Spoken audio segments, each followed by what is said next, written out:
This setting is a bit different to what I'm usually accustomed to, where I've got students in front of me, but not big students like you. Big student. Kaya, I want to introduce myself. My name's Freda Ogilvie. I'm a Whadjuk Balladong elder. I'm a retired principal and teacher of some 40 years and taught right across the state, from Albany in the south when I was in the district office to the Kimberley office, district office as well. So got out to see the countryside. I'm also taught around Derby, Fitzroy Crossing, Halls Creek twice. Principal said to me, would you come back to Halls Creek? Yep, at the drop of a hat. Oh, I want you to come back. No worries, you do all the paperwork. I'll be there on the 24th of January. And I was. And I think the temperature was about 48 degrees when I hit Halls Creek the first time. And then somebody said, yeah, but you're in the desert. Oh. So the extreme temperatures are there in Halls Creek, I can assure you. And that was, as I said, January. By the 5th or the 6th of June, I think it was -6. And I said, no, I'm going outside. I'm going to light a fire. I don't care. I've got to warm my fingers and my toes. But that's what you get being Noongar and then going right up to the top. But also my married name, Ogilvie, is Nanda, Calbarry. So when I saw Murchison, I thought, oh, that's a good connection. But I didn't get out to some of the stations that are mentioned there. But I know that road from Perth to Calbarry very well. And the great-grandfather owned the Murchison House station. Then he married the grandmother, and I had a few boys. I think there was 5 boys and 1 girl. And all the boys went away and served overseas. And my father-in-law went to Korea, and he said he has got a blood brother in Queensland. I said, well, how did you work that out? He said, because he was rescuing me on his back, dragging me along, and the bullet went through my leg and into his leg and out. I said, well, yes, I can understand now why you call him your blood brother. But that's just a little bit about me. I've got so many more stories to tell if you've got the time to sit. But I want to say, Kaya, Konami. Hello and welcome. Nankura, Nijabura Kwapwanjumaman, Buja Nijangan. I pay my respects to my past, present and future leaders and strangers on Whadjuk land. Our cardigan or knowledge and understanding of Noongar Budjak or country reflects our deep spiritual and physical connection to country and to places of significance. For each Noongar group, there is a place of significance where we go to celebrate or pay tribute to those who have passed on. Bilya Khartmurda, Kalap Nija Durbunara, Derwierigan, Narajan Git, Merin Dach. As a Whadjuk Balladong custodian and traditional owner and matriarch, I welcome you to the Great Sea and the great rivers, the Derwyerigan and the Canning River or the Jalgarro, where my family and ancestors left their footprints while gathering their food and building their Meyers for over 60,000 years. Everything in our vast landscape has meaning and purpose. We speak our own language and have our own law and customs. The law is characterised by a strong spiritual connection to country. This means caring for the natural environment and for places of significance. Our law relates to ceremonies and rituals for hunting and gathering when food is abundant and in season, and we're dependent on the seasons to give us those indicators. Connection to Budja is passed on through our stories, art, song and dance. Noongar people not only have survived European colonisation, but we have thrived as family groups and sought to assert our rights to our Budja. For Noongar people, the southwest of Western Australia is Ngala Budja, our country, and it's probably the biggest group in Australia. Cardigan Whadjuk Budja Wira Nija. Our knowledge and understanding of Noongar reflects deep spiritual and physical connection to the land and to places of significance. And one of those places is Karakumba or Kings Park. This is our cosmology and our epistemology. Noongar people have a cultural responsibility to have a relationship with the land by respecting the land, caring for it and protecting it through traditional, sustainable practices. We continue to demonstrate our strong connection. We also have stories about the skies, the stars, that also contribute to the seasons. So Balapin Kori Nuna Buyakar Buja. Noongar people have a profound physical and spiritual connection to country. It relates to our beliefs and customs regarding creation, life and death, spirits of the earth. Spiritual connection to country guides the way we understand, navigate and use the land. It also influences our cultural perspectives and practices. Jinang Kumbakar, Cape War, Nijangan Burung. Look up and down the land to where the river flows and meanders and meets the horizon and the sky. Look at the sun which warms the land and the rain to nourish and encourage growth. As Noongar people, we come to know our connection to country through our family or our murut. This means we can identify our country, the place where we feel at home, where we can move about freely without having to obtain anyone's permission, except if there's a fence. Don't go around. You go over, and I did that many times as a kid growing up. Noongar law and custom guides the way in which we define our country and our rights to it. Law influences how we connect with and care for the land. As Noongar people, we have a duty to speak for our country, to acknowledge its value to our communities and to observe law that governs who may or may not speak for country. Now, I know some of you have come from a long distance and you're on a great journey. And I hope while you're here, you add to your networks and your knowledge about this country and in particular, the Noongar people. So I want to teach you some language. Did I tell you I was a principal and a teacher? That's the first words I usually say. But I spent something like 37 years with the Department of Education and I loved every day. Loved my teaching, loved the students I worked with because they wanted to learn. And I always made learning fun. And I think that's the key to any budding teacher who's going out today. Make learning fun. So some of my words are Nija Ngan Buja. Have a go. Nija Ngan Buja. This is my land.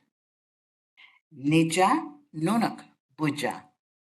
Your turn. Nija Nunuk Buja. This is your land. And the third one is Nija Ngaluk Buja. Nija Ngaluk Buja. This is our land. And I must go to America because my favourite author was Franklin Delano Roosevelt, but his wife more so because she was a special education teacher. And I think I had whatever student came into my classroom would go from A to Z. But I had success with them because I built the relationship and I made them feel special. So the president said, the future belongs to those who believe in the beauty of their dreams. At 8 years of age, I had a dream. I had a dream to be a teacher. And now I look back, I had a career of some 37, 40 years in the classrooms and in schools across Australia. And my gold star, I think, is the Early Years Learning Framework, which is still the policy document for the 0 to 8 years right across Australia. So thank you very much. And I hope you have a lovely time here. Put your hand up if you're from overseas. Oh, wow. But actually, I cheated because I had a look on the registration list. But you learn these things. And I thought, wow, look where this person's from. But I also had did a welcome to country for some people from Massachusetts about 3 weeks ago. And that was an awesome group of people too. So have a lovely day.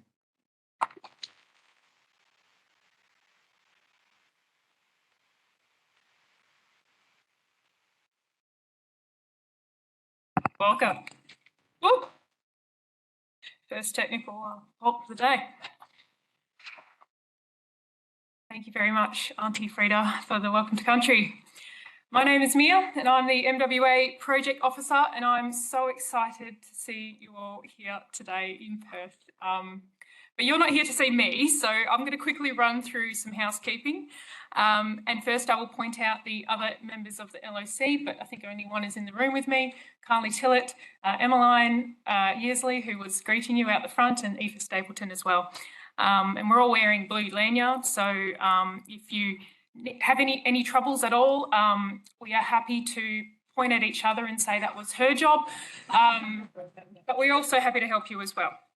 So apologies for the people online, which is mostly going to be Greg for this entire meeting, but this slide is just for the people in the room. So photography, there is an event photographer, the lovely Mike.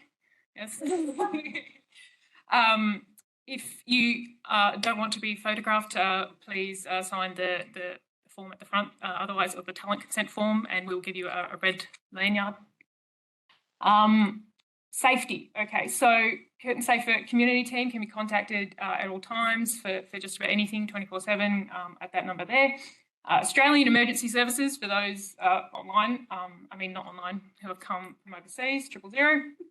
In the event of an emergency, please follow the building wardens, which for once is not me, out through the main door, and we'll go to the grassy area over the road.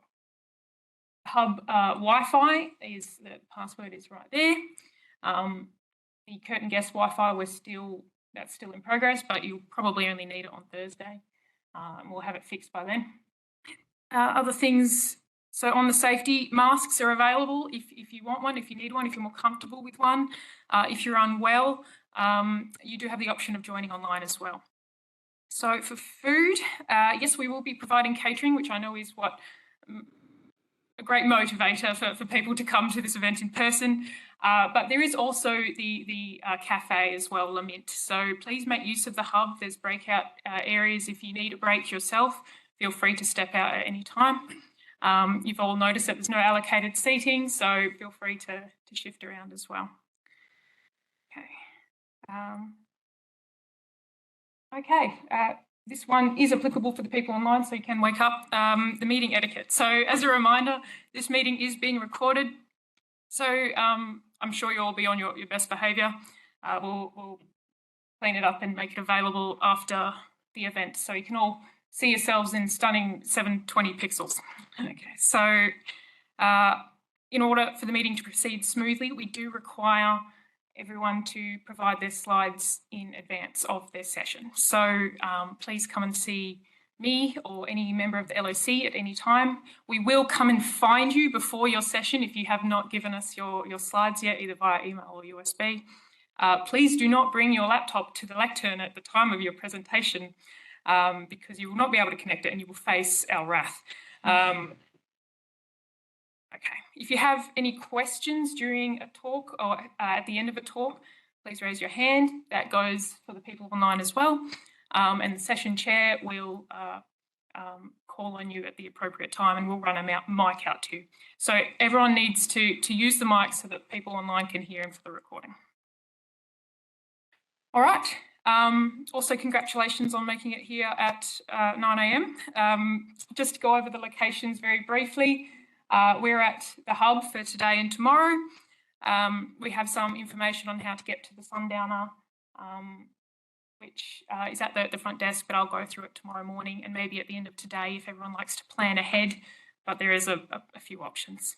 So that's going to be at the Curtin Library on campus tomorrow. So the schedule and abstracts, they're all available online. We're trying to be as sustainable as possible. If you have any suggestions for how we can improve, we've even purchased a carbon offset for our international guests today. So we will be running a survey after this event, and yes, you can let us know as well at any time.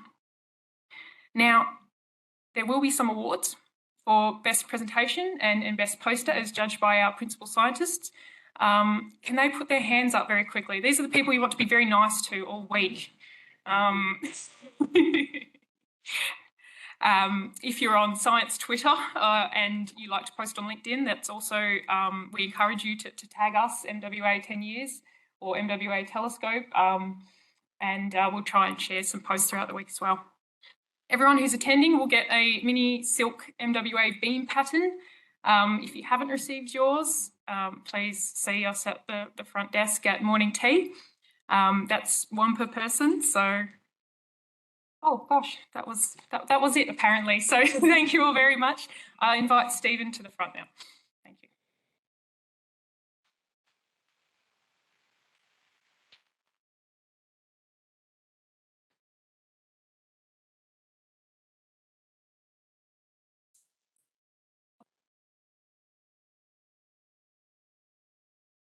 To move around.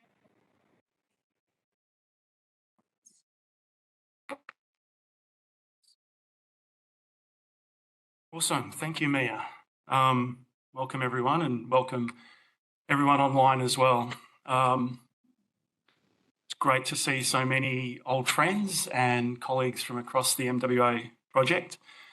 When we think about the MWA, we often think about the antennas and the computers and the data.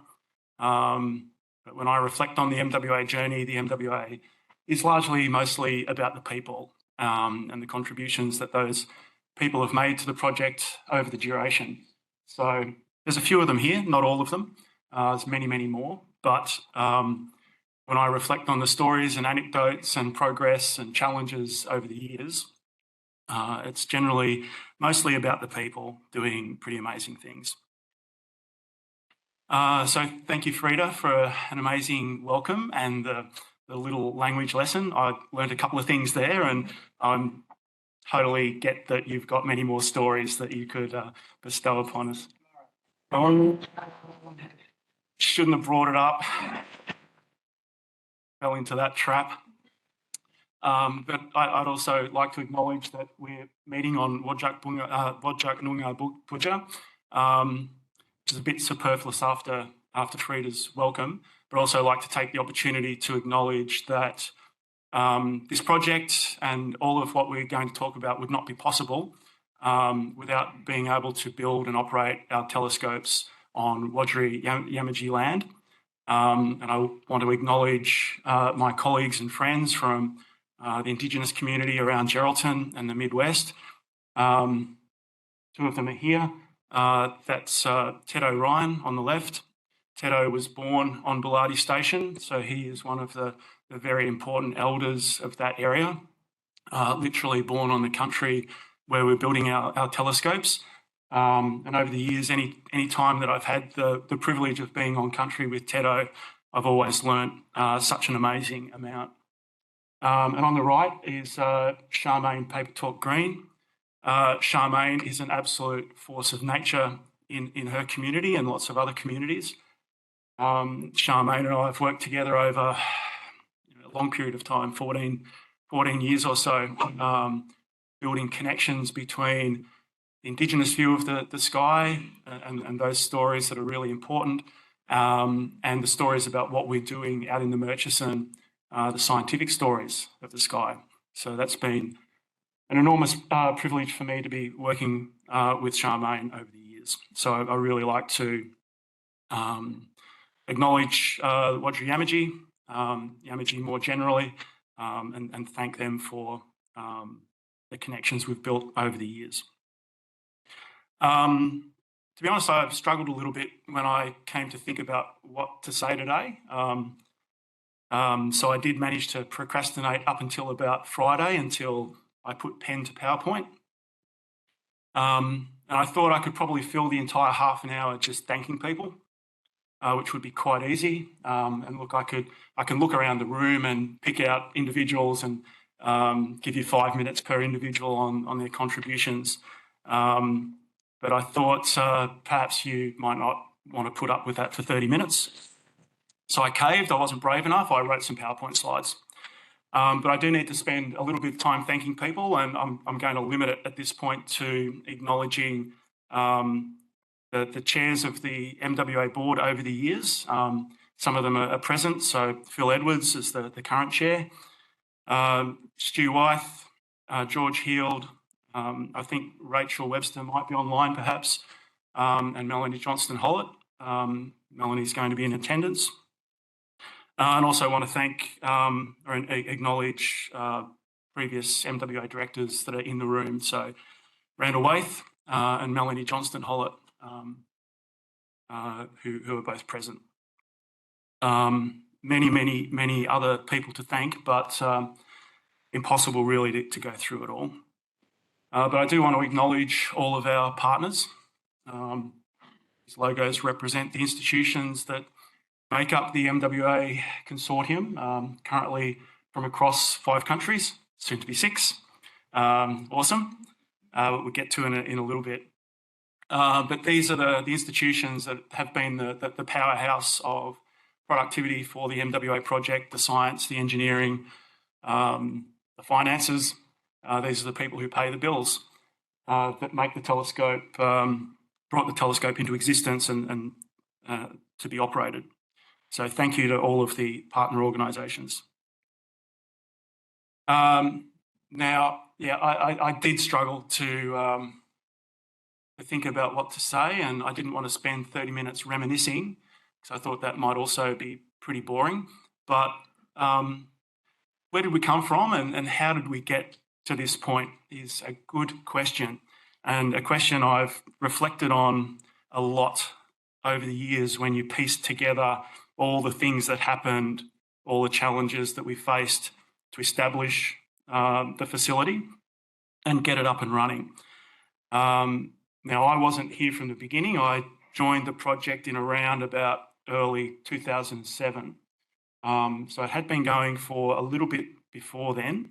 And Randall was reminiscing with me yesterday and telling me about the prototype tiles that he and others had deployed at the Meyers station at that point, sort of circa 2005. So I suspect in the room, if I cast an eye around, Randall holds the record. Divya apparently holds the record. Okay. So prior 2005. So true veterans. But just out of interest, hands up if you were part of the project 10 years ago. Maybe 10% if we're lucky. So that's actually awesome because it's good to have some people stick with us for the journey, but most importantly, it's great to get new people in.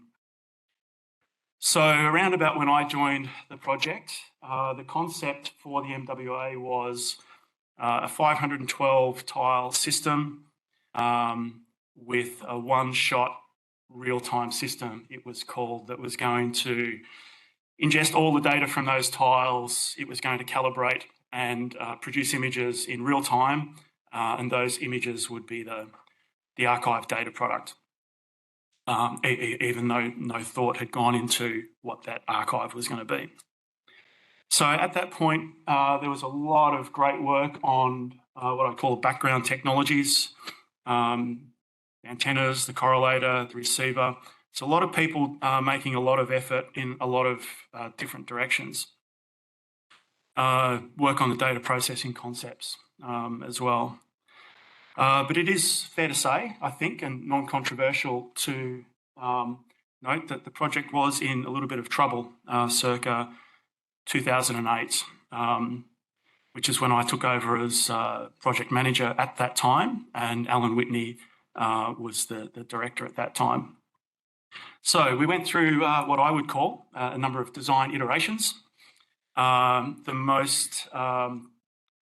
one that had my heart in my mouth was when I decided to put in the bin $250,000 worth of FPGA correlator boards because it simply wasn't working, and made the move to a software correlator system, which was a little bit novel at the time. But due to the fact that we had Melanie in New Zealand willing to fund that effort, and some software and interferometry heroes such as Steve Ord on the books, within 12 months we managed to recover a full software correlation system. So we're heading in the right direction at that point. And then we entered the 32T phase, the 32 tile, which I describe as the show me the money phase of the project. And that's where we experienced a bit of appropriate tough love from Astronomy Australia Limited and the NSF, who were the financial sponsors at that point. The idea was that you guys talk a lot, you got lots of great ideas. How about you show us that you could actually build a functioning radio telescope with 32 tiles, and then we'll see what we want to do next with the project. So that was a 2-year phase, and for me that was a really massive pivot point. That's where we had to put together all these bits of the system, pretty disparate bits, into a fully working interferometer that was capable of demonstrating that it could do science. So on the right-hand side is the 32T configuration of tiles that was arrived at, with a rather artful scribble of annotations and access tracks, and where buildings should go. Actually, I don't know who made those annotations. Maybe Dave Emmerich does, or maybe someone in the room does, but I don't know who's responsible for that artistry. But that was the mud map that took us to 32T. And that's the point at which I detected the team really coming together. Everyone had a particular focus and mission. It was the 32T goal. We just had to get in there and install the hardware, install the software, solve the problems as they came up. And over that 2-year period, the team gained an enormous amount of confidence, but also experience, which really allowed us to ground truth the concepts for the telescope. At around about that point in time, I just sat down and did a back-of-the-envelope calculation that showed me that within the nearest power of 2, we could afford around about 128 tiles. So it wasn't 64, it wasn't 256. It certainly wasn't 512. So that was the news that I had to break, and the outcome that I had to negotiate with our sponsors. And through that 32T phase and that final project definition phase, I definitely remember lots of discussions with AEL, and in particular Mark McCauley and Elaine Sadler, who's here in the audience. I think it was Elaine who chaired the review panel for AEL that sort of made these determinations on where we were going to go with the MWA. But I can't say luckily, because it was due to an enormous amount of hard work from the team. So certainly not luckily, but it was good that we got the outcome from there. And we were definitely supported by AEL and the likes of Elaine and Mark. So some of those negotiations and discussions are some of the things that are burnt into my memory from that period in time. And then luckily is probably also not the right word, because what eventually made the MWA feasible was the global financial crisis, which sounds a little bit odd. But at that point in time, the Australian government and many other governments were throwing a lot of money out the door to do a lot of different things. So we had the classic shovel-ready plan for 128T, and we managed to secure quite a bit of funding out of the different schemes that came out of the GFC stimulus. Okay, so that's pure luck. That money likely would not have been otherwise available. And there are other bits of luck along the way, and I always look at Dave Emmerich up the back, because don't duck out of view. The likes of Dave and other people seem to come along at exactly the right time. And I will never forget Dave's first day at work, where he arrived at the office and just started doing stuff. Like, wow. So maybe not luck as well. I mean, Dave Emmerich was introduced to us by Andrew Williams. Where's Andrew? He must be in the room. Through the UWA Computer Society, the old mate network from way back, and Andrew had been working on the MWA for quite a while. So all these connections and networks sort of seemed to build upon themselves and reinforce in a way that we attracted some amazing people. And the confluence of those things and a bit of luck resulted in the 128T build. So we got to the point of having to build it. And I don't know, is Murray Hadley in the room already? Is Murray here? Doesn't look like it. But Murray is the boss of what's now called GECO. It was called Geraldton Electrical.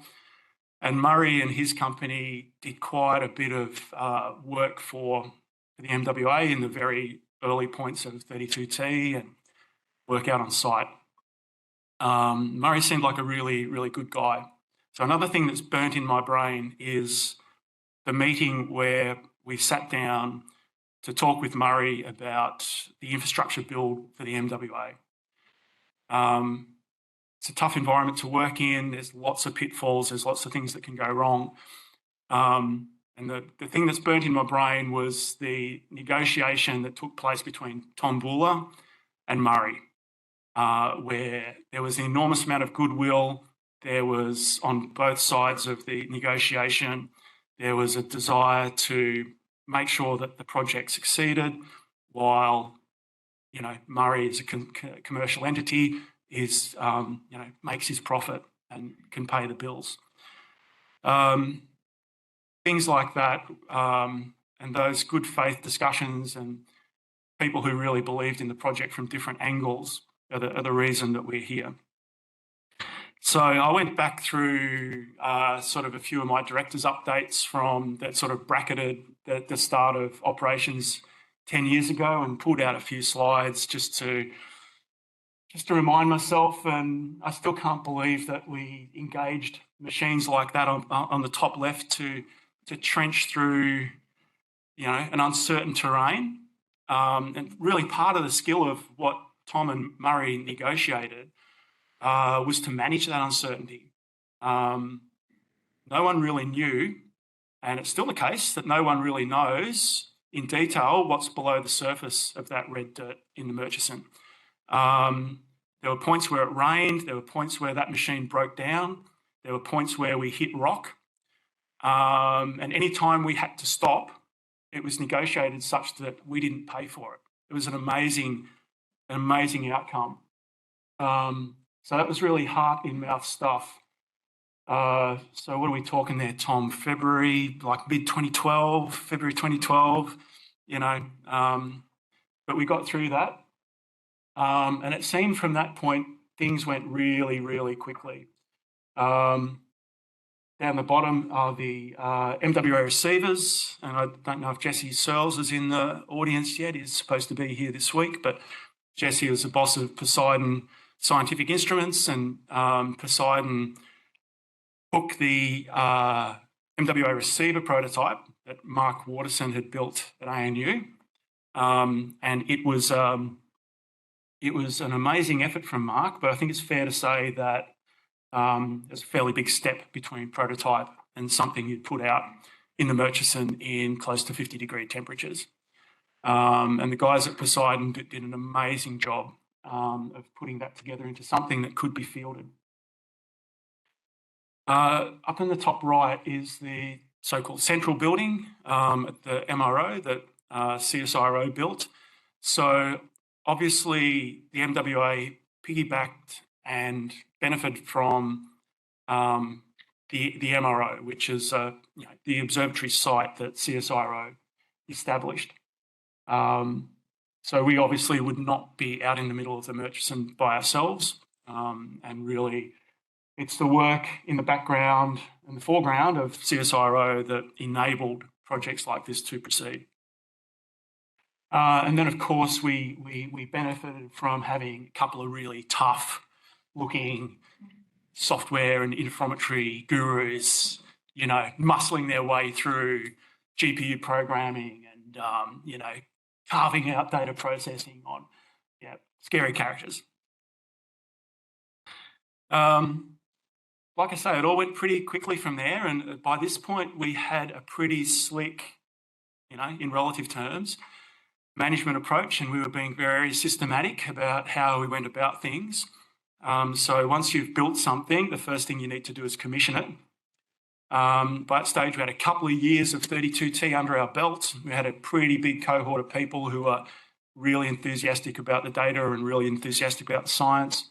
So we put together a multi-institution, multi-capability commissioning team led by Randall.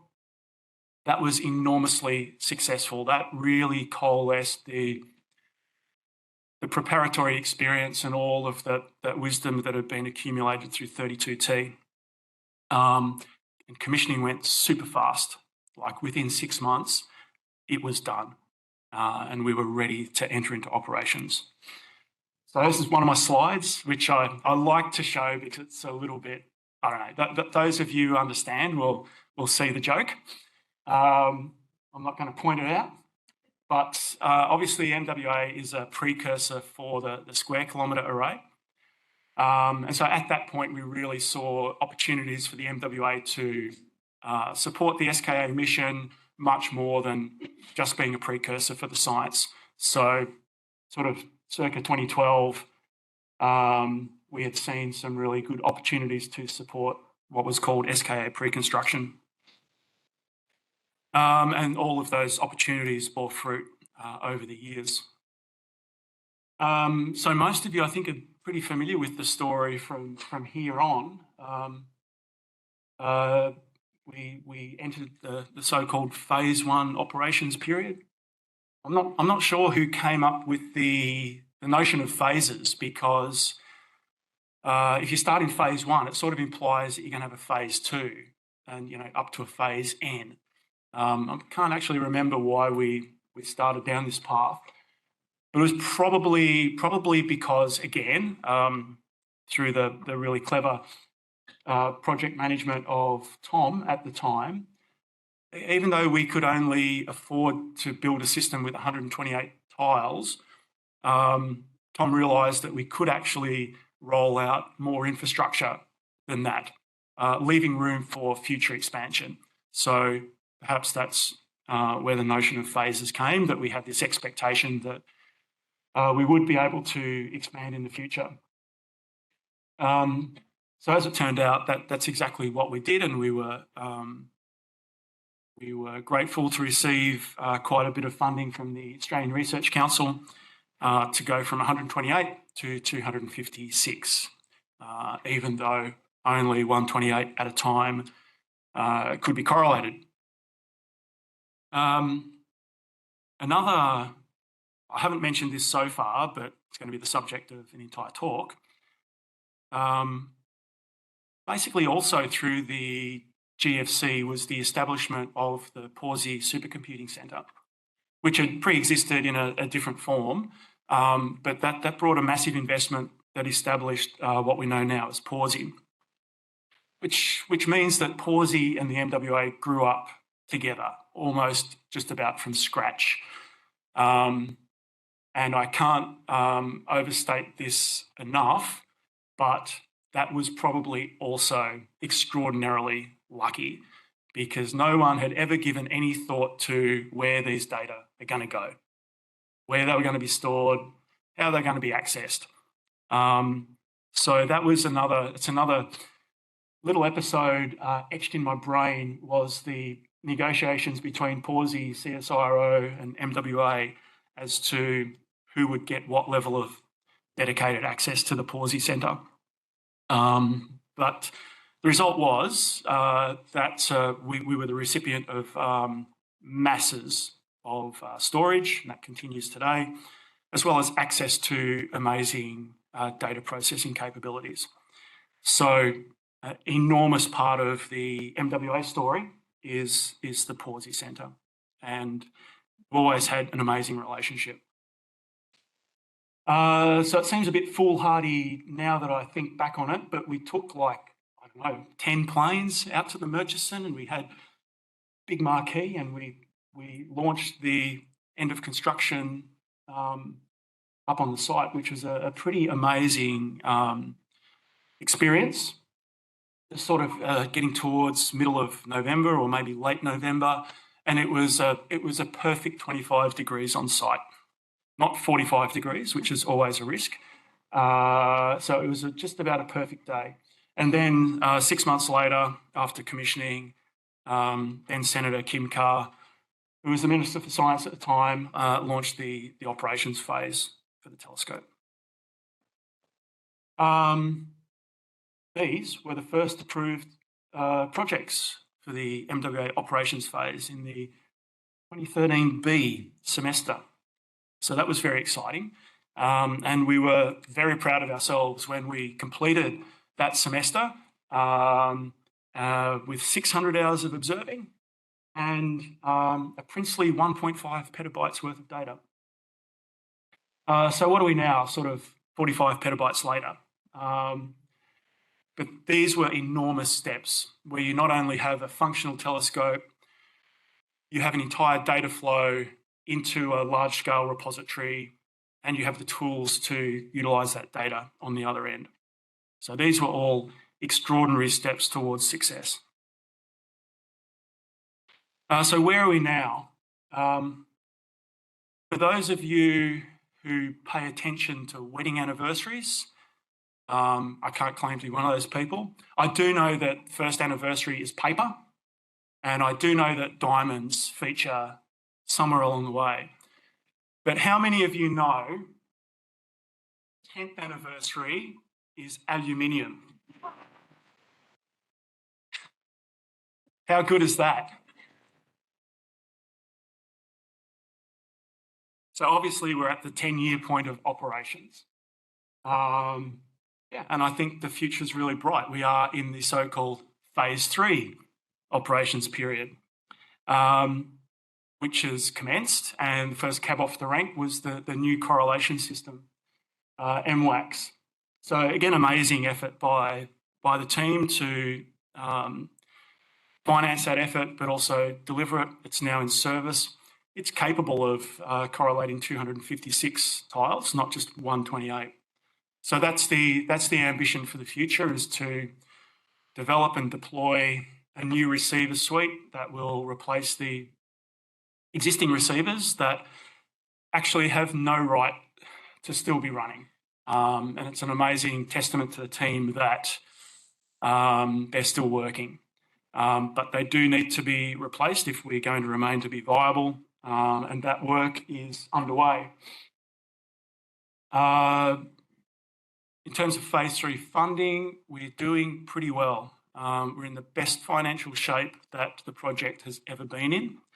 $7.7 million of new NCRIS funding that will take us through sort of the end of 2028, I think it is. It's been allocated and awarded, and it is under embargo, but there is more good news to come on that front, I hope. Simply waiting an announcement. And we have an amazing and strong commitment from the partners to contribute as well. So an additional $4 million for the ongoing operations and upgrades and the program from the partners. And of course, part of what we're going to do this week is celebrate a new national partner for the MWA, the Swiss consortium, composed of initially at least these organisations. So we'll have a great opportunity this week to celebrate Swiss joining us, which is amazing. I'm not going to talk about science, but I mean, we all know the numbers. This is sort of the scientific impact that the MWA has had over the years. And there are various calculations to show that you can make an argument for the MWA being the most efficient, high-impact facility, at least over the last 20 years. You can make that argument. So the scientific impact relative to the inputs has been incredible. But the impact goes well beyond science. And if you want to continue to exist and secure funding, you have to have an impact beyond just astrophysics. So whenever it was, 2 years ago, 18 months, I can't remember, I commissioned EY to do an economic and social impact study of the MWA, sort of at the 10-year point. I thought it was good to pause and try and evaluate in objective terms what had been achieved outside the astrophysics. That was a pretty interesting exercise. Turns out that for every dollar spent on the MWA by Australia, is quite an Australian-centric activity. For every dollar spent, it's generated $2.30 in GDP, which is pretty incredible, and apparently is a better return on investment than a bridge. So there you go. Who would have thought that? So there has been an outsized impact in economic terms, and interestingly, an additional calculation they undertook based on advancing TRL, technical readiness level, in this case for SKA design, tells us that the MWA project's been responsible for at least $20 million of de-risking the SKA program, which is not nothing. There's been many impacts across industry and the people that we work with in the commercial world. And I think Murray Hadley should be here this week, and Murray and his company have been an absolute stalwart with us on the journey and actually realised great benefits in the commercial world as well. The existence of this analysis motivated the future investment that I described on the previous slide. So, lesson for the younger members of the room, evaluating and demonstrating your impact is the key if you want to raise significant money. Also, other impacts that I'm enormously proud of. The MWA has been the vehicle for 14 years of working with the Indigenous community around Geraldton and the Midwest, which is the site where we're building and operating the MWA. So going back to 2009, we started the Ilgaridgery project with Yamaji Art, which is an Indigenous art collective in Geraldton. And that has been an astonishing journey together. We've done exhibitions that have gone around the world. We've done an exhibition with South African Indigenous artists with the SKA connection. We've made films together. There's been cross-cultural opera. It's been an incredible collaboration. And Charmaine Paper Talk Green has been on the end of that. I could give an entire talk on that, but I won't.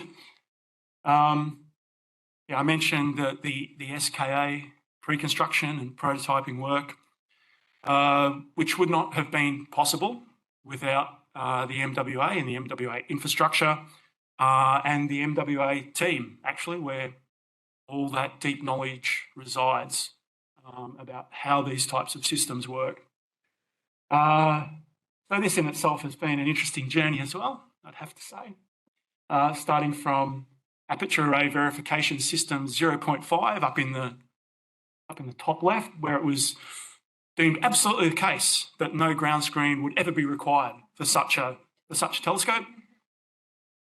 The output of this telescope was, this prototype station, was plumbed into the MWA system cleverly, Randall and colleagues. So take out tile number 128, plug in AAVS 0.5, utilise the entire MWA signal processing path to evaluate and test this first SKA station prototype. Turns out you do need ground planes. Surprise, surprise. So the next version did have a ground plane, but there was the sneaky addition of about 30 kilograms of concrete per antenna, just to guarantee that it sunk through that ground plane into the dirt when it rained. So many a story I could tell about this work. Thankfully, wiser minds took over at that point, and our Italian colleagues designed a proper antenna, and we built AAVS 2 together, which is virtually the final design for the antenna, at least. How those antennas are arranged on the station footprint is a little bit up in the air. But the next and final stage of our support for that stream of work is to transfer all of our skills and expertise and knowledge to the SKA Observatory itself, and that will be expressed in AAVS 3. And here is Sarah in the field building AAVS 3 with the SKAO team. So we hope that, that's all been really useful for the SKA. So what's next? I've sort of run through this a little bit already, but obviously phase 3 should take us through pretty close to the end of the decade, at which point, by rights, the MWA mission should be complete, question mark, question mark. So we hope that that will be 256 tiles supported by the equivalent of 32 receivers, all correlated, twice the sensitivity.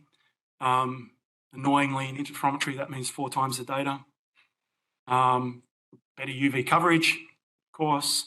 But really, the MWAX correlator is going to be a big increment with lots more flexible modes and parallel paths for signal processing, which allows us to do more interesting things in parallel.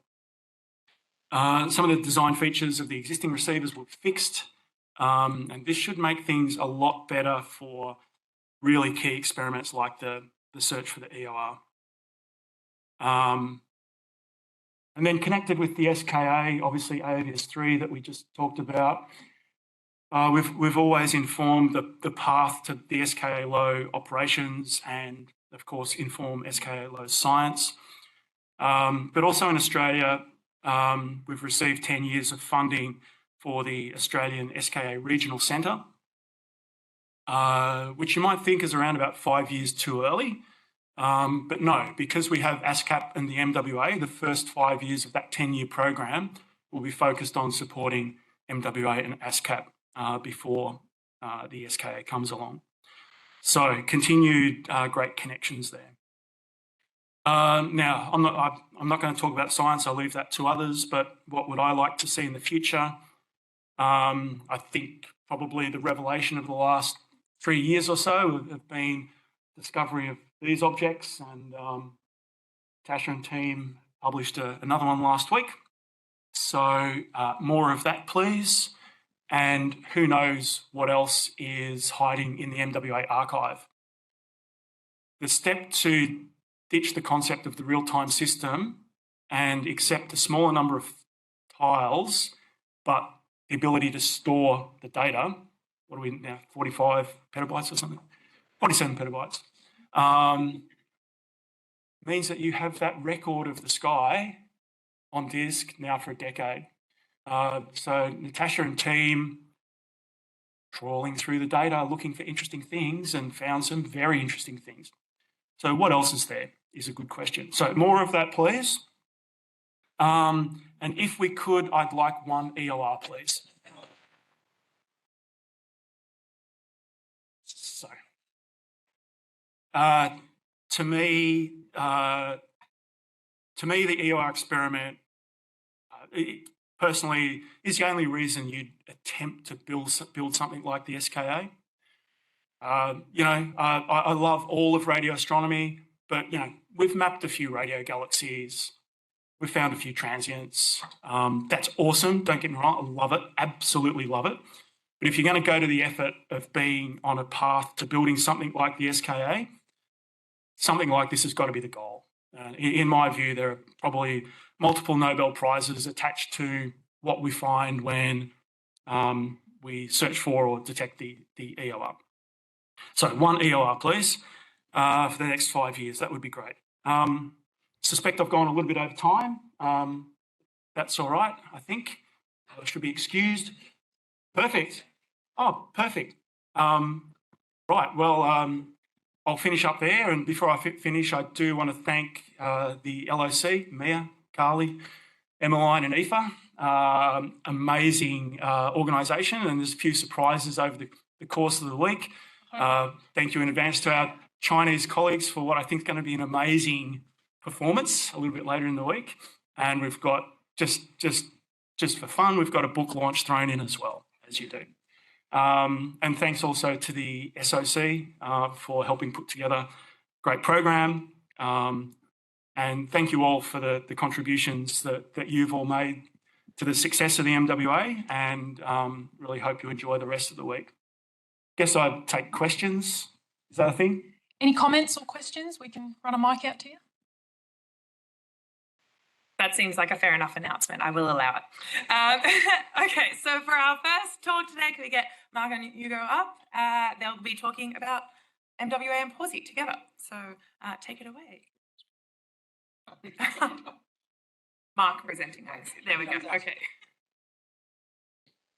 Yep, thanks. So my name's Mark Gray. I am currently the head of scientific platforms at Pawsey, but my job's changing actually. So this is probably my last talk as head of scientific platforms.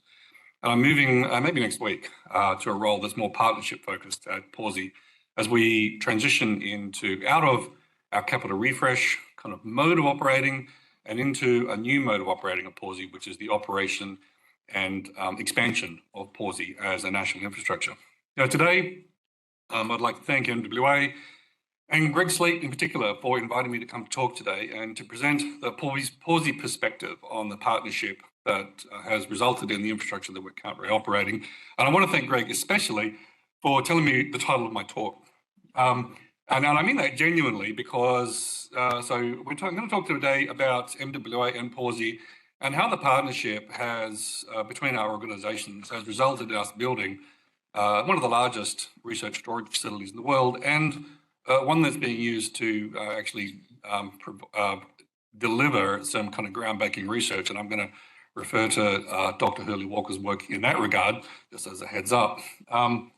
And so that gives me license to talk about storage in front of a whole bunch of colleagues. And normally I try not to do that because I do understand that most people find it incredibly boring. But, I don't. I find it incredibly interesting and quite a fun area of work. Not everybody does. So if you were hoping for some really flashy talk about computers, I'm going to talk about tape drives today. But before I do that, I also want to just acknowledge country and the Whadjuk Noongar people and in First Nations people across Australia. At Pawsey, we're proud to celebrate not only the world's oldest living culture, but the 60,000-year unbroken tradition of human endeavour and scientific discovery. And so now to talk about partnership and a partnership with MWA and the building of a supercomputing centre on the west coast of Western Australia. So for the people who are, especially our foreign guests, you may not know that Australia is quite a big country and most of the people are on the east coast. And so normally when you go to the Australian federal government and you say, I'd like to build a really interesting science infrastructure in WA, they kind of say, where's that? And there's kind of a general idea that the west coast of Australia kind of ends in the western suburbs of Melbourne, and everything apart to the west is kind of baby dragons. But because of really the construction of radio telescope and the building of some of the world's biggest science instruments in WA, we've also been able to build this big science infrastructure called Pawsey Supercomputing Research Centre. And so people talked about the original start. Pawsey started as a thing called IVEC, the Interactive Virtual Education Centre in 2000. And it was built as a consortium between the 4 state universities and some more back at that time. There were some other institutions involved. And it was built so those organisations got together to build this compute facility, which then hosted some storage and visualisation and compute facilities for those partner institutions. That kind of went along as a rather small infrastructure, building small computers at the local universities until around about 2012-13, when the federal government decided that it would be a good idea to invest in compute infrastructure as a way of articulating the case for the West Australian site for the SKA. And so to that end, Pawsey was started in 2014 as an infrastructure to provide supercomputing, large storage and cloud infrastructure to Australian researchers. And, we're critical infrastructure for the SKA, And that original grant was an $80 million grant to build the building and put some computers in it and make them available to researchers. And that's what we did. And I'll talk a little bit more of that detail on the next slide, where I start to talk about storage, which is the cool part. More recently, the federal government gave us another $70 million to refresh just the compute infrastructure. And that process now was almost complete. So we've built new storage, we've built new cloud infrastructure, we've deployed a new supercomputer, we've also built some astronomy-specific compute infrastructures that some of you are familiar with. And we're at the very final stages now of the finalization of the procurement of the supercomputer with what's called acceptance, which is where we all agree that the vendor has provided us what they said they would, and we pay them their money. In that time, we've gone from an organization that probably had about 15 staff to an organization that has about 60 staff, and Steve, talked about, the beginning part of his talk about how the journey for MWA has been more about people than about technology. And that's also been true at Pawsey, where, we're running a bunch of infrastructure, big computers and big storage systems, but also it's been a journey of really people, figuring out how to deliver that and working with our partners like MWA to figure out, in fact, how to build the systems that we need to do the science that you need to do. So to that end, now I'm going to talk about storage procurement, and kind of where we started. So the storage procurement started back in 2011, which is a little bit before Pawsey really came to be, with roughly $8 million infrastructure investment in a tape infrastructure. And that was the very beginning of our current tape infrastructure. And the original deployment there was a 20 petabyte deployment, I guess, along with kits and some other stuff for a company called SGI, which kind of doesn't really exist anymore, but they got procured by Cray, and then Cray got procured by HPE, and that's all a shell game. But ultimately, that's what we built. And every successive year after that, we've expanded and we've expanded and we've expanded that thing. And so why have we expanded it year after year? And it's because this project called MWA kept saying we need more storage. Our data volume is increasing. What are you people doing? And we're like, well, buy more tapes. And so, and we did.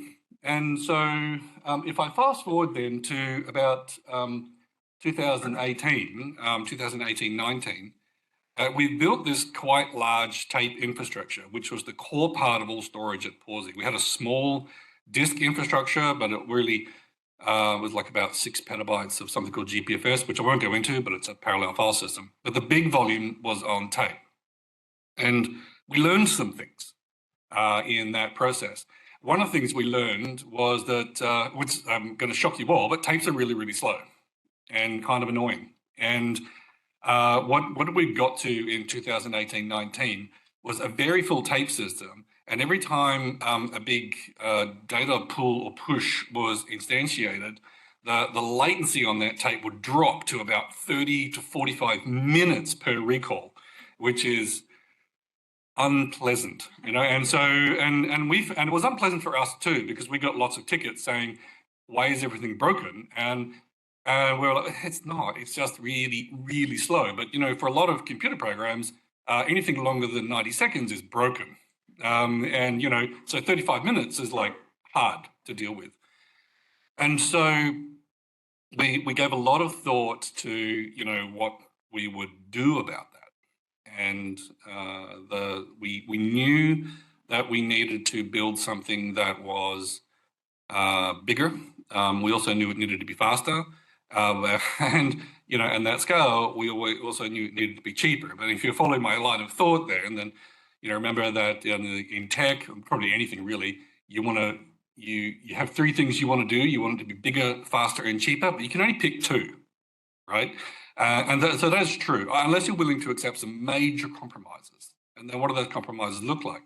So when we started the thinking of our next stage, we'd spent up until 2018 something in the ballpark of about $13 million on this tape infrastructure at this point. And we were thinking, what do we do next? And the federal government came along and said, hey, Pawsey, here's $70 million to go build yourself a new supercomputer. And we said, well, yes, but we're going to have to spend some of that on storage because it's quite important.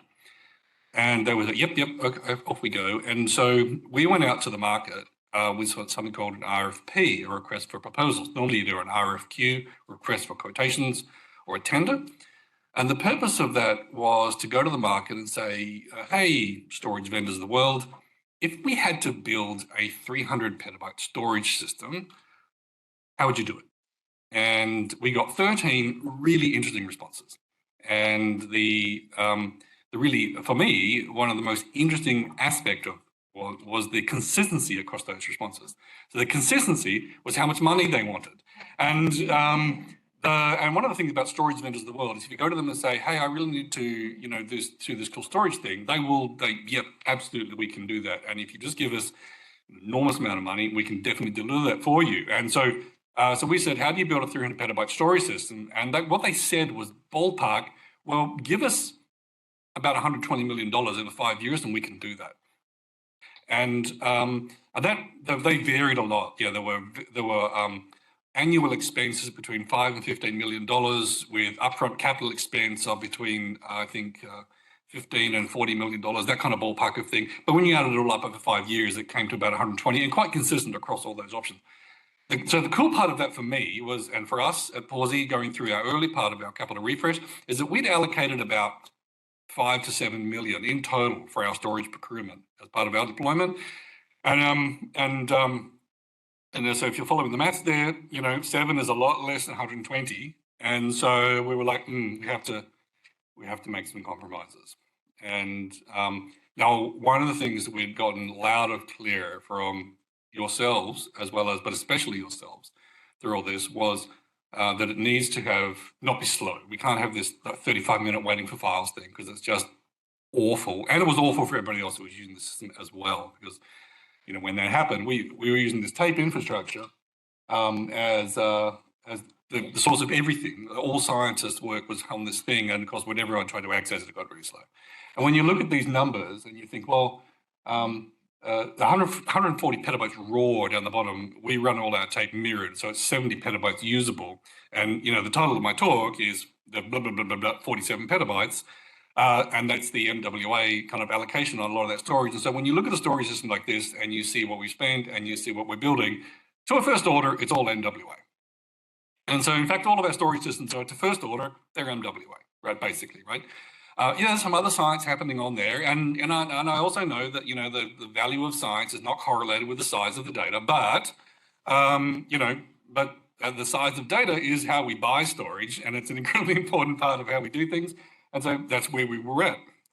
So enter the capital refresh. And one of the things that we were at pains to do in our capital refresh was make sure that we consulted with our research partners in exactly how we were to actually deploy all this and what we were going to build. And so to that end, we built all these reference committees that I kind of list there, and there were others that helped us in the process of understanding kind of what the needs were as well as what we needed to build.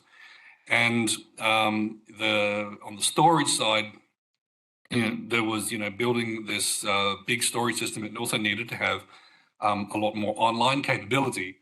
And so, and I'm going to read through that whole pie chart there, but except to say that there were a whole bunch of elements of our capital refresh. The $70 million refresh, $48 million for the supercomputer, but 13 or 14 procurements overall, and each one, in the $1 to $5 million range, in addition to the main supercomputer deployment. It was a very complicated project with a huge number of moving parts, and only really able to be delivered in the way that we did because that our research partners, like yourselves, were working with us to kind of articulate and make it all work. And so what we ended up going with was this idea of basically building a big disk-based storage system called Acacia, which some of you may use.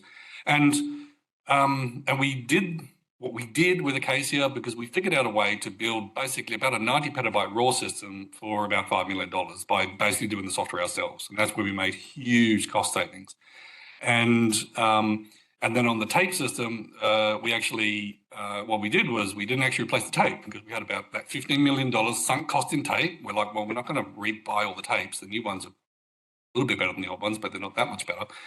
And so we just replaced that cache file system on front of that tape system. And that's how we spent our money. And what we ended up with was about, including the rest of our infrastructure, and Tonyx is a part of it, about a 300 petabyte raw storage system. And altogether, we built that whole thing for, in the ballpark, probably including our scratch file system on Zetonix, for about $20 million. And that's a lot less than the 120 that we kind of originally were kind of given. And so that's what we did. And the purpose of it was to build this big storage system so that people could store a lot of data. But, the purpose of building a big storage system is not to build a big storage system. It's to make it possible for scientists to do their work. So at the end of our journey there, this is what we've built, and the core part of that is Zetonix, our core supercomputer, the ASCAP ingest system, Garawada that you're familiar with, Nimbus, our little cloud system, and then great big storage systems down the bottom, which are how we're, making it possible for us to do all this work. It's not the only part of what we did during our capital refresh. We wanted to make sure that we had as much effort as we could was invested in building algorithms to actually be able to use this infrastructure when we got it up and running. One of the great things about the way our grant worked is that the federal government gave us $70 million and said, go buy yourself a new supercomputer. But the great thing about buying supercomputers is you pay for them at the end of the procurement. And so we have this money sitting in the bank. It earned interest. And so we spent the interest on basically working with research teams around Australia to build algorithms to run on the new supercomputer. 3 of the 10 projects that we funded were radio astronomy projects.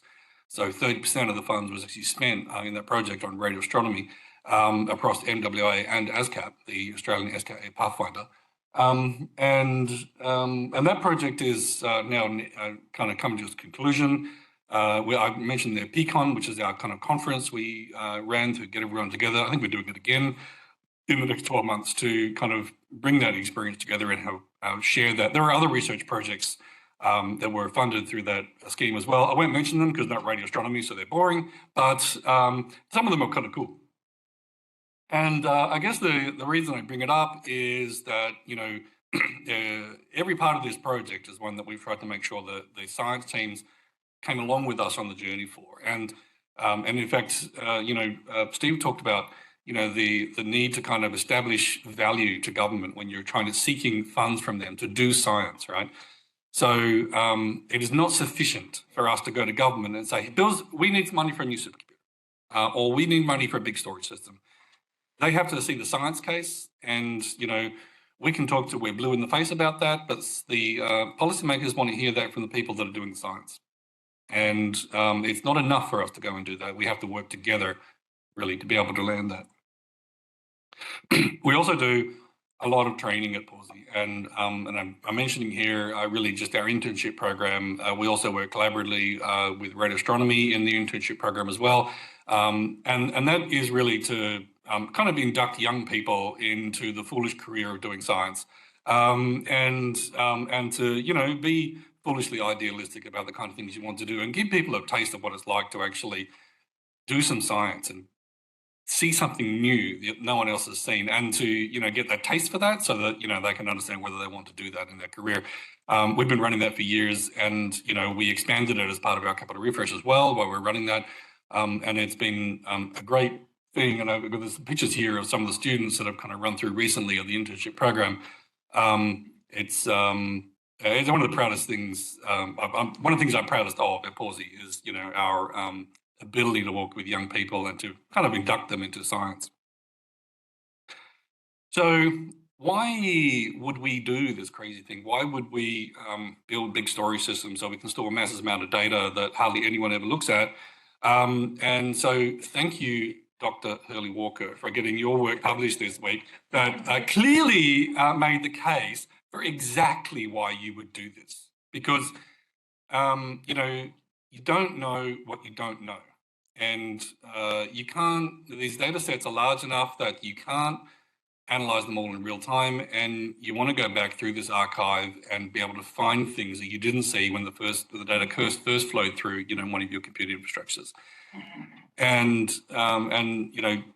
Dr. Hurley Walker has made this case so eloquently in this research as to why there is value in having storage systems. And this is really important because, you know, we've had some success in making the case for government for why we should build big supercomputers, but it's harder to make the case for building big storage systems. If you go to government and say, we need to build a big computer so that we'll be one of the biggest computers in the world, and they're like, yep, that sounds awesome. We'll have a big ribbon cutting activity, have a lovely artwork in front of the computer, and we'll come over and we'll do the thing. And then you say, yeah, but we also need a great big hard drive. And they're like, that sounds so boring.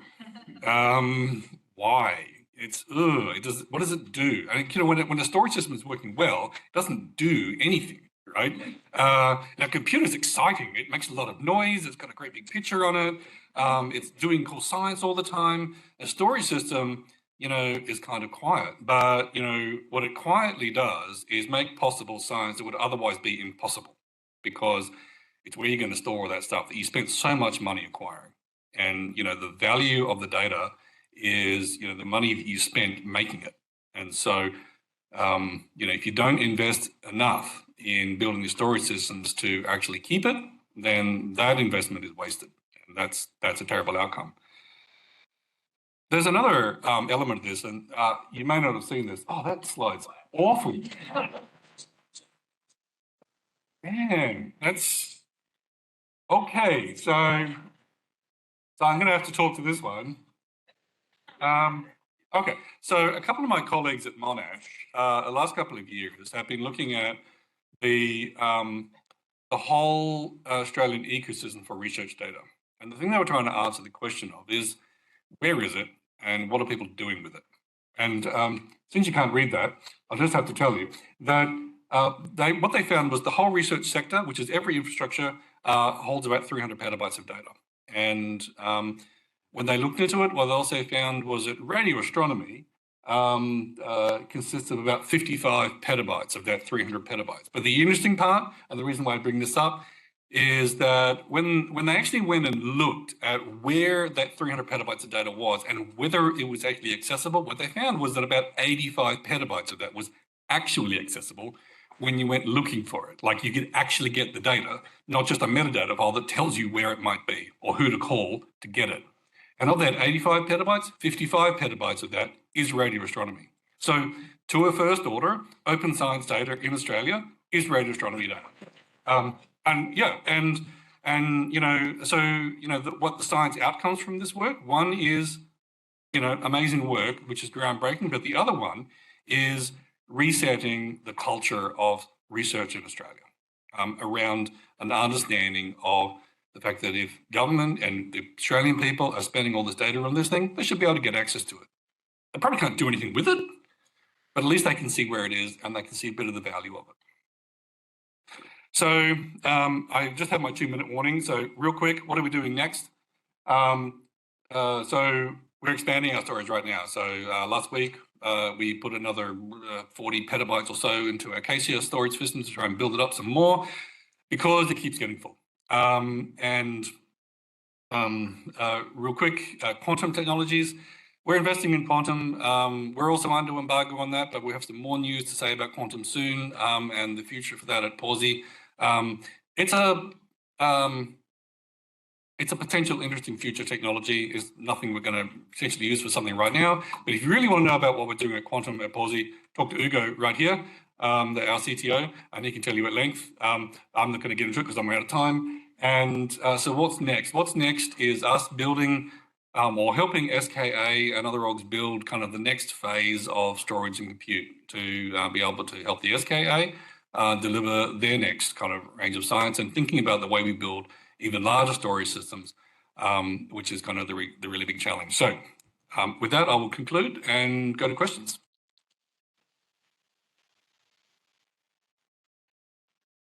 Thank you, and you were bang on time, so perfect. So we have 5 minutes for questions. I will have a preference for anyone online and early career students in the room as well. So starting with that first, are there any students or early career researchers who have questions?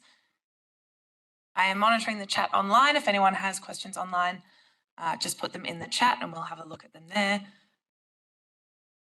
Students, early career. All right, open to anyone now. Any questions in the room? So Stephen and then Natasha. ACR, sorry. First of all, thanks for your patience with impatient astronomers. over the journey. So could you expand on your last point? What lessons are you going to take out of the precursor experience with MWA and ASCAP that will carry into informing how you work with the SKA? Are there any specifics that you can point to that are going to be really helpful?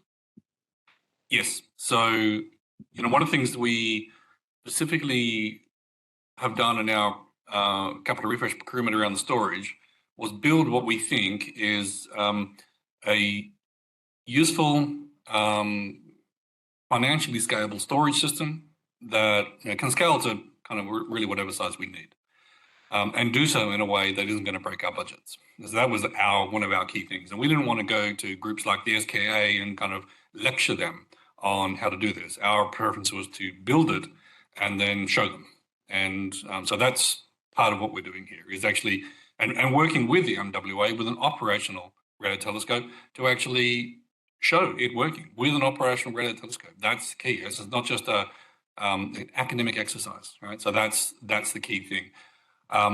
The compute's also part of that, but I guess our current view is that compute is kind of not so hard in the sense that there's a couple of vendors in the compute space, and compute, at the 50 to 100 petaflop level has become more and more commodity. Storage systems, really hard, and quite expensive if you just do everything, disk-based. And so you need something else. And so the something else looks like a mixture of, kind of live and kind of tape data storage and put together in a kind of with a strategic architecture that allows you to get best of both worlds, the low cost of tape with the usefulness of large disk infrastructure without really over-investing in either. So, yeah. Natasha? Thanks, Mark, and for the shout out for the research and also for providing the storage that did make it possible. So really awesome. I just had a question about one of the last things you said, which was, sorry, this mic seems to be a little dropping. You said if people had access to that data, other researchers other than radio astronomers, they might not know what to do with it, but at least they can see it's there. I just wondered, do you think in your experience then that radio astronomers are better at using archival data? What's the missing link with other science groups? So no, I was specifically referring to radio astronomy data in the sense that, so my background prior to this work was in climate science and working with large climate data sets. We made them available to the general public from this organization called NASA that I used to work for. And most people can't actually do anything with 50, gigabytes of, HDF data that's got, high resolution satellite data in it, but they can still get it and they can have a look at it and they can kind of understand that it's an accessible thing. So that I think our bioinformaticians of the world probably don't have much use for radio telescope data. So that's saying they can access then use their own data. Yeah. Okay, and they do. Cool. Yeah. I was wondering if there was a cultural difference here, whether we're more likely or less likely to. Oh no, I think there is a cultural difference in the sense that radio astronomy community is obviously committed to open access data, and not all science communities are. So there's sometimes there's reason for that, in the sense that it's like couldn't see in the slide because it's all mangled, but there's a significant portion of that data that's essentially sensitive medical data, and so can't be shared.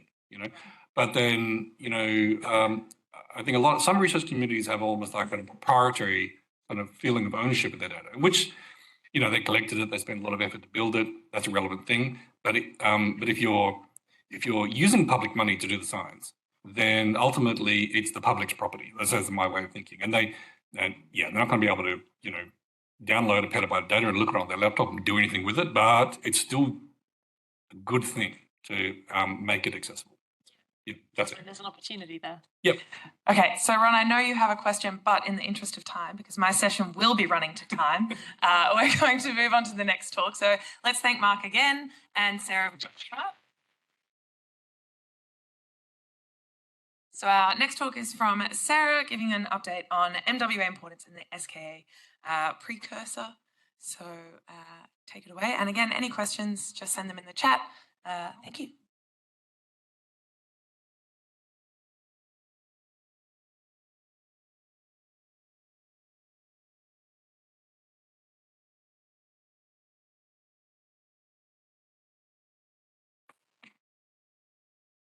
Thanks very much, Mia. Thanks, Kat.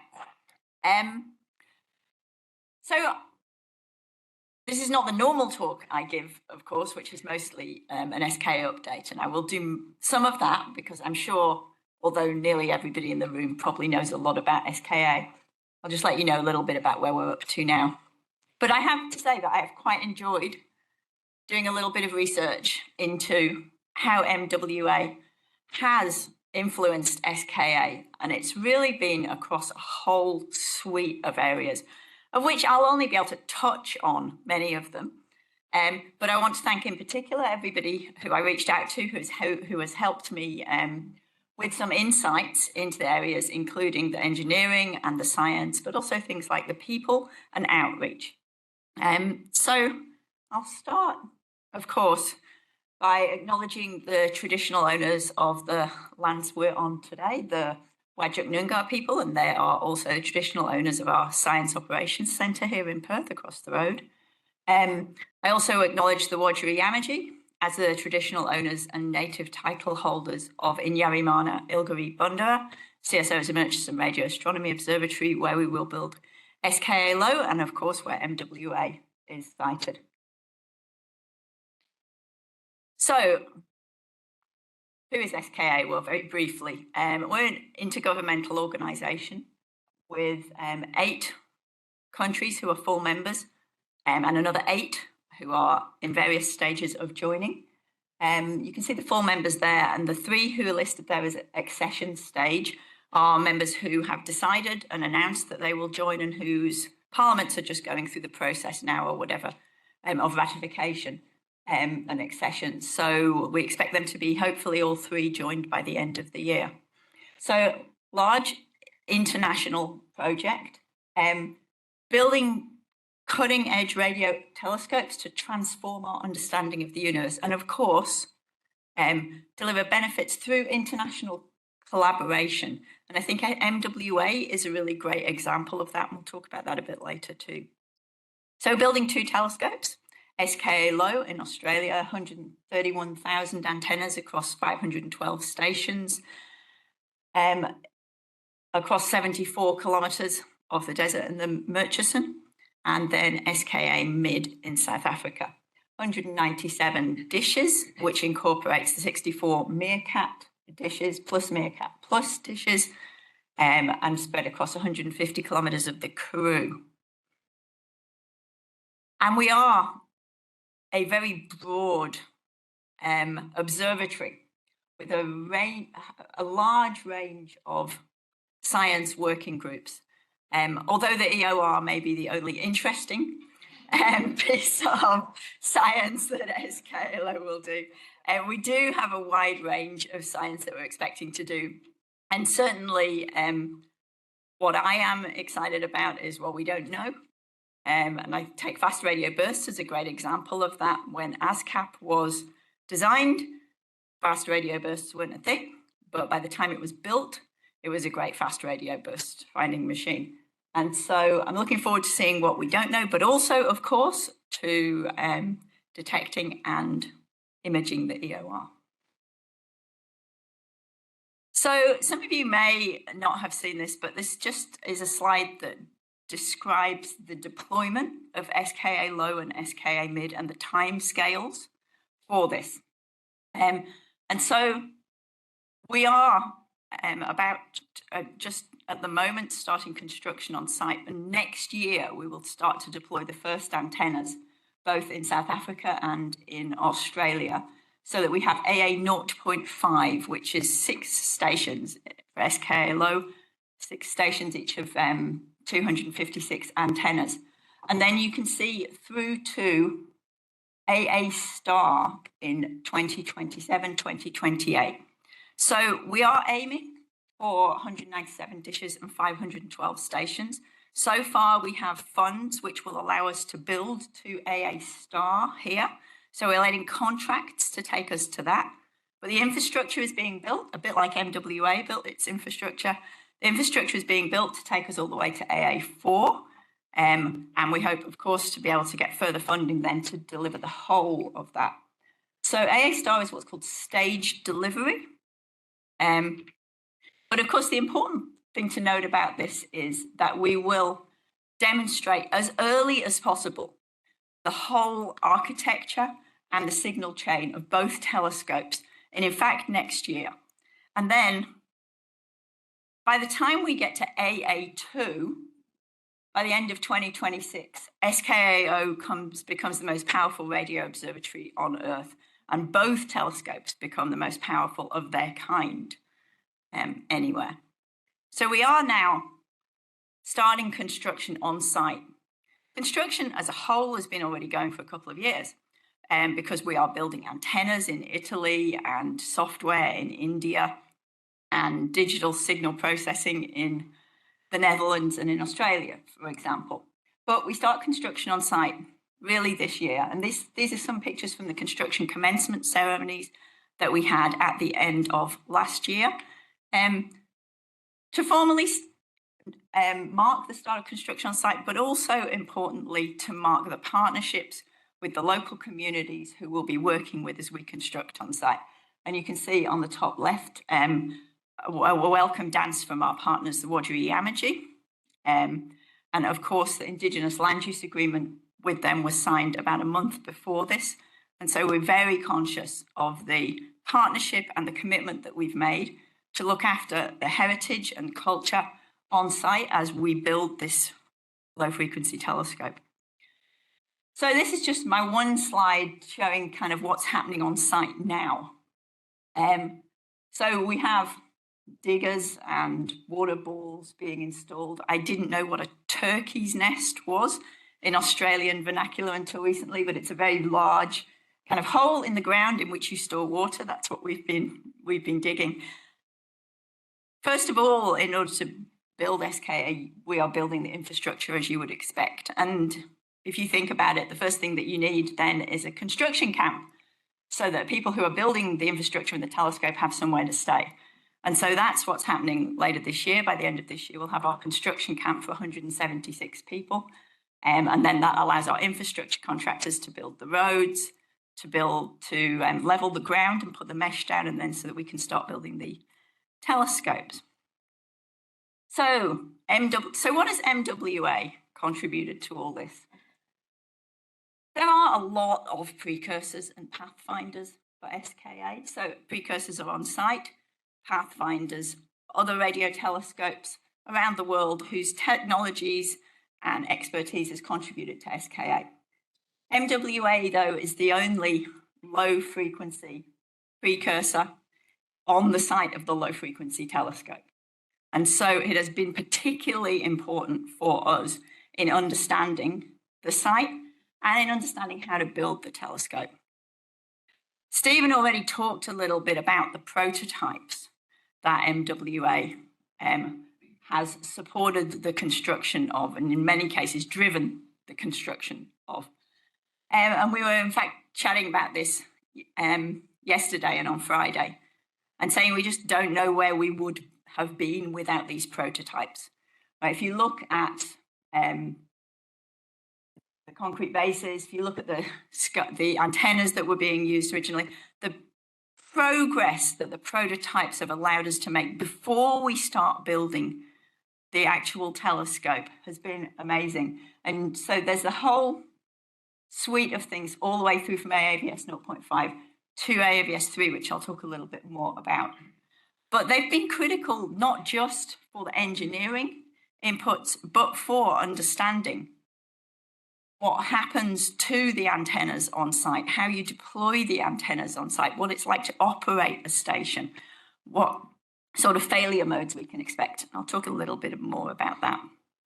So this is my slide on the engineering inputs from MWA. And actually I could have made a lot of slides on this because I got quite a lot of input, but I just want to touch on a few things.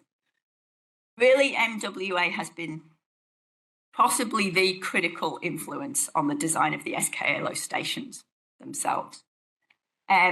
We talked about the antennas and the concrete bases. The antennas are now attached to the mesh in the same way that the MWA antennas are attached to the mesh, saving enormous amounts, both of cost, but, operational logistics, because those concrete bases were extremely difficult and heavy to move.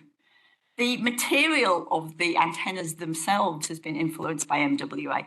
The very first AAVS 0.5 and AAVS 1 antennas were made of steel.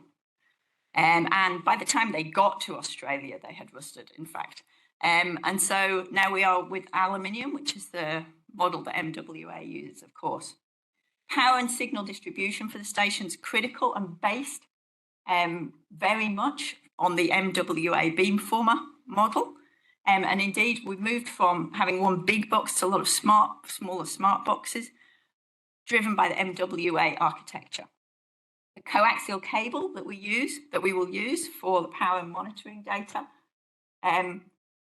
again, based on the MWA architecture. And even now, as we look at the length of the cables, we're using data from MWA cable reflections in order to be able to work out how long those cables should be. And of course, what we need is a radio quiet telescope so that we don't self-interfere. And the power and signal distribution, based on the MWA work that's been done, has enabled just recently really fantastic radio quiet results taken in South Africa with the power and signal distribution components, really demonstrating what we've learned through MWA as we deploy this. I also wanted to talk a bit about the work that David Davidson and the team there have been doing on calibration and modeling. So in collaboration with INAF, ever since all the way through back from AAVS 0.5 and looking at MWA tiles, we've been using this calibration and modeling of the stations to understand how the stations perform, how they're going to perform as we put them together. The AAVS 2 and AAVS 3 simulations that have been going on recently have used more than 1 million degrees of freedom and take hours and days of supercomputer time to run. And you can see they really, with some of the images there, they really give us a great insight into how the station as a whole will work. Something that without the input from the Curtin engineering team and the MWA team, we really wouldn't understand. At the bottom, you can see what's called a Vogel layout. So the assumption for the SKA stations had been that they would be in a pseudo-random. The antennas would be deployed on a pseudo-random layout on each station. But the modeling that's done here and the information that we've got from the prototypes demonstrates that that has a number of spikes in the response. And so now we're looking at what's called this Vogel layout, which is kind of inspired by a sort of sunflower. And so that's how AAVS 3 is being deployed. And we will look at the data from that and then see whether that's how we want to deploy all the stations. Seems like it's the preferred option at the moment. And so this modeling that's been done by the MWA team, essentially, has been really critical in what the actual station will look like in the end. And then, of course, there's operations.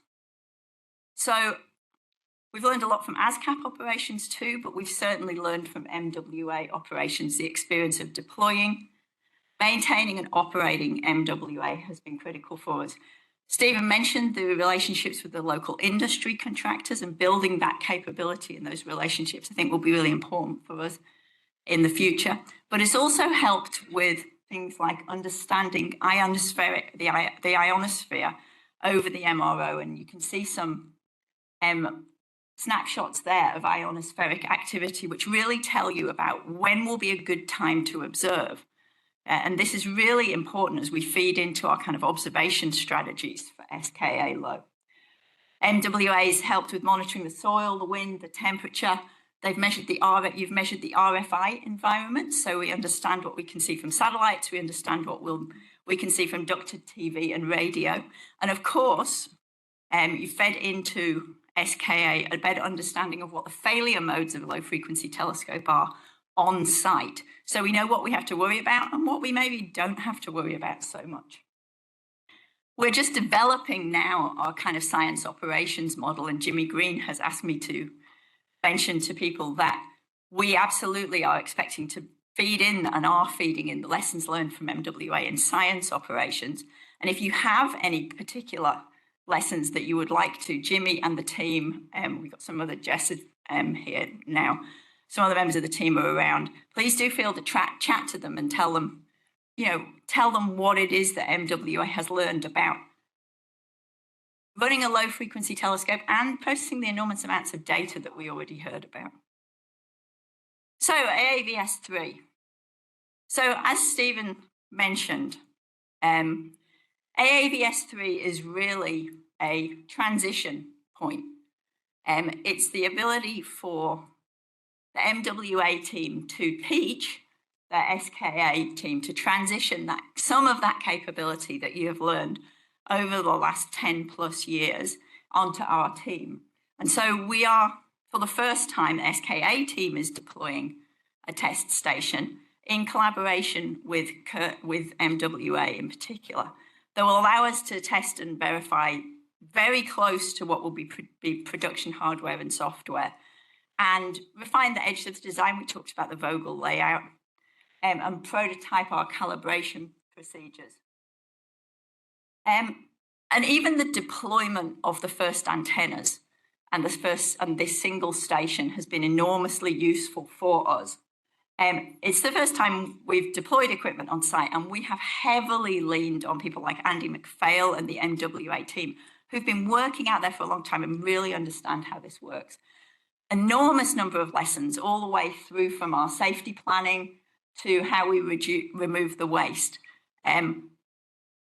None of this would be possible without the MWA, both without the MWA team and the MWA as a telescope having the site and the signal chain there for us to be able to use. And of course, then there's the science input. EOR, the only interesting piece of science for SKLO, of course, is critical. And the MWA, work that's been done on the MWA is feeding into things like candidate fields for deep imaging for EOR, as the teams try and work out how to run an EOR experiment, what we should be looking at in the short term, and what a long-term EOR experiment then looks like. Of course, Pulsars, another not so interesting, clearly, piece of science. No, please don't quote me on that. It's definitely not true. So the MWA Pulsar survey of the southern sky is the best low-frequency pulsar survey of the southern sky. It's enormously important as input data for SKA. And of course, there were discovery of new pulsars, the ultra-long period magnetars that we've been talking about so much. And what's interesting about this, and Stephen's mentioned this a few times, I think, is the value of the archive that's being demonstrated. I don't know how many times we need to learn this lesson, honestly, but we do, I think, seem to learn it over and over, is that how useful and valuable for future science the archive is, and how important it is to have the archive and the ability to access it and process the data in it. Because you don't know what you're going to need to look for from 30 years ago, perhaps. And then, of course, so the GLEAM work. So GLEAM, GLEAM-X, and LOBES will all be feed in as primary catalogues for the initial SKLO calibration. So they'll feed into our sky catalogues. There's also the first low-frequency polarimetry survey, which has been POGS, which has been really influential in raising the profile of low-frequency polarimetry in SKA, not something that was thought initially to have been an important part of the SKLO science case, but now much higher profile in that working group. And I'll talk a little bit more, but GLEAM in particular has developed a really important set of ECRs and built a really important capability that SKLO, I think, will be feeding on for a number of years. And then the cosmic web work, this statistical detection of cosmic web filaments that happened with MWA, a really good example of the importance of low-frequency surveys, of publicly available data, and also of large-scale surveys, so being able to look at the sky at large scale and feed that into models and detections. So a lot really that the science working groups and that the science teams have been learning. Now, I don't really need to talk much about the computing and data, I don't think, because you had the great talk from Mark previously.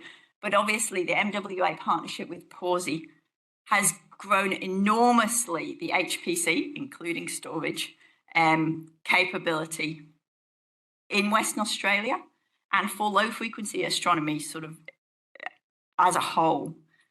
The MWA projects are also part of the early stage AusSRC, the Australian SK Regional Centre, which is teaching the regional centre how to support science teams, how to interface with users, how to work with the teams running the telescopes.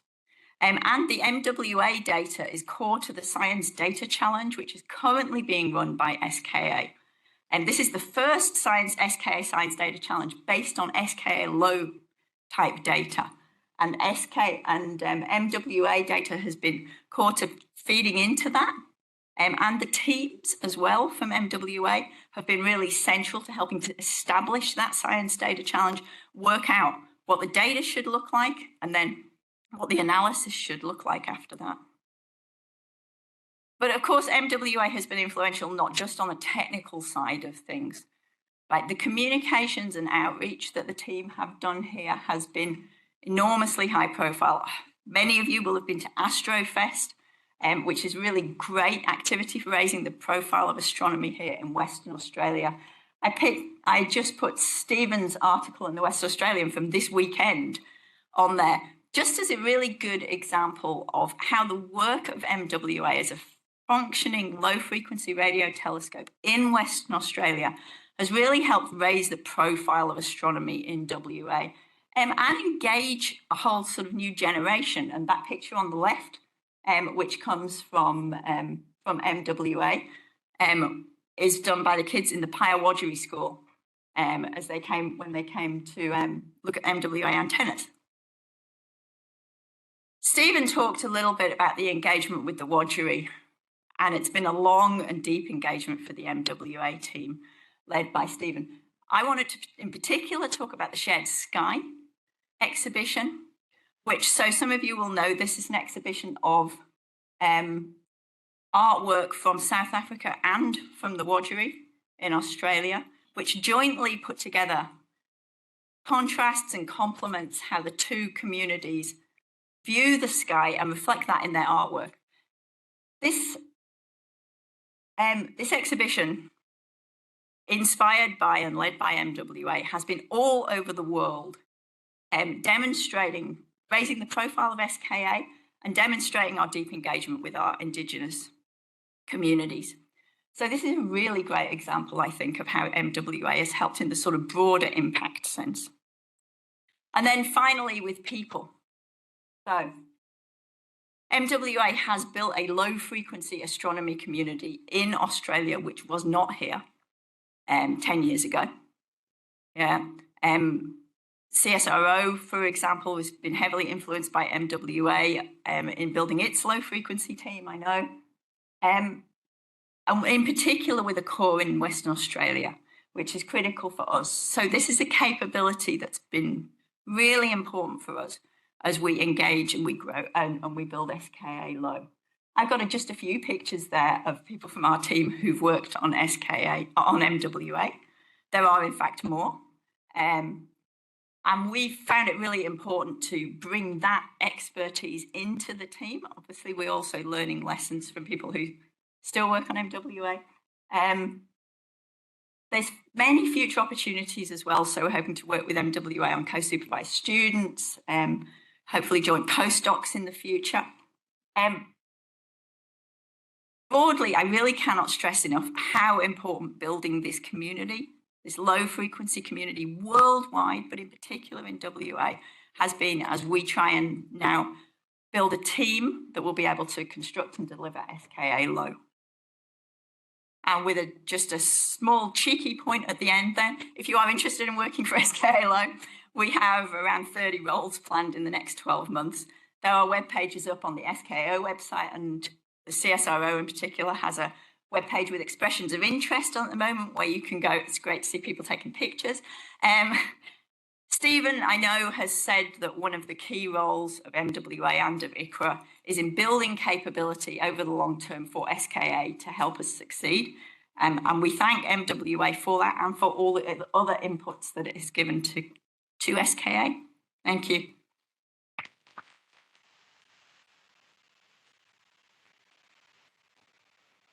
Thank you, and also running to time, so thank you very much. Again, questions either from online or ECRs in the room. And again, if you're online, you can also raise your hand. I'm keeping an eye on that as well. ECRs or students. All right, open to anyone now.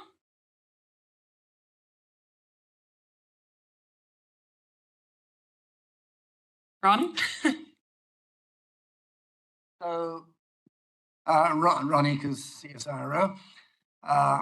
So, Sarah, as you outlined, SKAO is a global international observatory.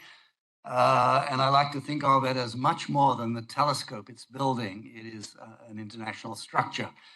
You talked about the way MWA has influenced things up till now. What I'm interested to know is, as we go into the future, and SKA1 may need to develop in the future, how the pathfinders, which is where the innovation is going to come from, can be incorporated into the future SKAO. Yeah, I think that's a really great question, Ron. I mean, no observatory stands still, right? We don't stay at the cutting edge of astronomy by building a telescope and leaving it where it is, right? So the observatory development program, which is planned hopefully sooner rather than later for SKA, will be one model through which the international radio astronomy community will be able to develop new technologies and feed them into SKA across the whole suite of things, hardware all the way through software, I think. I expect the precursors will have an important role to play in testing those kinds of technologies and in developing them. I don't know what the long-term path for MWA looks like once SKA low is kind of up, but I do know that typically observatories find that they're kind of what you might characterize as older telescopes can be very useful for testing new technology, and in fact, it can give them a whole new lease of life. So I would certainly expect that that will be the case for the precursors for SKA, Ron. It's what's happened in the past, and I don't see why it wouldn't happen again. Excellent. Any other questions? Again, online, in the room. I have a quick question just in the last couple of minutes. So you had a mention there about the MWA monitoring things like the ionosphere. Is that going to be continued work, or do you expect it to be pretty easy to translate from the MWA's detection of ionosphere to SKA low? Well, so obviously we will start monitoring the ionosphere ourselves once we're kind of up and running. But all the time, I think that the MWA is also up and running. We will be looking to feed that information in to SKA. So I think it's something we will do in parallel for as long as we can. Awesome. Yeah, just watching the ionosphere slowly getting worse and worse. Okay, are there any more questions just quickly in the last 30 seconds? Excellent. All right, we shall move on to our last speakers for this, but one more round of applause for Sarah.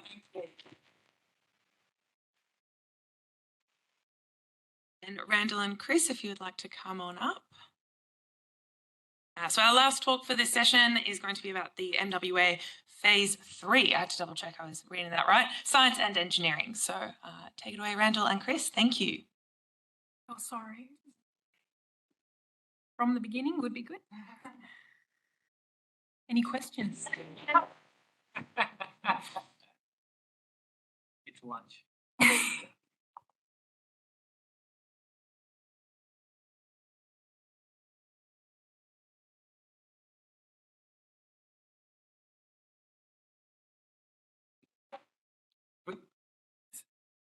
Okay, morning everyone. Like Stephen and like others, since we're at the 10-year anniversary of MWA operations, this talk is part retrospective and part forward look. So one of the things I want to do is sort of focus more on the technical things and what I'm sort of defining as the major eras of MWA development, where these eras I've arbitrarily chosen to be sort of major architectural or signal processing boundaries in the MWA and what that's meant. But also wanted to make a shout out to some of the early work and the individuals that people and institutions that contributed to the early days of the MWA and aren't necessarily involved anymore. So let's get into it. The early, as Stephen mentioned, MWA started a long time ago, and the early days were pretty rough. But there were a lot of people from MIT Haystack and RI and ANU that are now institutions and individuals that aren't involved anymore, but made those key early contributions, and in particular, engineers doing the LNA, the beamformer, the antenna design, and also, of course, the signal processing design. The signal processing is always the potentially tricky bit, and that was led by the RRI group. I think we were fortunate in early days and continue to be fortunate to have some gurus at our disposal. And the gurus, if well used by our project, can keep the project on the straight and narrow and prevent them from doing silly things. I'll call out Alan Rogers and Frank Briggs as early gurus of the MWA, and I can't overstate their importance to the project. So these are some photos of the Meyers deployment of MWA, and that's Brian Corey. As Stephen also mentioned, the early days of MWA, we had grand ambitions. The original MWA was the low frequency demonstrator with 512 tiles. So that's pretty ambitious when the demonstrator itself has 512 tiles. And of course, we were going to do real-time imaging and calibration. And again, with the benefit of hindsight and retrospect, I can think of several telescopes that had such an ambition, and all of those never achieved that ambition. That being said, 512 tiles with a really good UV coverage like that does actually buy you a lot. So it's not crazy, but the other thing, of course, is that the technology advances so fast that if you're within a factor of 2 of what the compute thinks is capable of, that's sort of nothing, right? And you just wait a year, and now all of a sudden everything's feasible to store. So storage and compute, it all moves fast, and you probably don't need to throw away raw data if you really don't have to. So moving on, I won't talk too much on 128T, the first era of MWA, but this was where it all happened. It's hard to actually describe now what the rapid pace of change and the rapid pace of learning was with 128T. But one of the things that it's worth highlighting is, as Stephen mentioned, the increased level of industry partnerships. We, of course, had Burns Industries before that, but, going on with Poseidon and some of the other industries. And also another guru that is definitely worth calling out is Bob Goki. Now, I think I saw Bob. Is Bob here? I saw his name on the agenda later. Okay, so Bob's coming later, which is excellent. But the value of having Bob Goki as the wandering guru who wandered around the world, visiting all the teams and kept us in phase calibration, right? We're a radio telescope, we're radio astronomers, and that is what he did. He kept us phase calibrated and pointing in the same direction. And that, really, the value of that can't be overstated. It's also worth mentioning that, a fair amount of students and staff, sort of non-tradie cohort, helped build MWA, which, I think is valuable if possible, that having people who have a personal investment in building the project probably pays off in the long run. And yeah, of course, we had our hybrid FPGA GPU correlator, which did the job, but was quite limited, and also was limited from a signal architecture point of view that really was a barrier to expanding MWA. So I've talked about this before, but maybe for the people who haven't seen this before, this was the signal architecture of the original MWA. this work? Does this work? Whoops, probably don't want to do it. All right, I'll just wave my hand. Oh, there we go. This bit of the system here was the fine filter bank and fine filter bank, which used bespoke protocols that was completely fixed in concrete, couldn't be changed, couldn't be expanded, that was it. And this meant that there was no way to expand or change the MWA signal processing system in any way until this bit here got tossed out.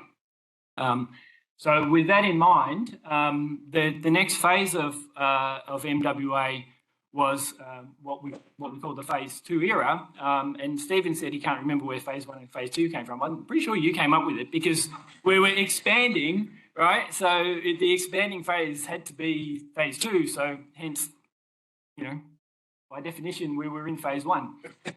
So this was new tiles, and we got, I think it was Johnny yesterday made the joke that redundant arrays come back into fashion every 20 years. So redundant arrays were back in fashion. So 128 new tiles, but because of this limitation in the signal processing chain, it was still only 128 tiles that could be operated at any one time.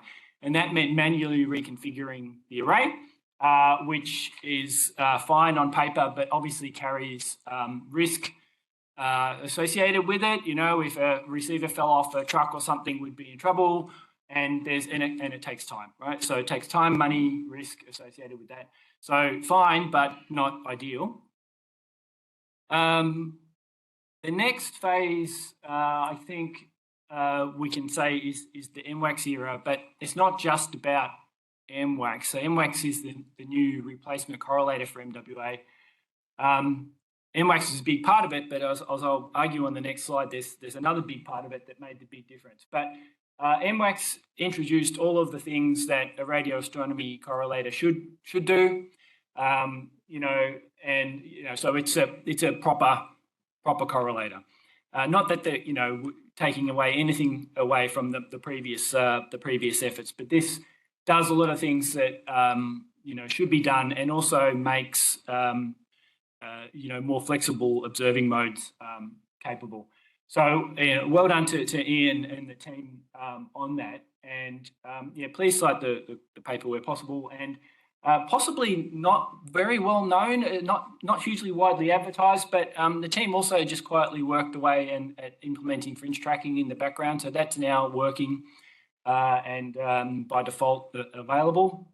So this also will help with observing modes. And the current goal and the holy grail still remains real-time calibration, and hence real-time beamforming and other things like that. So that will be like the final, the pinnacle of what the MWA signal processing system can do. And I think it's achievable. We're getting there.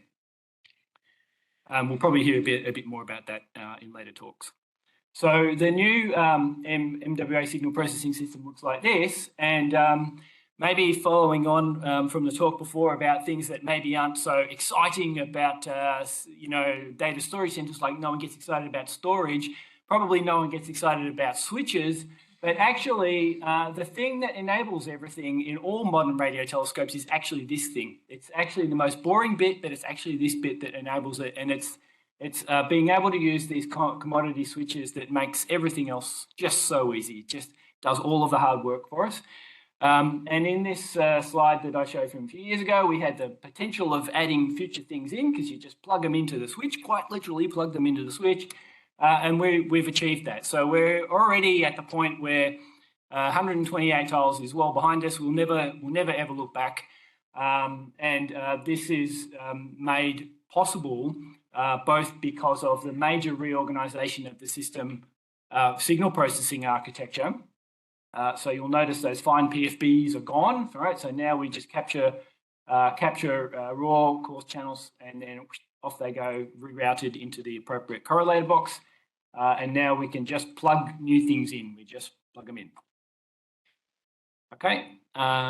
So just expanding on that a little bit, we've got a couple of ways that we've been doing this. So there was an in-house development to use off-the-shelf components to basically mimic a receiver, and this was wildly successful. And actually, I think maybe one of the themes I should be making for this talk is, as well as the people I mentioned on the earlier slides and the current people who are involved, a lot of this stuff is enabled by quiet achievers, by people who just get it done. They're not interested in accolades. They just want to build a great instrument and do great science.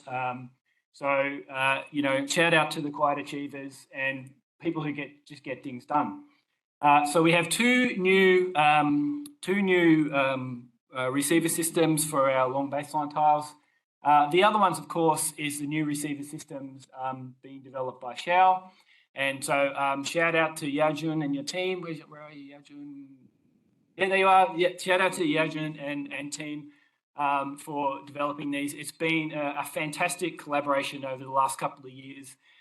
These things are fantastic, and we look forward to deploying them as soon as we can.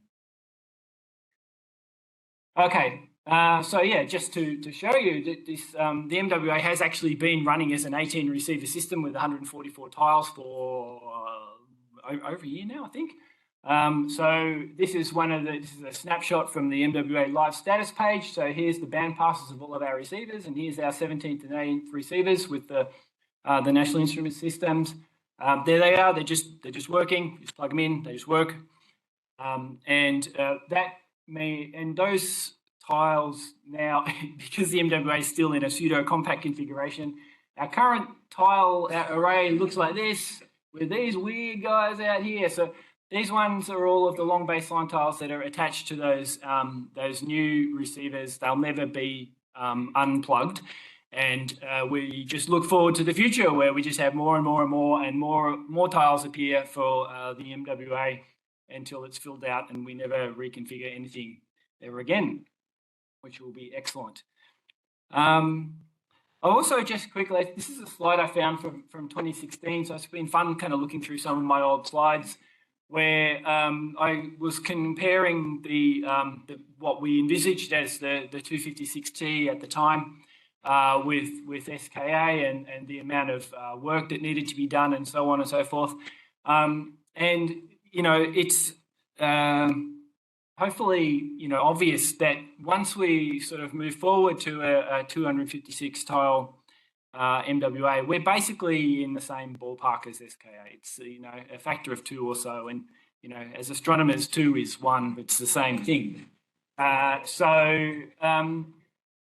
The other thing, so I look forward to this. This is a fantastic thing. No reconfigs. Everyone gets all the baselines. We've got short spacings, long, high resolution, the whole kit and caboodle. There's no argument this will be an awesome thing.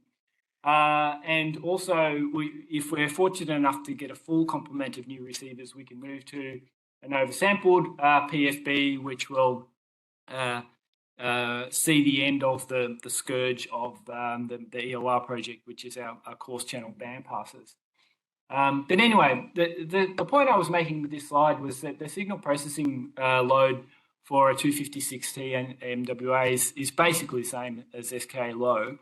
And if you think about the compute and downstream processing requirements, it's actually more or less the same as well, because the ratio of our antenna size to our array size, or field of view to number of pixels in the beam, is basically the same, right? So yes, it's not the same sensitivity, but the imaging problem, the amount of work you need to do to form an image with MWA is basically going to be the same as for SKA. So I would hope that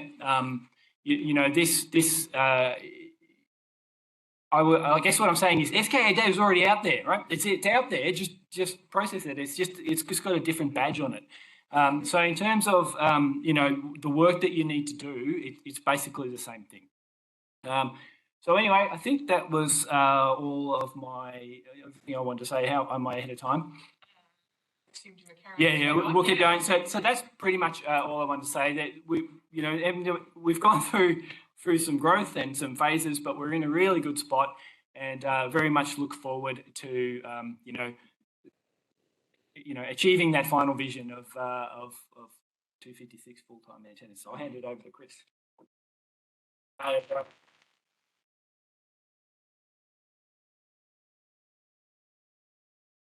going to need to do a little bit of a switcheroo here. Yeah. Slide might also be right. Which is Bear with us. great. Spoilers, everyone, hang on a minute. Oh, Maybe it's better if I just reopen it. Let's do that. Let's just close. Lesson learned.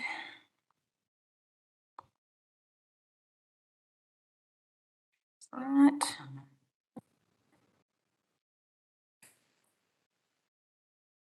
fantastic. Where's that? We're on to it. Okay, fantastic. Thanks, folks. Yes, I'm Chris Riseley. I'm your MWA principal scientist, and Stefan is your deputy principal scientist. He's out in the audience. Give us a wave, Stefan. There you go. Feel free to talk to us about anything science related during the rest of this conference. Now, I'm not actually going to be going too much into details of science retrospectives because over the rest of this meeting, you will be hearing a lot more from the people who've actually done the work. So I've stuck with the more traditional principal scientist report. I'm going to be giving you a little summary of where we're at in terms of papers, citations, etc. Although Stephen gave us a little bit of a spoiler on that earlier this morning, and I'm going to be showing a few of the highlights. But there's a little bit of a retrospective and outlook thrown in there. So since the last meeting, we have had 18 new MWA papers accepted and 6 collaboration papers submitted to journals. This means that we have a new total of 179 collaboration papers and 139 external papers. This means that since the beginning of MWA science operations, we have had over 300 MWA papers, over 318. We have grown in citations, as you would hope. In the last 6 months, we've gained 4,000 citations to collaboration papers and 416 new citations to MWA external papers. And when you plot it on a log scale, we're used to seeing things on the website in linear scale. Log scale, it looks like we're plateauing, but actually we're not. This still indicates excellent growth. And you can see that the external papers are really starting to catch up with the collaboration papers in terms of both, growing in terms of citations and starting to catch up in terms of cumulative publications.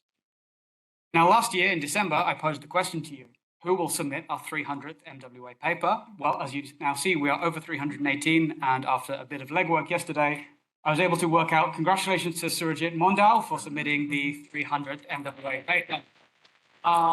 Is Surajit here or on? Okay. So congratulations on winning this arbitrary metric. So some highlights from the last few months, and I will finish with an outlook and a little bit of a fun interactive activity for you all. The MWA delivers on 5 key science themes: EOR, Pulsars and fast transients. Transients, I need to make a new one of these with the latest time series from the 33-year source, but that was not available on archive, unfortunately. Solar, heliospheric, and ionospheric science, and GEG. And GEG appeared last because this is my personal science area, and so I'm going to be dealing with that last but not least. Let's start off with EOR. There haven't been any new EOR papers in the since the last project meeting, but I spoke with Kath, and there are a load of things in process. Kath mentioned that there are a lot of people who have papers that they intend to submit by the end of the year, and a lot of things cooking. EOR team's been digging deeper. You're finding harder and harder things to deal with, and so this is taking a lot of work, but there's a lot of momentum here. A few highlights that Kath sent me that I thought I would mention is Hyperdrive, Astro 3D's new open access calibration software suitable for all MWA uses, which is going to be hugely useful. Work led by Chris and Dev. MWA metadata and quality metrics, useful for EOR, but also useful generally for understanding the health of the array and how everything is looking. Work led by Redeemer and Dev. There was a video here, but I can't play it because I'm using PDF rather than Keynote. And Dev has got a lot of fingers in a lot of pies, and has also been hard at work capturing quality metrics directly via Google API. So you can just take a look at this big sheet and figure out how the array is looking. Now, if I remember correctly, what's happening next on this slide, one thing that Stephen said this morning also really reflected with me while I was putting this slide together. The MWA is not just about the science that we do and the technology that we make and the things that we discover. It's also about the people. And one thing I like to do as part of these talks is recognize awards and achievements that have happened recently. So congratulations to Nicole with the joint win of the ASA's Louise Webster Prize for her super awesome 2019 paper on improving EOR power spectrum results. This really reflects a lot of the continuous hard work that the EOR team has been putting in over the years. So big congratulations. Now, one thing that I also wanted to add this year, for each of the different science themes, I've totted up how many different theses have been completed. So the EOR team have done extremely well. Over the lifetime of the MWA, there are 14 completed student theses. This includes like masters and honors and PhDs. And this is not counting those that are ongoing. Most recently, from Kariuki, who has finished at Curtin and has moved over to Europe to join the LOFAR EOR team in Leiden. I bumped into Kariuki last month at the LOFAR family meeting. He's very, very happy. So congratulations, Kariuki. I know you're not online. Maybe you'll watch this recording, maybe not, but well done on completing your PhD.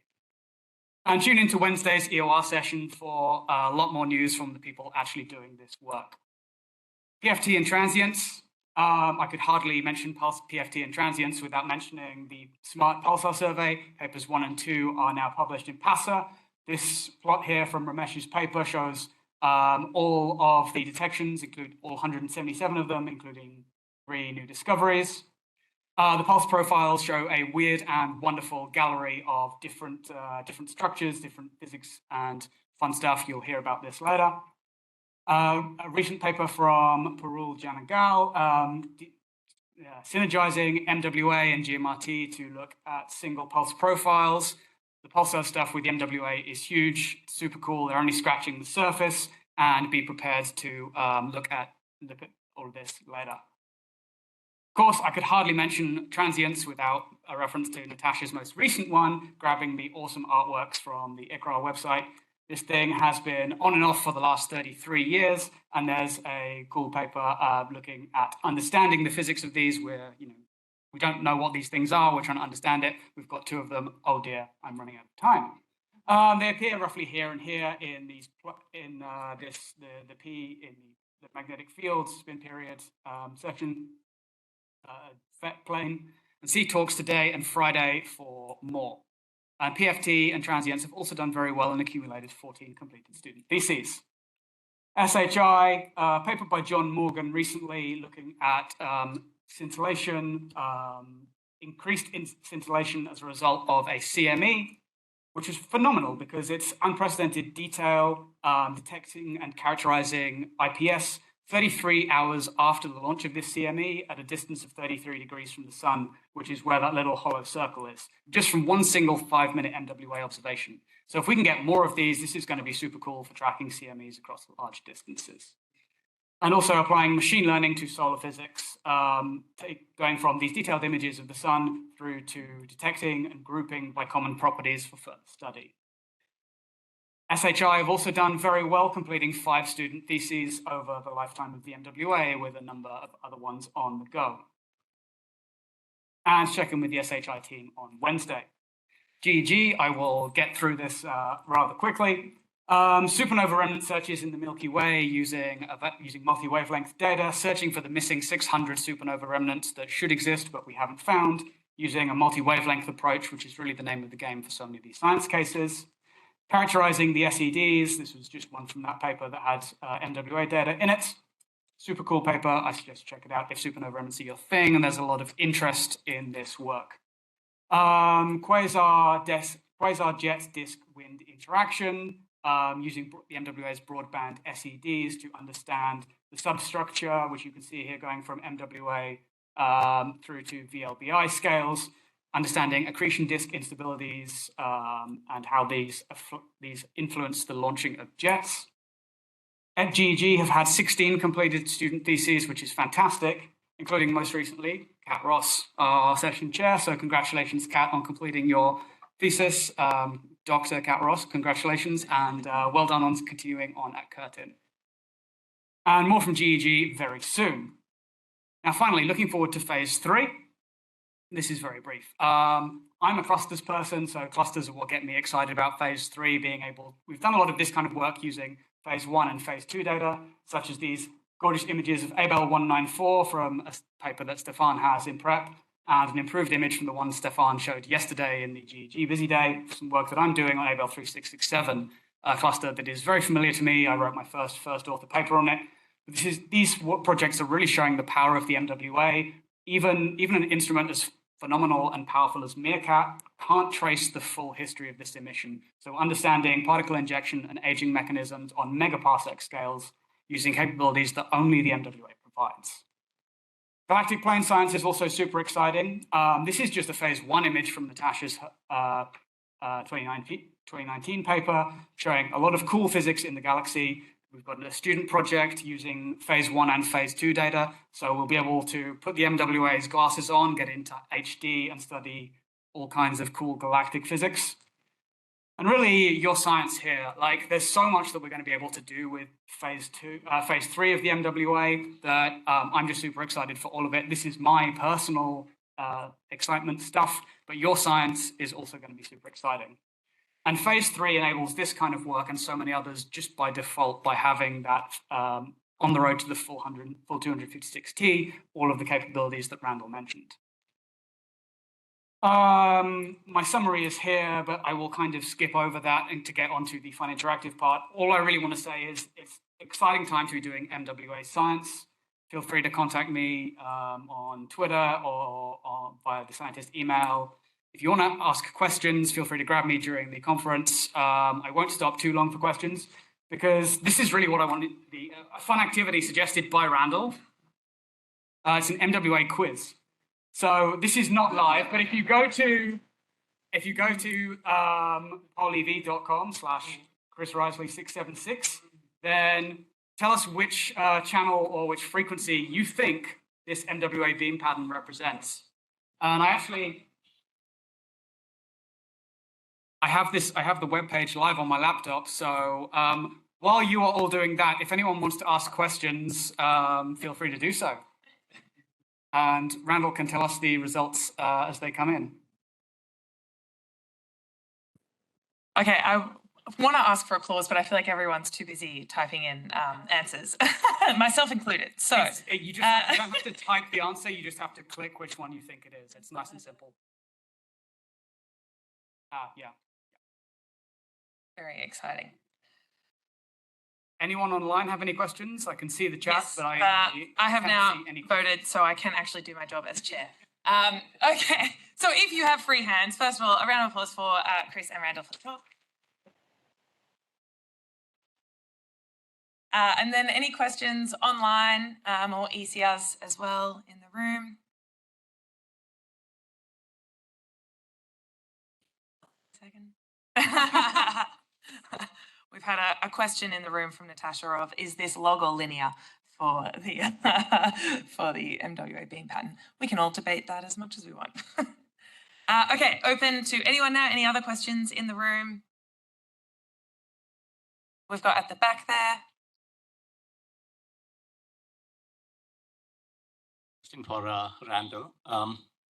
So you mentioned, Randall, that we are almost there in the path to real-time processing and beamformer. So I was just wondering, in terms of the current computing resources we have and what that we could be looking for in the next year ahead or some in terms of like how much bandwidth we can process or how many beams or what sort of a timeline that we are looking at.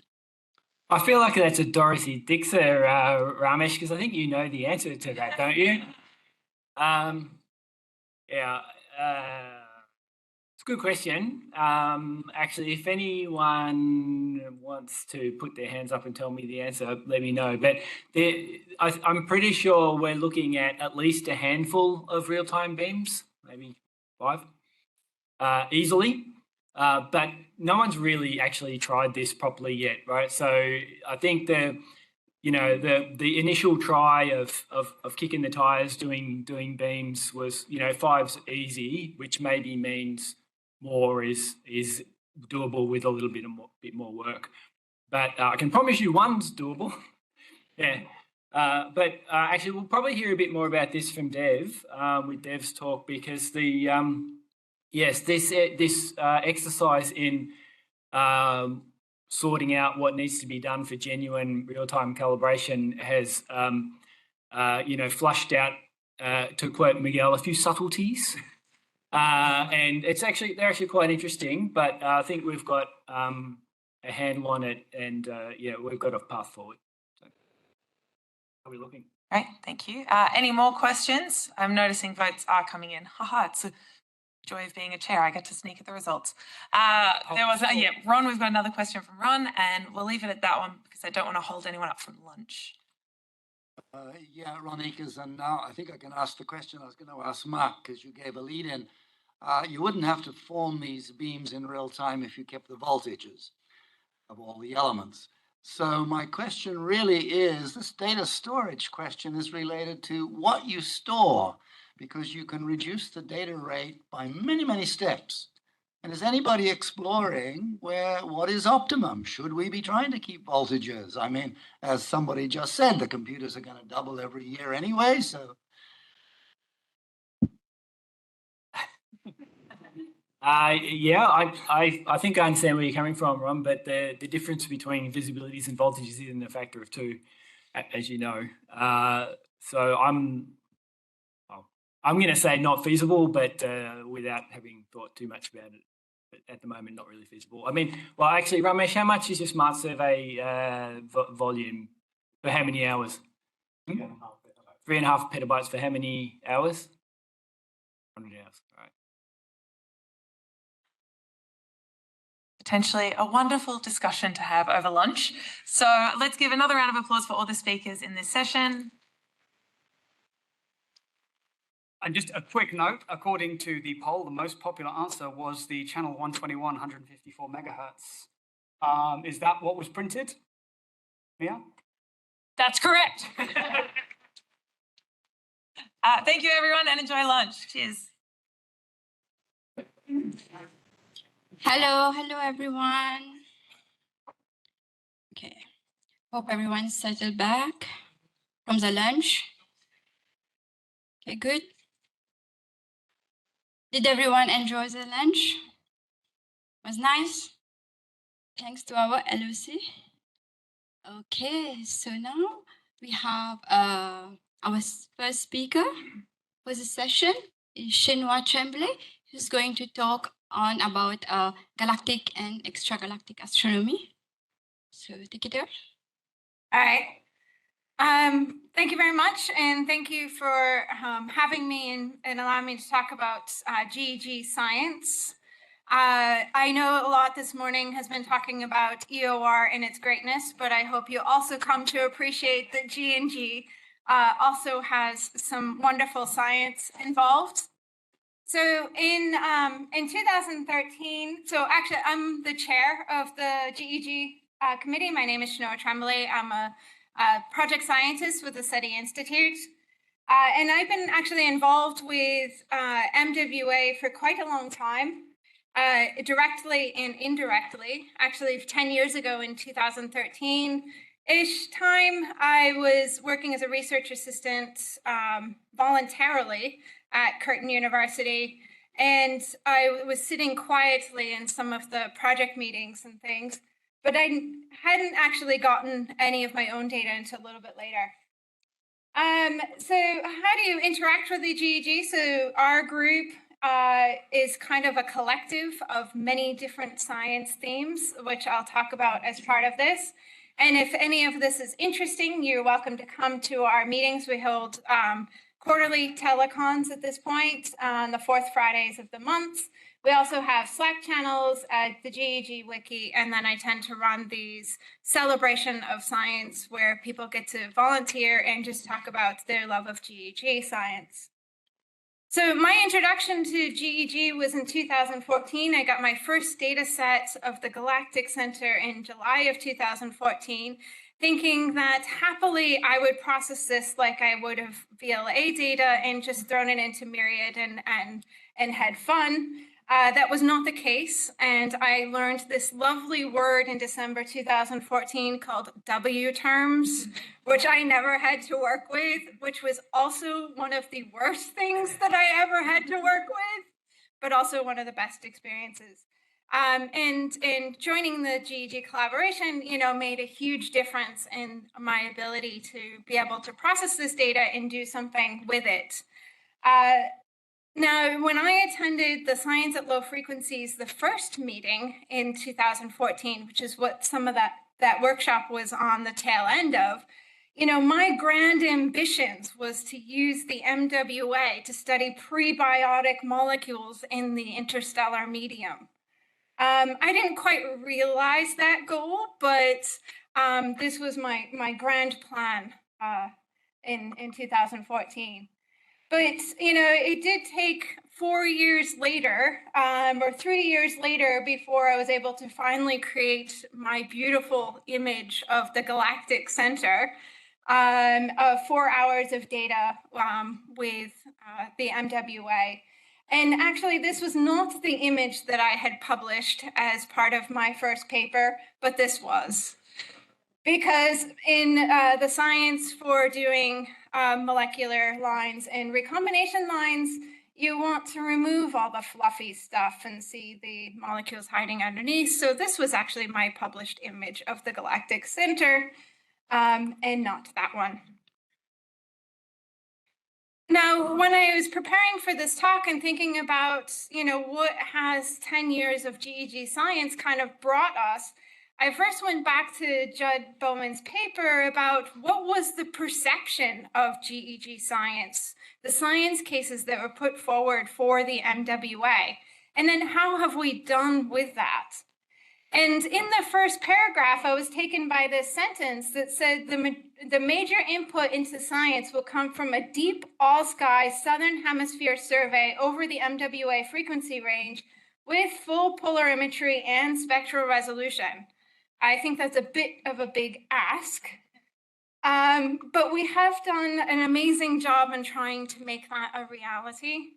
So the GLEAM survey, the Galactic and Extra-galactic All-Sky MWA survey, and now with the GLEAM X as well, which gave us that all-sky view of the universe at the low frequencies. And then the later realized POGS survey. And I'm not going to talk about any more of these because these are going to be part of, I'm sure, discussions in the upcoming talks in this session. But one of the other things is that, it wasn't just one survey. We've had other ones as well. So MIDAS is the MWA Interestingly Deep Astrophysical Survey, which is a deep long-time survey of the gamma-23 field from 100 to 230 megahertz, and it had its first data release in 2021 and has produced some really interesting results as part of that. But GLEAM, not only was it a survey in itself, it allowed for a survey within a survey. So the GLEAM 4 Jansky survey was 1,863 of the brightest sources that were detected within GLEAM. And then 140 of these have been later followed up by work by Sarah White and her collaborators on the Meerkat. And they're learning a tremendous amount about these really bright radio galaxies that were first found within the GLEAM survey. But the additional science goals that were perceived as part of GEG in 2013 was, talking about the cosmic web, relics and clusters, Faraday tomography, studying the SMC and LMC, magnetic fields, cosmic ray mapping, supernova remnants, and radio recombination lines. And over the last 10 years, we've actually made all of these science cases, at least some headway on all of these science cases in the end, in a variety of different papers that have come out. And I've highlighted a few here, but this isn't everything, obviously. Currently, GEG is made up of 6 science teams plus surveys. So we have the galactic and extragalactic spectral lines, the radio galaxies and galactic continuum, polarimetry, clusters and cosmic web, Magellanic clouds and nearby galaxies, and surveys. And from all of this, we've discovered not only what we kind of expected to find, but also some stuff that we didn't necessarily expect to do with the telescope. So one of the things that when I was scrolling through the papers is that we've done some significant work on studying H2 regions, which wasn't particularly mentioned or highlighted in in the 2013 paper. But with Luke Hinson had gone on to study 302 H2 regions observed and cataloged in these pretty blue bubbles in his work. I had done some work in 2022 doing a deep dive on the Vela field, studying 10 H2 regions with MWA and ASCAP, and then have some follow-up observations to study some of these and more details with using molecular lines and magnetic fields. SETI was not particularly brought up, but we have done a bit of work in this field between Stephen and I and other collaborators, where we've done 4 target fields across a range of frequencies with the MWA, pushing some of the limits due to the wide field of view and using an aperture array in comparison to some of the current research and work. Although I didn't get to particularly realize my dream of studying complex probiotic molecules in space, in a number of the work that I had done, I did build a pipeline to be able to use the MWA to try to look for molecules. And we had a number of tentative detections which are interesting to the astrobiology community. Nitric oxide is one of the precursor molecules that was thought to be a starter for life here on Earth, and is intense interest, but we don't discover it as often as we should in the interstellar medium. And the theory was that maybe we need to probe into lower frequencies. And so we've done amount of work on both the theoretical side and the data side to try to find this molecule in more abundance. The mercaptan radical, or SH, although not a prebiotic molecule, is one that we actually put into the atmosphere as a scrubber of the contaminants that we put into our own atmosphere. So a high concentration of this might suggest that another civilization is doing likewise. And then the deuterated form of formaldehyde and oxygen are found in cold cores. These are precursors that are prevalent surrounding amino acids in laboratory experiments, and they're precursors to proteins. So also important for understanding prebiotic chemistry. In addition, for the extragalactic spectral lines, studying high redshifted H1, not just all the way back to the EOR, but all of the space in between, has also been of significant interest. And there's been a couple of experiments led by Nick Seymour and James Allison to try to use Gleam-selected sources in order to try to find these this H1 absorption. And although the systematics in phase 1 and phase 2 are quite significant and make this a very challenging experiment, both the molecular lines and atomic lines will be greatly benefited by the phase 3 upgrades and updates that are planned and have already been undergoing, including with the new correlator. And so these might be much more realized in the future, but still have a lot of computational challenges to overcome. But I think that when I was looking through all of the papers that have been published by the collaboration, like Chris said, the 179, and looking at the GEG, there was a major theme of a number of papers were discovering the really big and the really old, which isn't particularly surprising, but had some very interesting results. And in particular around discovering giant radio galaxies. Natasha had found one, the paper I think was even said serendipitous discovery, looking through these images and finding the really big things and that stand out and that we don't particularly understand. Nick Seymour's paper on discovering the giant radio galaxy in Abel 3936 and studying some of the properties in a multi-wavelength viewpoint and trying to understand these really large, kind of more relic emission.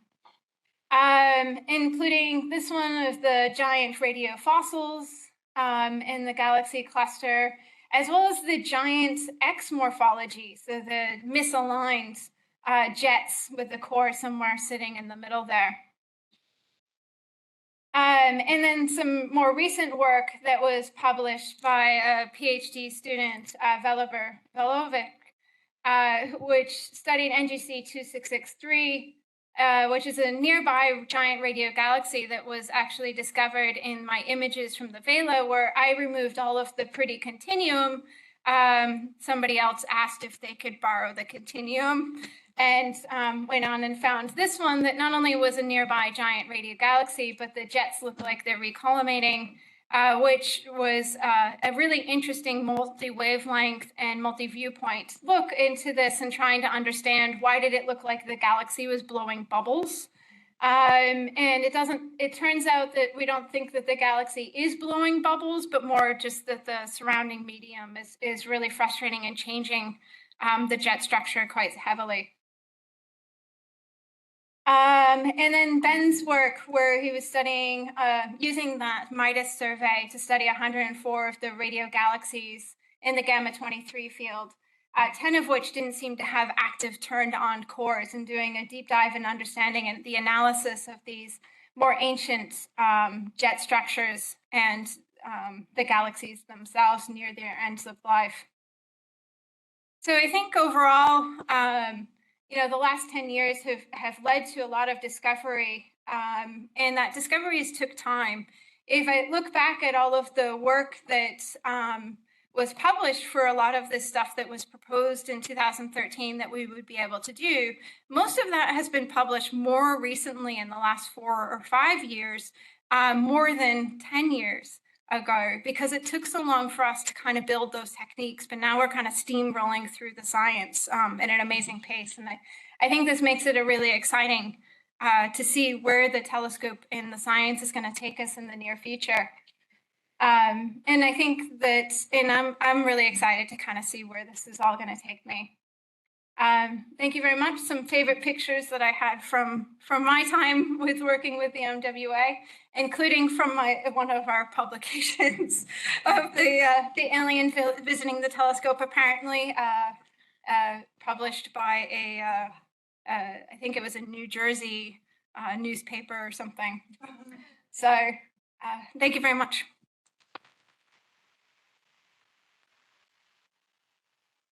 Thank you, Chenoa. Any question? Take question from students and ECOs in the room. Any question? The rest of the room? Question? You're welcome. We are well ahead of schedule, so questions are welcome. Okay, online? No. And for anybody that doesn't know, that the picture about the stray animals is on the way out to the Murchison. It's definitely a sightsee. No, it was not me. I did not climb up that pole and do that. Okay, if there's no questions, so let's thank the speaker, Chenoa, again.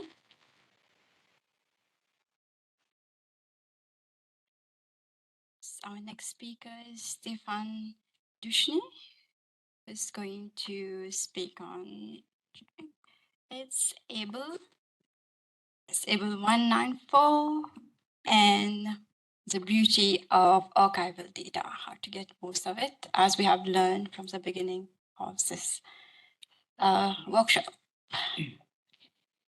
Alrighty, yeah, thank you very much. Hello everyone. So I tend to work a lot on radio surveys and galaxy clusters, and often combining those two, surveying galaxy clusters looking for radio emission. This is kind of a mixture of those kinds of things, but in a very non-standard way. And I wanted to kind of talk about the utility of the archival data. I feel like that is somehow the topic of this particular day, which is quite nice, and probably part of the reason why I'm speaking about this right now. But this particular cluster is kind of cool. It's been something we've been looking at for a while using a mixture of telescopes. The image here is a bit of a spoiler. This has been shown already. Mostly it's just to highlight the MWA data and really the place of the MWA in imaging, looking at clusters and how it still fits in with some of the really high sensitivity images you might get from something like Meerkat. So I just like to show that to highlight we can still do some really nice stuff here. Let's see. So the talk is not going to be hugely about ABEL 194. This is going to be more focused on imaging and doing some cool things with that. But I will give a tiny bit of background just so you kind of know what the cluster is. It's a fairly low mass cluster. It's not usually something I would look at because I usually like to look at big massive merging clusters, which tend to have shocks and turbulence, and all of this generates fun radio emission. This is mostly just radio galaxies, which are cool too, of course, but usually not what I tend to look at directly. So it has been studied fairly extensively already at various wavelengths. Some work here by Federico Gavoni in 2017 using Sardinia Radio Telescope in the VLA sort of showcases the radio galaxies. And they've looked quite extensively at the magnetic field in the cluster as well. One of the cool things about the cluster is that it's on the equator. That's also a really horrifying thing about it because UV coverage is always very strange there and imaging is quite difficult. But being on the equator means that we do get to view it with quite a few different instruments. And so more recently, there have been some Meerkat and LOFAR observations of the system for different surveys. And so the image I've got here is actually from LOFAR from a 2-meter sky survey snapshot, or I guess not really a snapshot, it's 8 hours or so.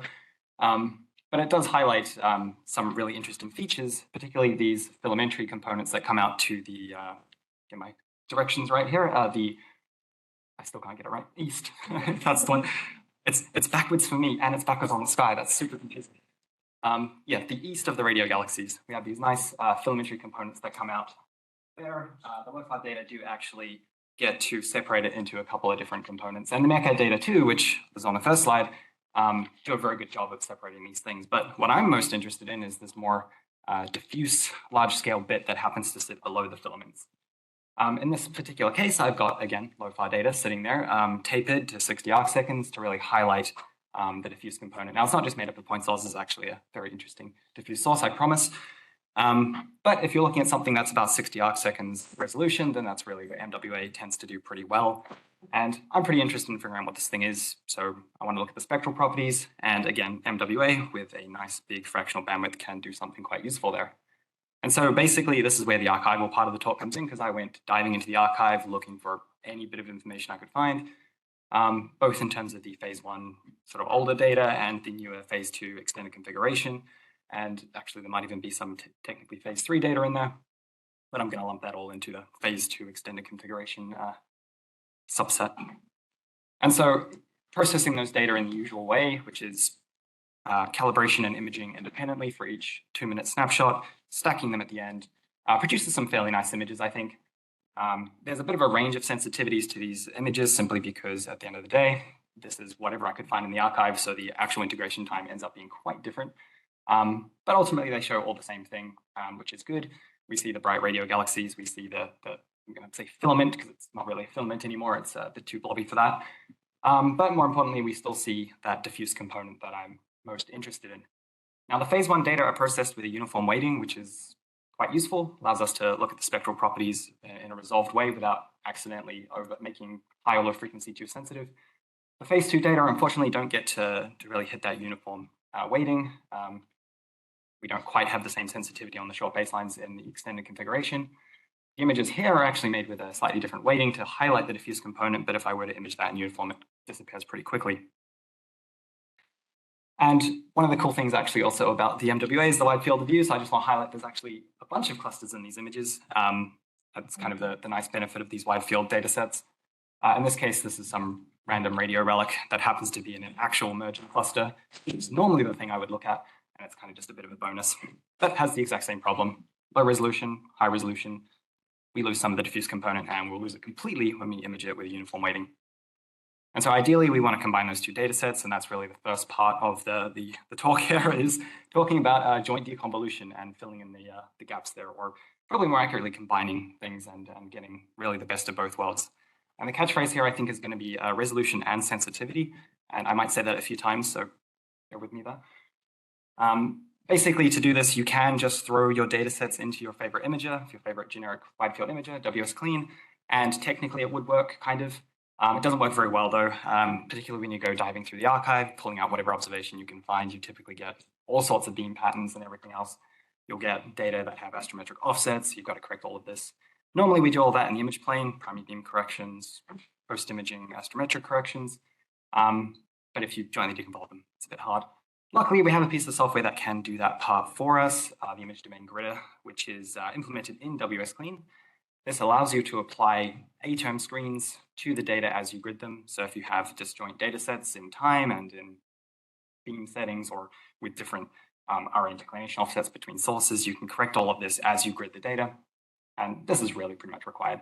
So here's a nice image that uses this process from Ben McKinley's work. I think we saw an image of this before, actually, and possibly Chris's update. That was a nice colorful version of it, but I've got the one from the paper.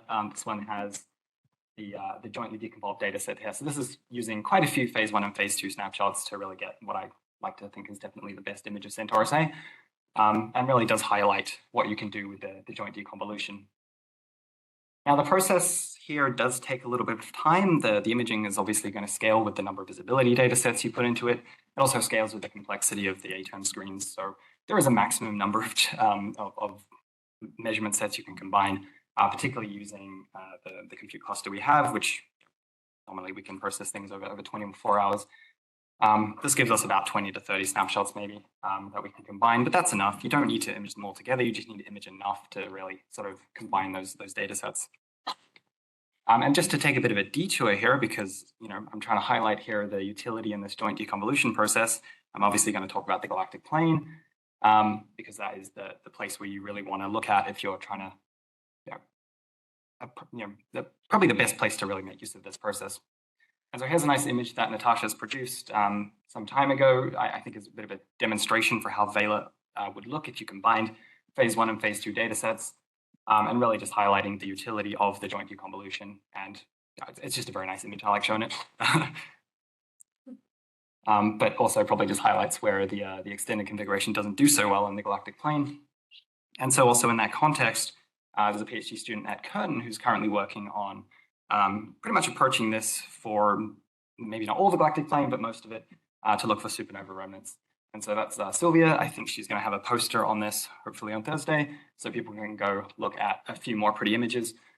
The process here is really just going through finding all the Gleam and GleamX snapshots, combining them through this process, which we're still refining a little bit, but Sylvia also already has some really nice results from that. And particularly, here's a nice single example, which is really a single snapshot in phase 1 and phase 2 in the middle, and then joint down the bottom. And that's really only 4 minutes of data. So that's pretty good just for that. Now, going back to within the context of galaxy clusters and perhaps a comparatively unexciting example of my tiny little cluster, but when you're focusing on galaxy clusters like this, you can actually get away with doing some slightly different things.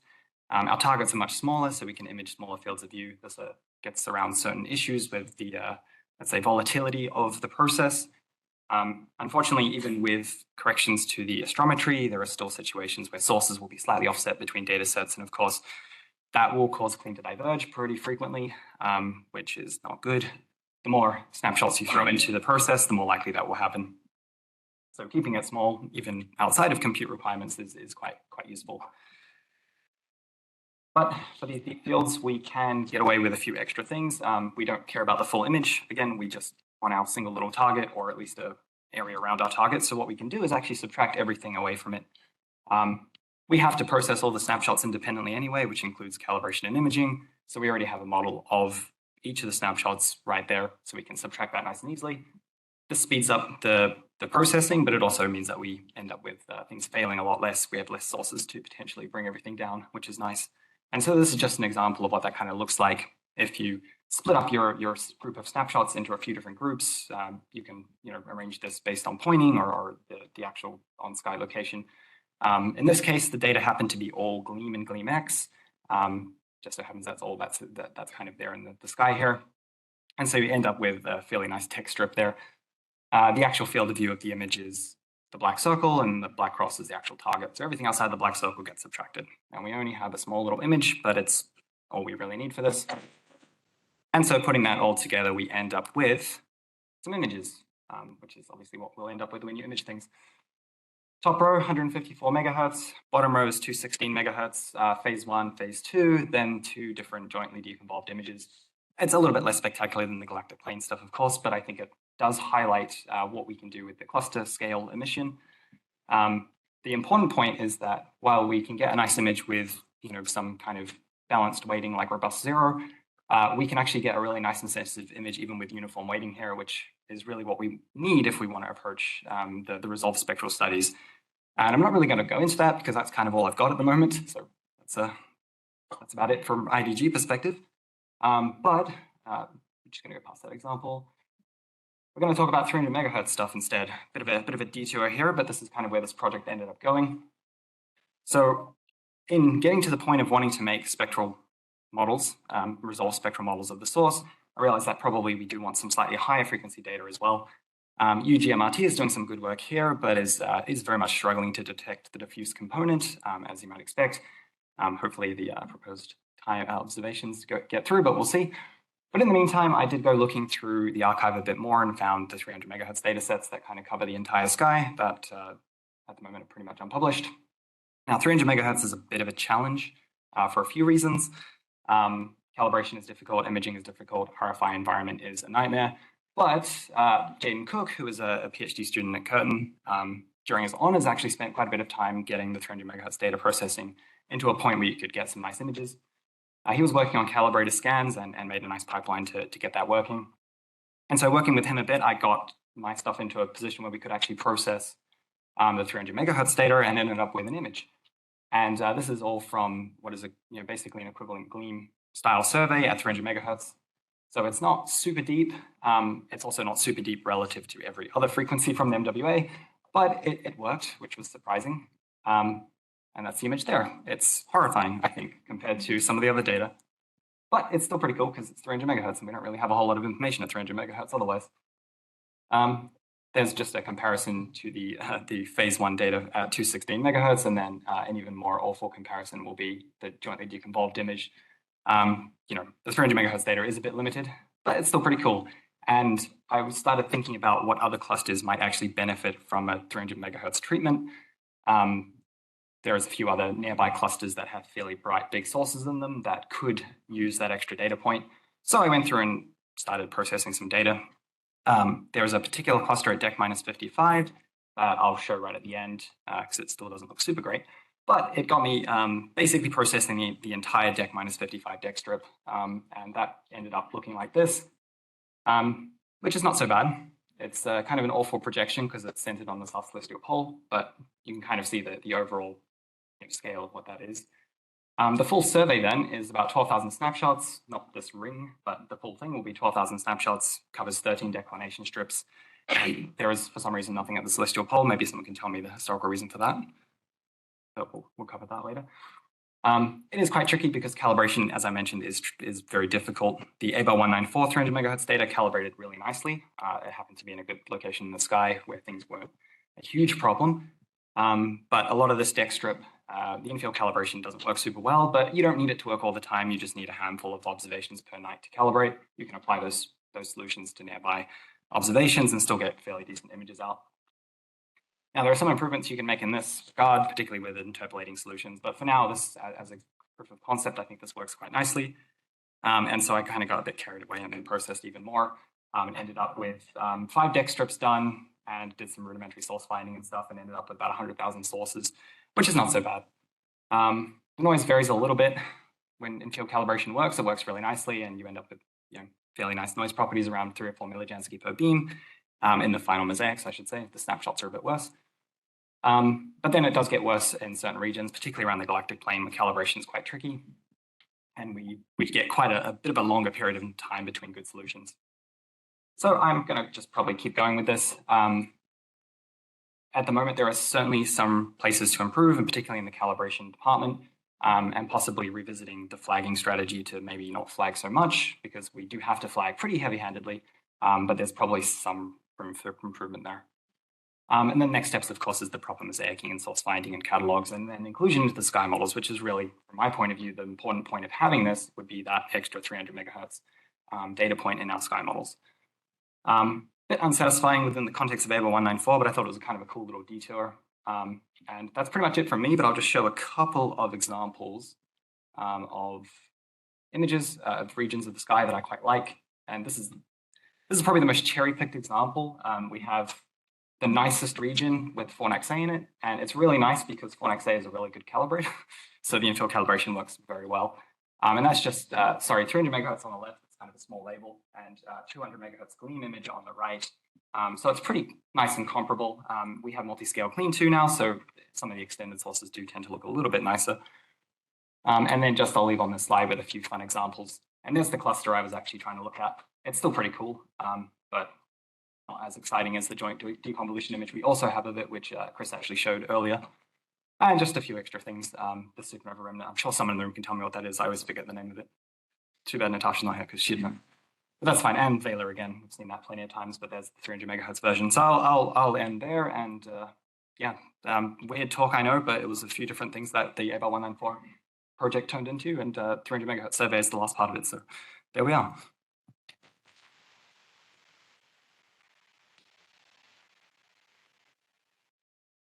Thank you, Stefan, for such awesome images.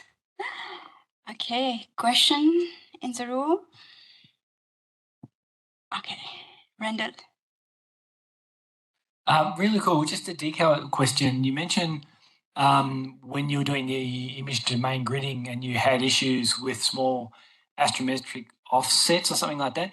Is that an intrinsic thing, or was it ionosphere? What was sorry? Yeah, that is because of the ionosphere. So that's just the standard issue with the ionosphere shifting sources around. Normally, we can correct that really nicely in the image plane with like Fitzwarp and things like that. And basically, it's implementing that, but at the gridding stage. Yeah. Thanks.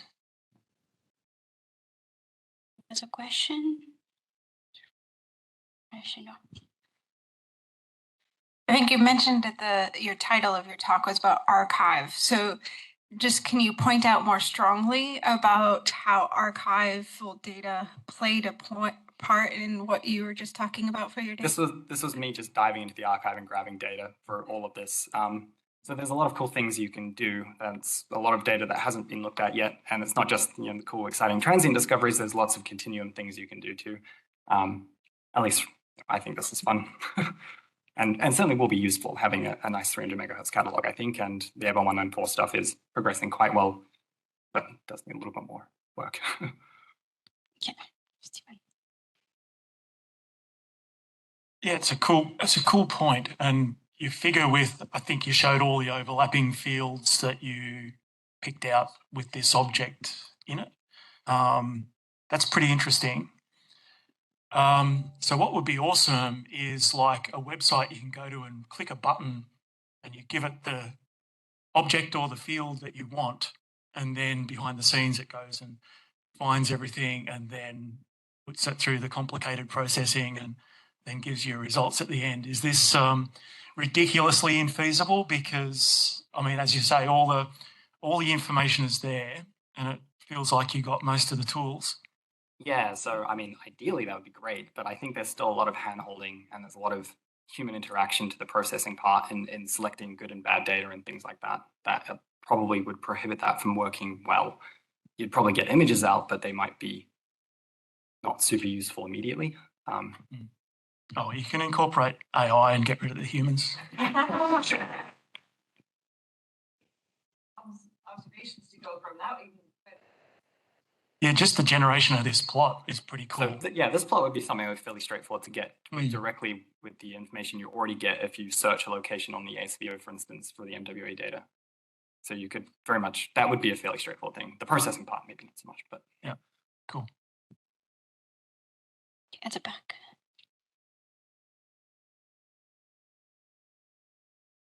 All right, I feel like I've missed the punchline because you showed over 194, which you and I have talked about many times, and you showed the beautiful diffuse structure and all of the lovely images. What's the spectral index? It's fairly steep, around minus 1.5, but the exact number is uncertain at this stage. And that's because of the processing. So that was my next question was going to be, how accurate is your flux density when you're doing these techniques? The flux density is actually pretty good. That's not the concern, I don't think. As far as I can tell, it doesn't change anything. So if you look at actually the spectral index across, for instance, the phase 1 data alone and then the combined one, that actually stays the same, at least for the integrated flux density. But there's still some additional work to get the resolved data, particularly the registration of images is still not perfect, which does complicate the process. And that's pretty much why I don't have an image yet. There's still work to do there. And this is one of these sort of down the list of priorities for me. So it's, Yeah, still very cool. Well done. Question? I misunderstood that. When you combine phase 1 and phase 2 data, did you improve the sensitivity or improve the resolution? I mean, it feels that the image becomes sharper. So there's a couple of things, I guess. So the resolution is still going to be limited by the phase 2 standard configuration data. So it's mostly the same. These images may be a little bit confusing because the phase 2 images here are at a different image weighting than these ones here. So it's not exactly a perfect comparison. Okay. I mean, you have a picture that is combining phase 1 and phase 2. I mean, you have one image. Sorry. In one slide of your talk, you have a. It's for the Vela supernova. Yes. There's a few different ones. These are all combining the phase 1 and phase 2 data. Oh, okay. Maybe I check later. Okay, sorry. Okay. Okay. Any more questions? Question online? Oh, thanks. Actually, just wondering, could you go to maybe there was the second last slide where you had the side by side, and just yeah, that one. I just wanted to do a bit of a magic eye and see what I saw. If you just hold it there. Yeah, I also have like a HIPS image generator that I can supply if anyone is interested in just scrolling around the image. It's not on an easy to access location, but if you've got 3 gigs of data spare, you can grab that and play around with it. But these are definitely not science ready because they're very rough mosaics. Okay, so we'll move ahead. Let's thank Stefan again. While Mia is setting up, can Sean come back? Thank you.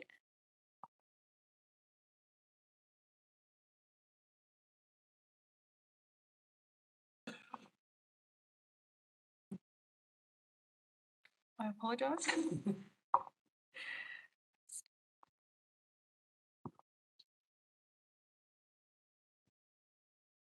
Good afternoon, I'm Sean Paterson. I'm a first year part-time PhD student at Curtin, so this is a bit of a new experience for me.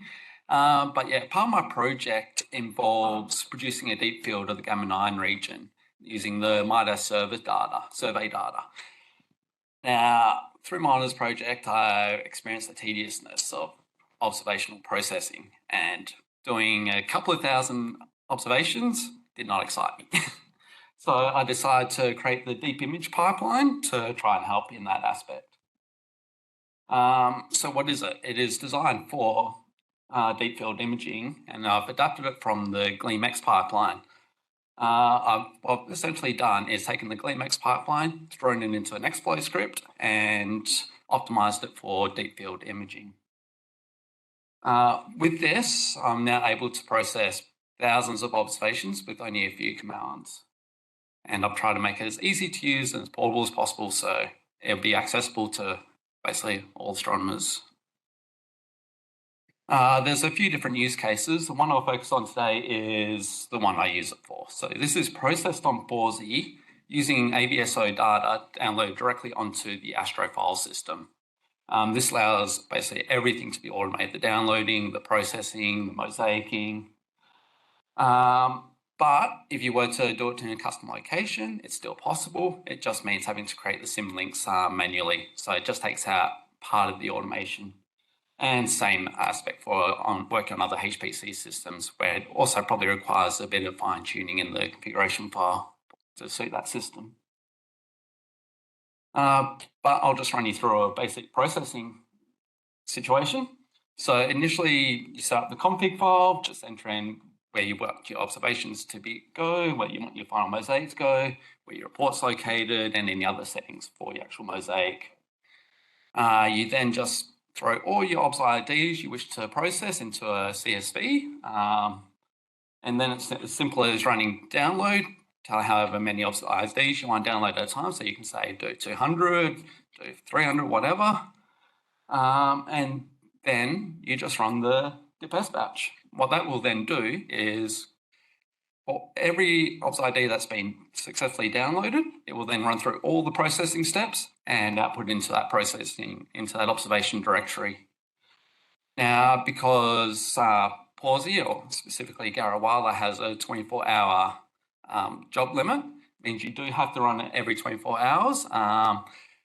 Currently, I've found the optimized number of obs IDs to process is about 120. So I can do currently about 120 per day. Once you've finished processing all obs IDs, you just run the mosaic batch file, and that will go through and complete the mosaic for you. To give you an idea of just how easy this actually is, the other week I was sick in bed with the flu. So every day I was just waking up, logging into Pawsey on my phone, running my Pearce batch, then going back to sleep. And yeah, I was able to do 120 observations per day for the entire week. But to look further into what the actual Pearce batch does, so what it does is it looks into the CSV file, finds any observation that has been successfully downloaded, confirms that data is okay, and then it creates a sim link into the actual observation directory that's specified. Nextflow then looks for any sim links within that directory, knowing that those are observations that need to be processed, and starts and submits a job per observation. So it runs all those observations concurrently. The first step it runs is the calibration step. Once that completes, it logs the image step, and then once that completes, it runs 5 concurrent post-image steps on basically the different image bands. So one thing I wanted to automate most was the calibration step. I did not want to have to look at thousands of calibration plots and figure out what antennas are having issues. And so I modified the AI cal plot produced by Hancock. And what that does is it uses the phase plot, it unwraps the phase data in there, and it fits a linear model to that data. Then measures the RMS compared to that linear model, and basically anything above 20 RMS, it decides, hey, that's a bad antenna, it flags it, and it doesn't process anything from that antenna for that entire viewing night. So as I mentioned, it mainly uses the GleamX pipeline, but there's a few differences. The first difference we wanted to investigate was using a different robustness value. So we initially processed 10 observations at robustness between 0 and 1 at 0.1 intervals. And then we extrapolated that to what that may look like if we were to do 2,000 observations. And here we found that a robustness of 0.3 gave us an optimum RMS value for our imaging. Then we decided to look at applying a 2-key filter to our processing stage. So we looked at the distribution of baselines for our observation set. We looked at the peak, which was around about, I think, 1,200 meters. And we looked at applying various 2-key filters within that sort of range. We discovered that a 2-key filter of 875 wavelengths gave us the best RMS reduction, especially in the side lobe noise. And the other optimizations we had is mainly in the imaging step. So the field I'm actually imaging is off zenith by a decent margin, which meant elongated beam and issues. So instead of cleaning the Stokes eye directly, we decided to clean the linear XX and linear YY polarization separately. We then look at applying the primary beam and joining those two observations together in the post-image step. The additional changes are we moved from a W stacking to a W gridding. This improved the speed by 2.5 times. This then allowed us extra CPU time to produce a slightly better clean. So we increased the image size from 8,000 by 8,000 pixels to 10,000 to 10,000. We reduced the M-gain peak reduction from 0.85 to 0.75 and increased the maximum number of iterations of that cleaning from 5 to 10. This allowed for a slightly more accurate clean and a reduction in the final RMS value of the images. And then in the post-image stage, this is the joining of the two linear polarizations to a Stokes eye. We use the formula used by Morgan, Chetbury and Eckers in their IPS survey. Now, A in this formula is the scaling factor. So what we're doing is we're matching each linear polarization. We're taking a catalogue of the sources using a GN, matching that catalogue to Gleam and producing our A factor, our scaling factor. B is just our primary beam and then the noise and such on that. Now, I was hoping to have a final mosaic ready for this meeting, but unfortunately time did not permit it. So this is just an interim mosaic. It's only using about 959 observations, but it still is able to produce central RMS of 900 microjanskeys in the central region there. Before the mosaic process, we're convolving to a common beam, and then we're mosaicing using SWARP. We're still currently investigating the best ways of selecting which observations to mosaic. Obviously, we have basic requirements at the moment, such as a cutoff of, I think, about I can't remember, 20 millijanskys for central RMS. Anything where the gleam ratio, the ratio of the sources to gleam is out way too far, but we're still looking at other metrics there. A previous test of gamma 23 did produce a better RMS value, but I haven't really confirmed it properly. So I'm looking at still the gamma 9, which is a bit of a problematic region with all the bright sources around. It's actually Hydra A bit further down, which causes a few issues with side load noise. But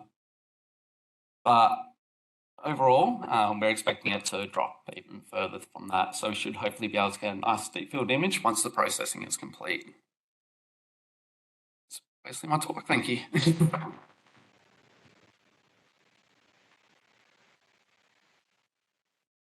Thank you, Sean. Question in the room? Cool, nice work. The image you showed at the end there, what frequency was that at? I might have missed it, but 215 megahertz. Okay, cool.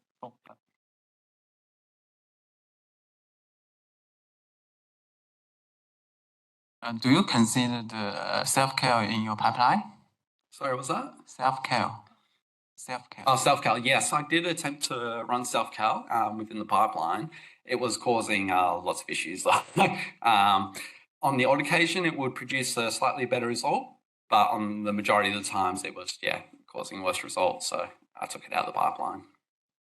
Okay, so in some situations, the self-care may be failed. So do you have some process to judge how does the self-care do and to select the date? Not without actually running self-care, so that increases the processing time, and didn't really want to run that on all the observations and make the selection from that. Didn't want to invest that extra processing time in order to do that for a minute number of observations.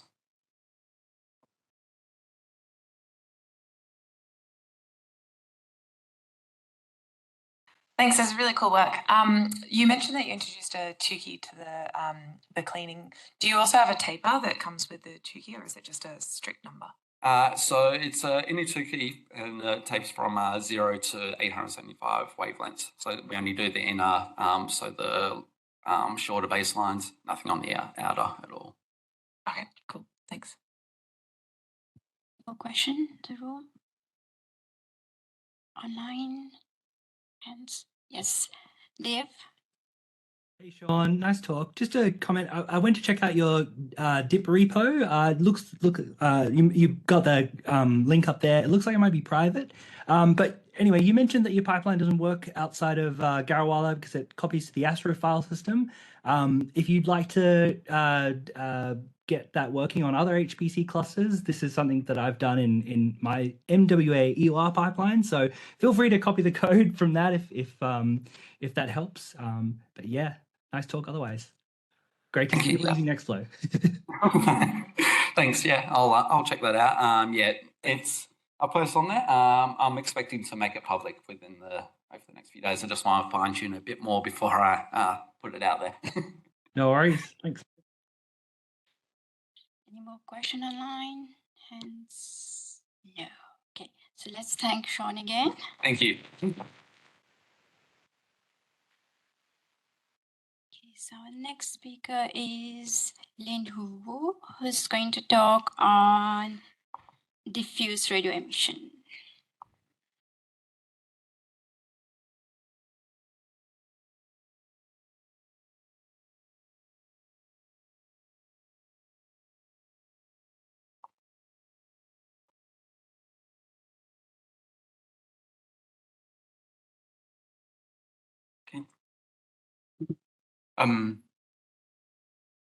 Good afternoon, everyone. I'm so excited to attend this meeting here. Today I will talk something about the diffuse radio emission in the large-scale radio lobe of M87. It's combined observation of MWA and the VLA. The main idea of this talk is shown here, and we use the multi-frequency data, and we do image spectral analysis and equipartition analysis and synchrotron aging on the radio data, and do some dynamic time analysis on the X-ray data, and combine them to calculate its power and energy and power, and then we connect the large scale and the small scale. With this kind of power, we can explore what's the mechanism to produce this produce this kind of diffuse emission in the large lobe of M87. That is the content of my talk. It's mainly 4 parts. Let's begin the background.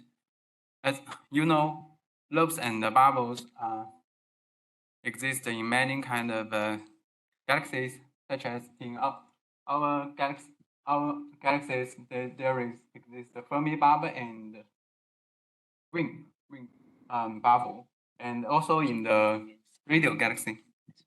Okay, sorry. Also in the radio galaxies, and the quasars and Seyfert galaxy. Generally, it can have 2 kind of explanation. One is related to 2 feedback mode. One is correspond to the stellar feedback, which is mainly contributed from the low luminosity galaxy, and is mainly produced by the supernova explosion, which have a typical energy of about 10 to 51 erg per supernova. And the other is the AGN feedback, which is produced by high luminosity galaxy. And specifically, the AGN have 2 kinds of mode. One is the cold mode, which have which have higher accretion rate. It can produce strong agent wind and strong radiation and produce weak jet. And the other is the hot mode, which has a lower accretion rate, which can produce weak agent wind and strong jet. Though the power of the hot mode is low, but it can have a long time. So maybe it's still important. For individual galaxies, the mechanisms may different. For the high accretion galaxy, quasar, saphers, they have contribution from the agent jet, wind, and for the saphers galaxy, it have a contribution both from the jet and the starburst, maybe the stellar feedback. And for our galaxies, it can be explained by both the galactic wind model and the agent model. So it's so complicated for some typical galaxies. Also in the radio galaxies, the main idea is they are maybe formed by the jet, where it can interact with the wind and the ISM and can decelerate the jet. Well, from recent simulations, we find that they find that the moment flux of the wind can larger than the jet, and also the power can maybe tens of the jet power. So maybe this is an important finding. So what's the contribution of the radio galaxy? Maybe it's confirmed by the wind, or it's confirmed by the jet. M87 is the near radio galaxy, and it's very bright, so it's maybe an ideal source to answer this question. And here show the basic information of M87. It have many scales observed from the VRA and also the VLBI and the EHT telescope. And at different scales, we can constrain its energy by the minimum pressure and equipartition analysis and other SED fitting.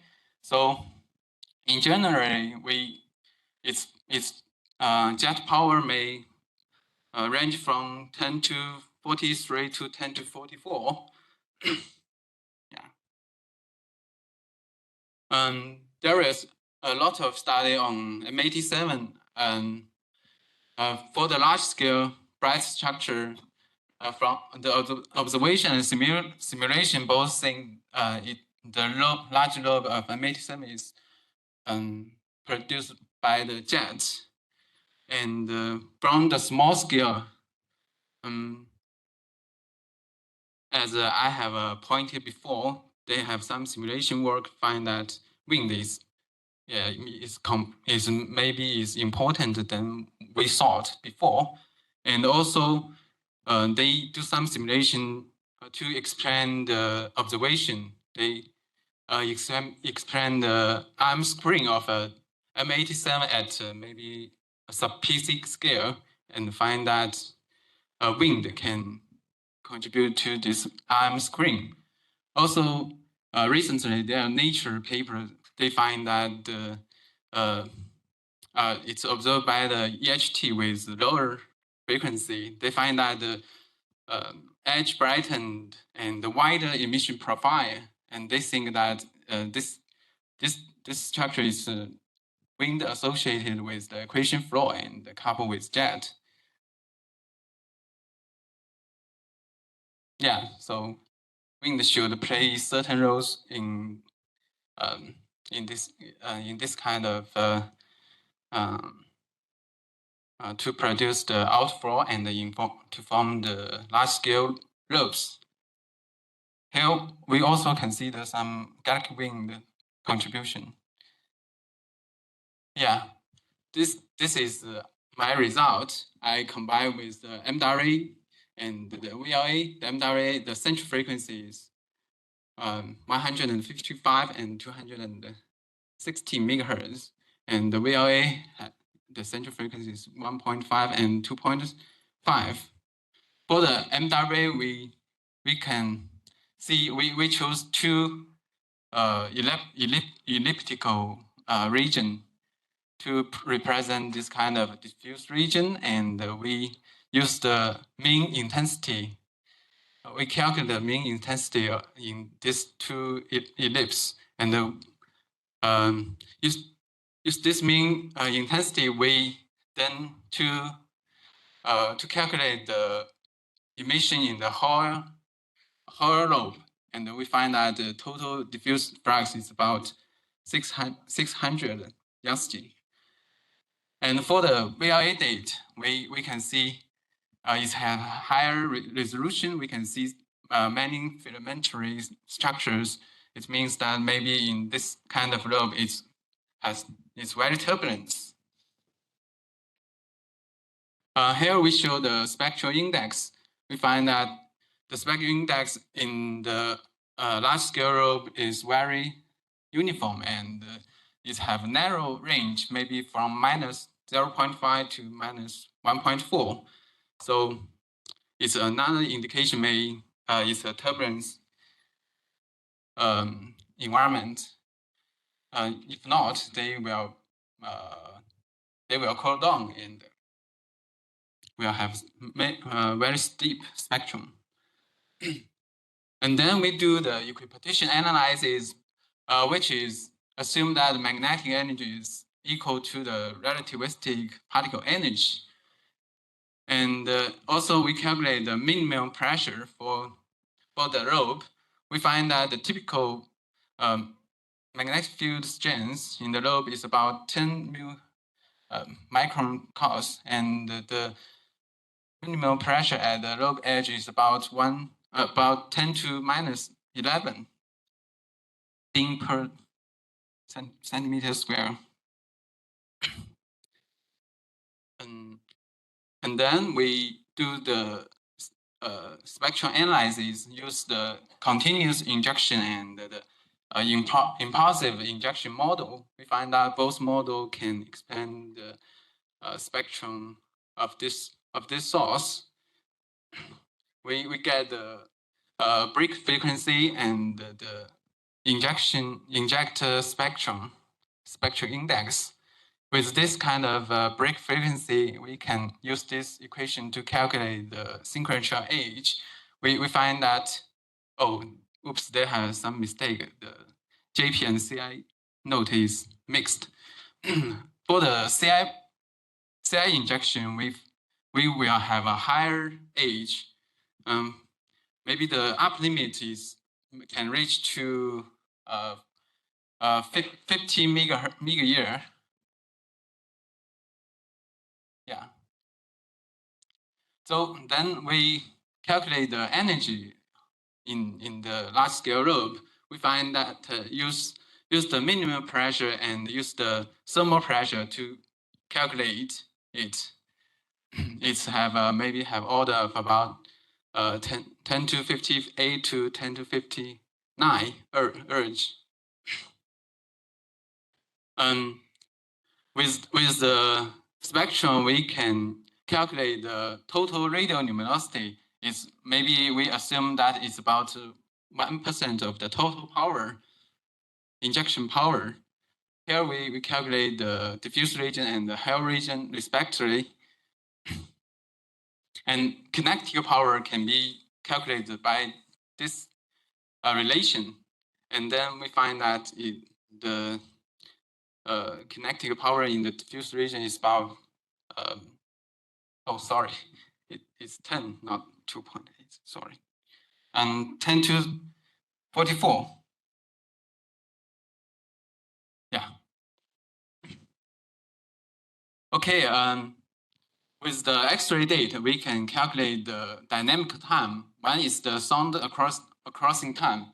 It can calculate with this equation. We assume that the length of the lobe is about 40 kiloparsec, and then we derive a typical cross time is about 50 megayear.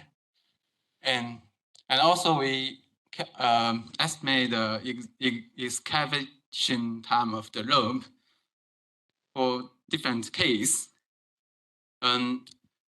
As we have have pointed before, the synchrotron age, the upper limit is about 50 megahertz, and we think synchrotron age cannot present the age of the lobe because it's not considered an acceleration process. So we take the 15 megahertz year to present the age of the lobe. And if we use the exact excavation time to equal with the sound crossing time, we can calculate the power here. Then from this calculation, we finally find that the power in the diffuse region is about 0.5 to 2.5 times 10 to 44 ergs per second. Then use this kind of power, we can do some estimation. First we see if it can be produced by the stellar feedback.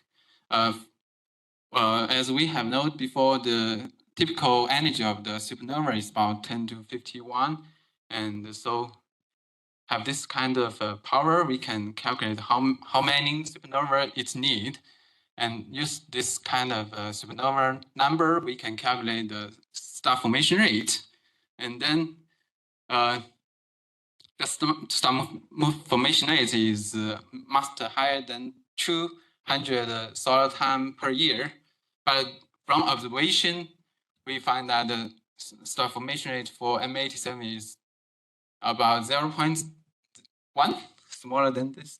And so we can kill this kind of contribution. And what about the agent feedback? Firstly, we see the agent jet. From the basic information of M87, we find that the jet power is 10 to 43 to 44. So it can produce this kind of power. We can see the feedback of a jet is absolutely in play role in this kind of contribution. Lastly, we consider the agent wind as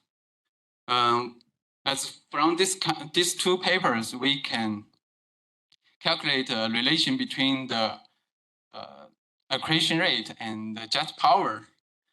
Here we use the boundary accretion rate to, firstly, we use the boundary accretion rate to calculate the wind power, not jet power, sorry. The wind power, and we find that it can contribute, the wind power is about 10 to 38 to 10 to 42. So it's lower than the power from observation. So it's likely that the agent wind has a small contribution. Sorry, I haven't finished it. Yeah, whereas we have noted before that from simulation, we find that maybe tens of the power can contribute to the wind. Then we assume that what about the wind power is about tens power in the diffuse region.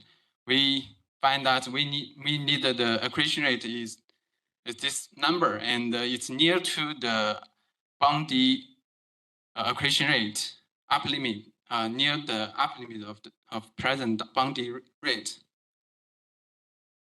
So here is the conclusion. We combine the multi-frequency, and we find that the lobe of M87 is turbulence, and we also calculate the spectrum range and some physical property about the magnetic field strength. With this, we also estimate the power in the diffuse region and find that this kind of power can definitely offered by jet, while the wind can play secondary contribution to this. Okay, that's all. Thank you.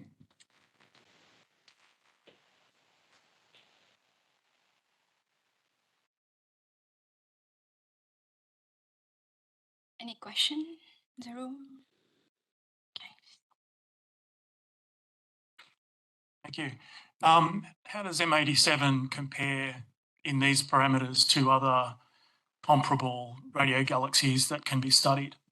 Actually, M87 is a kind of a middle kind. It's not FR1 but FR2, but it's more like FR2, but its power is higher than FR1, I think. So maybe it's not that typical, I think.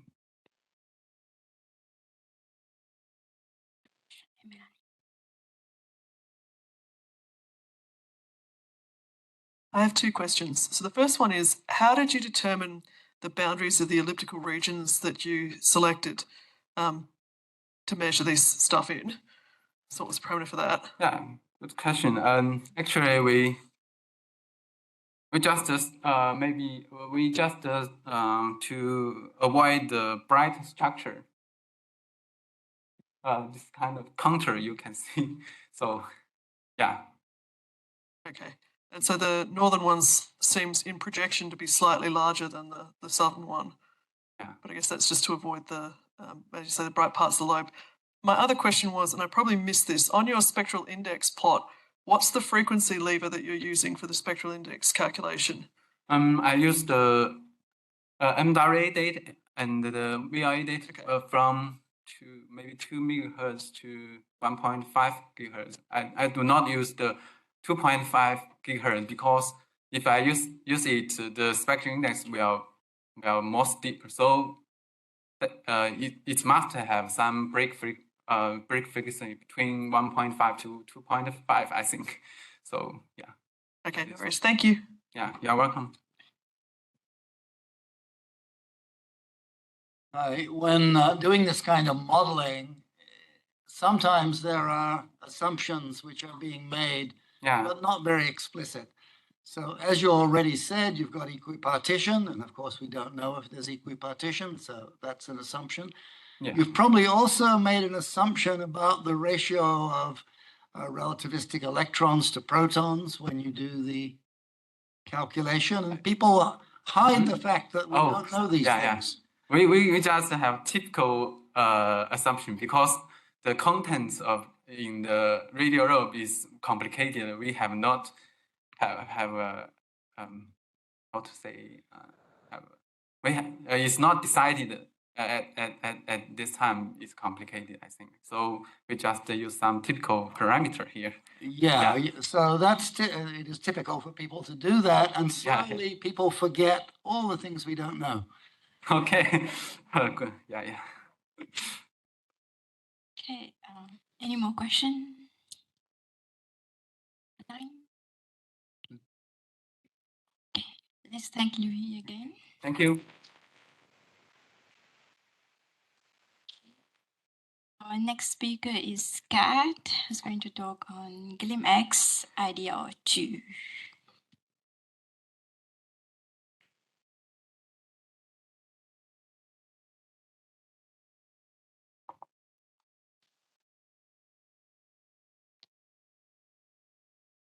Cool. Hi, everyone. So yeah, I'll give an update today about just GLIMX data release 2, where we're at, what's happening, and also some of the data products you can expect to see on the very near horizon.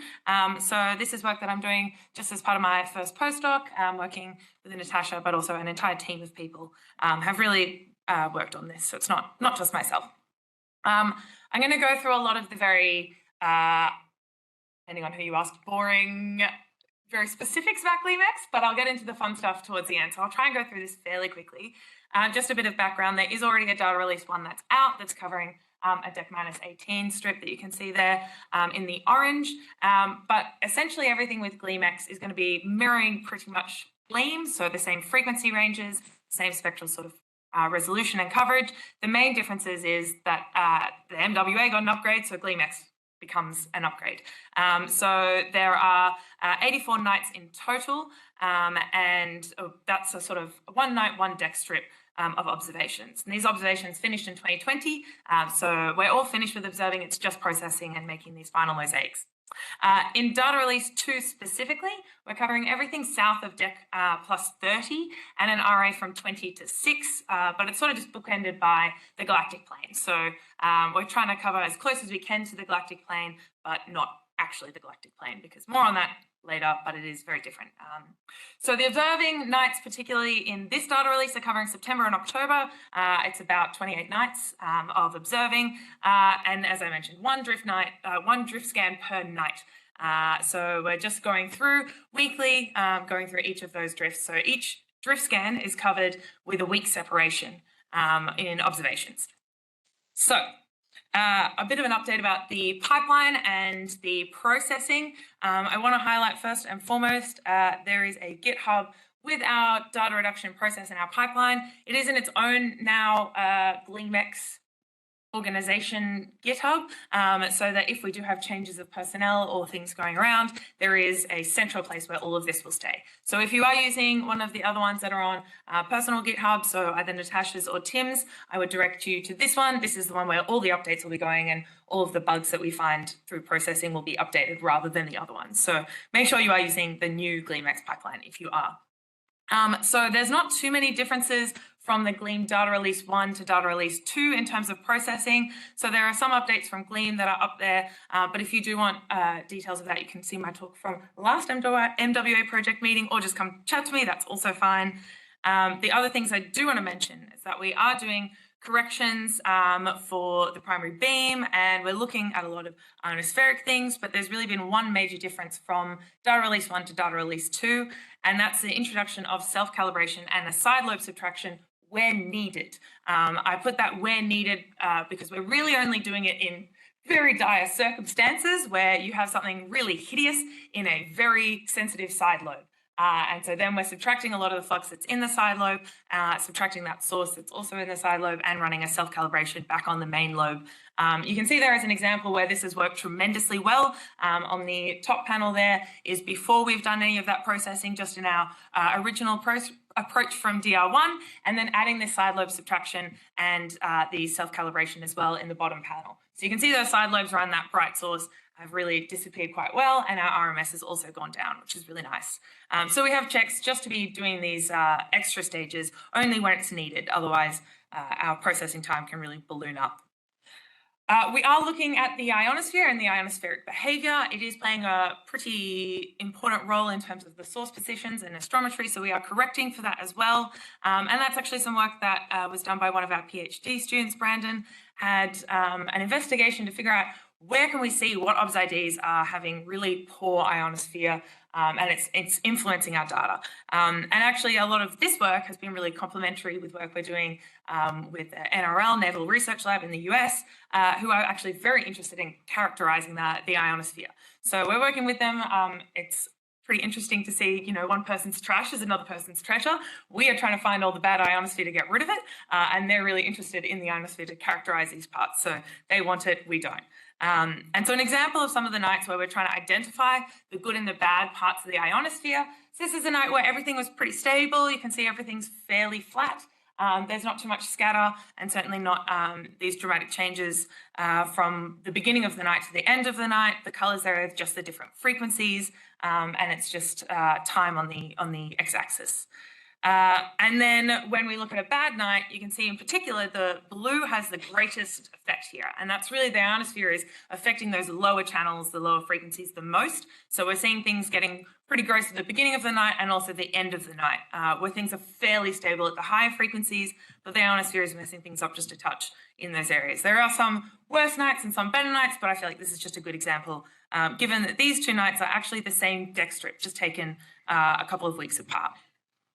So once we've done all these beautiful images and we've checked everything, we've done the side lobe subtraction where needed and self-cal where needed, it's up to mosaicing them and making a beautiful big mosaic of the drift scan.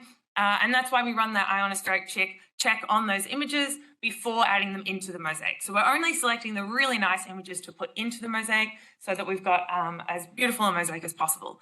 And that is going really well. They are looking very nice. We have these mosaics for each night of the data release 2, as well as then the mosaic for the overall area, which is the mosaic of the mosaics, I guess. And things are looking really good. So what we were expecting is about roughly 1 millijansky noise RMS for our source finding image. That's looking pretty much on par, maybe a little bit better in some areas. Fingers crossed, analysis is still in progress. But overall, things are behaving pretty much exactly as we expect and looking really, really lovely. And in particular, actually, our lowest band, we're really pushing down to confusion. It's lovely.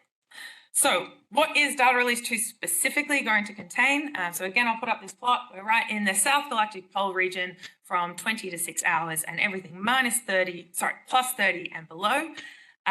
It's all of the nights have already been processed and mosaiced and they're looking delightful. We've gone through the quality assurance. Everything is behaving as we expect. Each of those mosaics look like the spectral information is behaving as well. So it should all be smooth sailing from here, but that's always famous last words. And so we're at to this final source finding and mosaicing. In fact, the mosaics for the final data release in that region are done. But I don't yet have the final catalogue. Maybe if my talk was at the end of the week, I would have a number, but alas, beginning of the week it is. So yeah, very exciting. What will be available with data release 2? So I'll include that source catalogue. I say there around 750,000 sources. Again, I don't have the final catalogue, but come and see me at the end of the week and hopefully I'll have that number for you. But we're expecting anywhere from around 500 to 1 million. It's a bit, I'm not sure. The spectral information will include some, I've got in brackets there. So we'll be doing some spectral fitting of just a power law and then a non-physical curved model as well. And that will be included with the catalogue, but it's not going to be anything strenuous or fancy. It's just going to be a very surface level, but I've got an asterisk there because more on that later. There will also be the ability to get cutouts for the mosaic. So data release 1 is already available on Data Central. You can do cutouts of certain regions that you want for each of the frequencies, including the subbands as well. And we'll be doing the same thing with data release 2.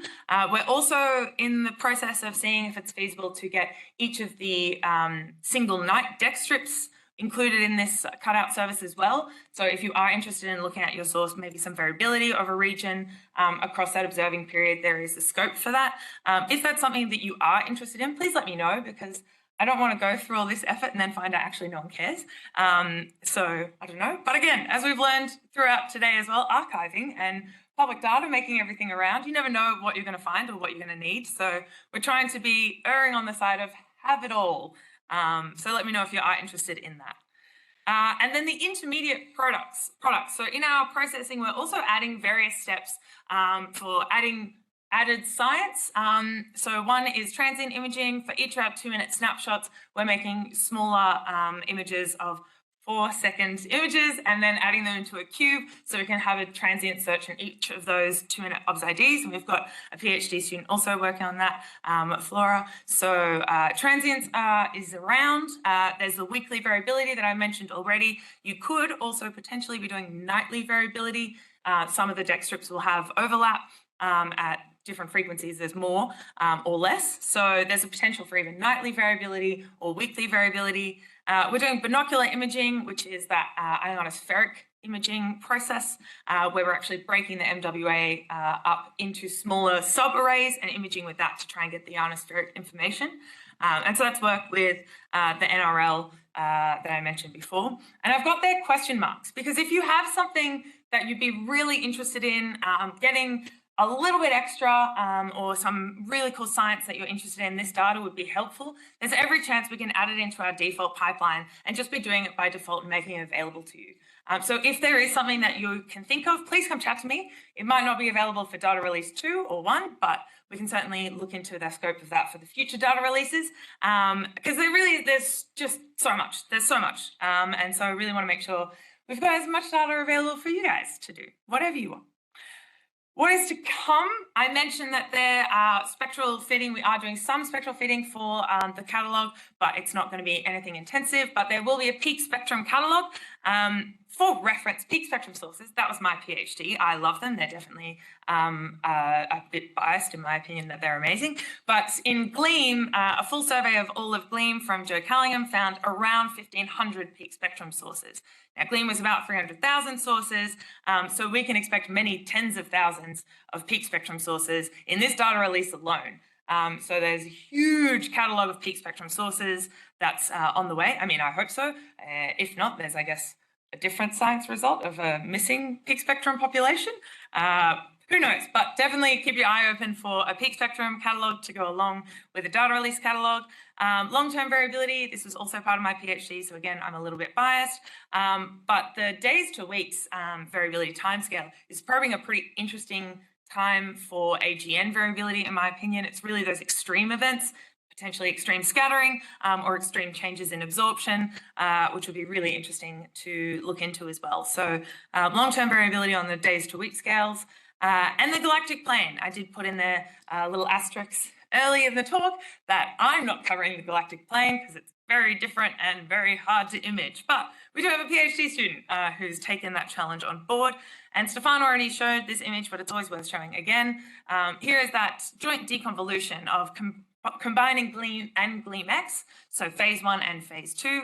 So we have that lovely diffuse structure from Gleam along with the resolution of GleamX, and then adding them together, you get this final image where you've got both the resolution and that diffuse structure coming out. It's just beautiful. And I really want to highlight that this is taken with just 2 OBS-IDs. So with only 2, we're getting that level of detail and that beautiful image of the galactic plane, which normally, I mean, I'm an extra-galactic astronomer, so I avoid the galactic plane as much as I can because it's an imaging nightmare. But with just 2, to get such a beautiful image is really promising for the rest of the galactic plane as well. I want to highlight some other potential science products. So a lot of these science cases came out of Gleam, and there were definitely some that no one really expected to be getting out of Gleam as well. There's been a lot of surprises that have come out of Gleam. So I think GleamX is not going to be any different in that regard. There will definitely be lots of science available that perhaps we hadn't even thought of. But if you are thinking of anything, obviously, please come chat to me. We can talk about what would be the best data to make your science the best that it can be. But there is really a whole range of topics. So the peak spectrum sources that I mentioned, we haven't really been able to probe the quiet or the low signal to noise regime of these sources at MWA frequencies. We're really stuck to the Gleam sensitivity, but now with GleamX going so much fainter, it should be really, really good to look at the faint population of peak spectrum sources. Transients and variability, I already mentioned as well. The galactic astrophysics, when we get the galactic plane images out, it's going to be beautiful. And then there's a whole range of radio galaxy information that we can be looking at as well. So just to finish up with conclusions, because I really want to have as much time for questions and just hearing what people are interested in for this. Data release is already available and out now. The catalogue is available, as well as the cutouts on Data Central. Data release 2, it's got arrive in 2023, but it's really any week now. So very much keep yourselves with your ear to the ground for that one, or check back in, as I said, at the end of the week, and maybe I have a number for the number of sources in the catalogue for data release 2. But it is really a key Southern Sky area, and GleamX in general is going to be very important for SKA low science, and the possibilities that GleamX is drawing out are going to be very important as well. If you have anything that you want, let me know. But I would love to hear your thoughts and any science that you want to do as well. Thanks.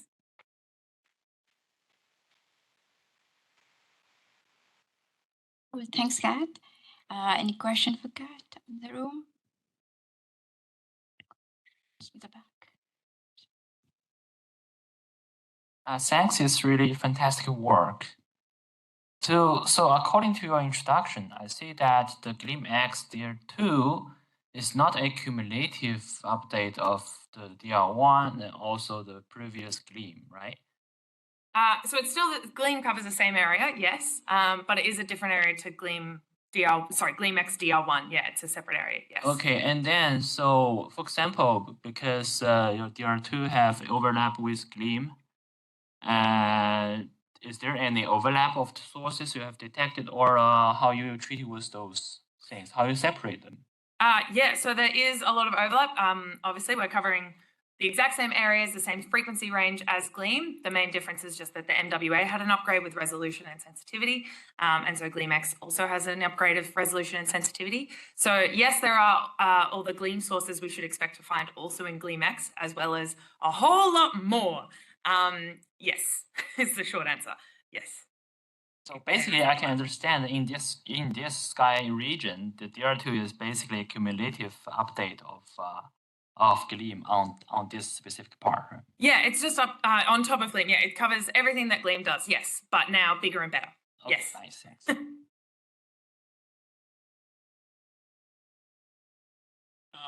Thanks, Kat. Great talk. The ionospheric stuff was pretty interesting, and it flicked past pretty quick. It did, yes. I think your metric was something like peak intensity over an integrated intensity. And there was a systematic difference between the frequencies, even when it's stable. Is that just because of the frequency dependence of the ionosphere? It's just systematically less good at the low frequency compared to the high frequency? No, so the offset here is not from the ionosphere. That's the actual the integrated flux over the peak flux difference at those frequencies. So it's basically the spectral index of the, well, no. No, what is it? Yeah. I suspect, although I would take me some time to check this, that it's the residual offsets which matter more at the higher frequencies because the PSF is smaller. So we're seeing a slightly more blurring at the higher frequencies here in these raw mosaics because we're not quite getting the image plane locations correct, and so you're just seeing a slightly bigger final PSF. We do actually measure PSF and then take this factor into account. So at the end of the day, all the peak fluxes and integrated fluxes end up being 1, and flux scale is correct. I suspect that's why it's worse at the high frequencies here. Yeah, and this is before we do any of those checks. So the main thing these plots are used for is seeing the structure in that change of the interflux over peak flux. So yeah, here, yes, there's kind of a little bit of a dip in the middle of the night, but the difference of this one with channel 69, seeing it start off gross and also end gross, is sort of highlighting the ionosphere. Yeah, I guess there's a sort of slightly, with the channel 69 in particular, you can end up with distortions that are not just offsets, but distortions that change across the array. And so sources become blurred out completely. They can disappear entirely. And we do have some metrics where we track how many sources we find in an observation as well to make sure that we don't include data where we've actually completely defocused the array. Yeah.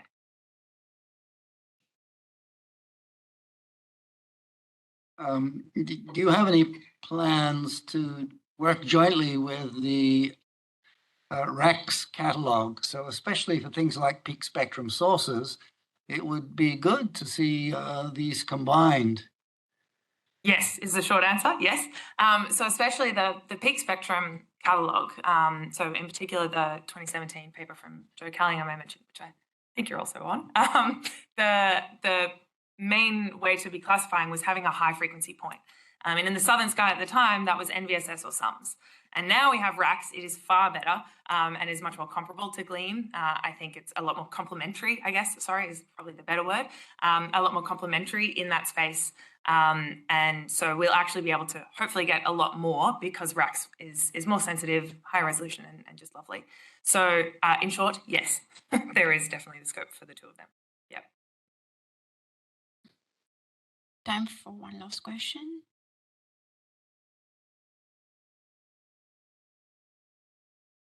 So yeah, as somebody who's very eager to use this, but also in a weird way because I just want this to all go away.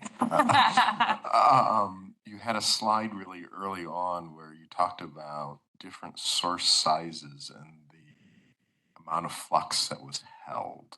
So it was kind of like 90% at 10 arc minutes or something like that. I wanted you to sort of, yes. So I wanted you to talk about that just a little bit, and from somebody who's using like phase 1 or phase 2 compact, as to are these sources lined up so that you could use Gleam or GleamX or things like that? How do you deal with when you want to subtract sources but you still care about the extent?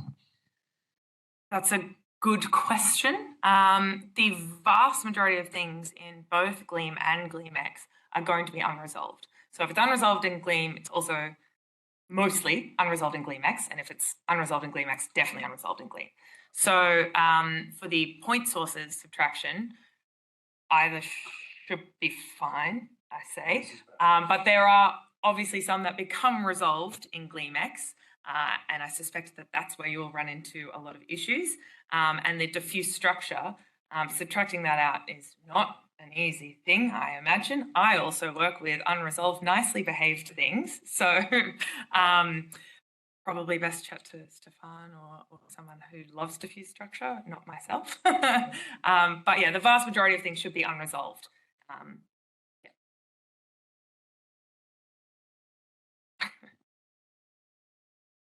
Sorry, these discussions trigger ideas, unfortunately.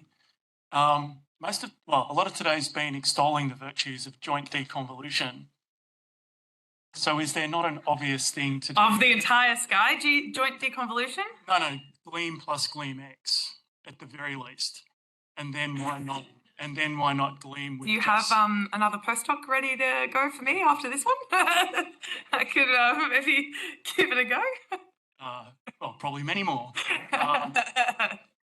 And then why not Gleam with phase 2 compact? And then why not all of it together to address some of these things? Because that's what you really care about in the subtraction is all scales, not just the point sources, not just the diffuse. And so many great examples today of this joint deconvolution doing an amazing job. So it does am I an missing amazing something? job when it works. It's not a trivial thing to get working.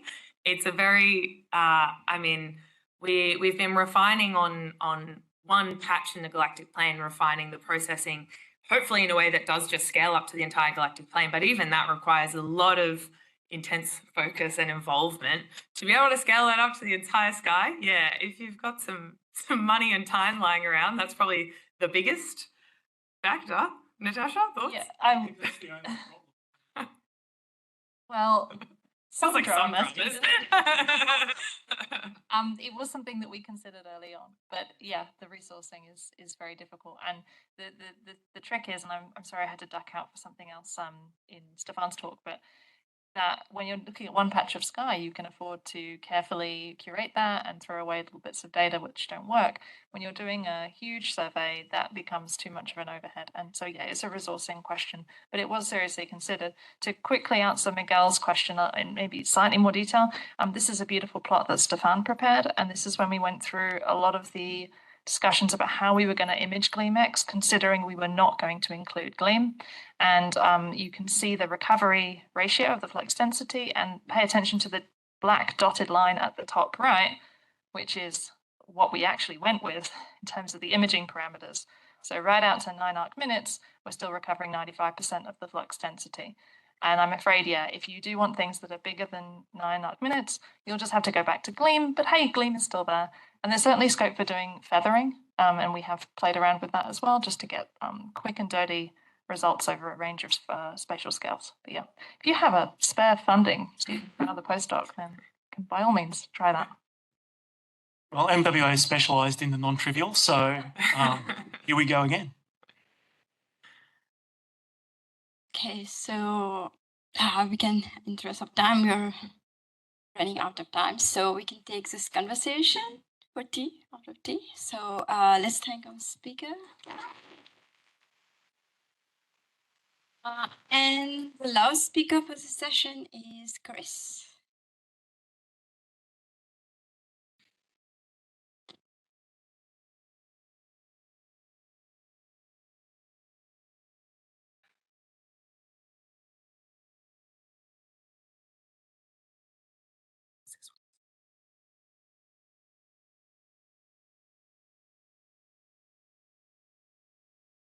Thank you, Mia. Me again, hello. I don't think I quite need to introduce myself again, but I'm Chris. I'm based in Italy. Great to be here. Experiencing cold weather, I'd forgotten what it was like.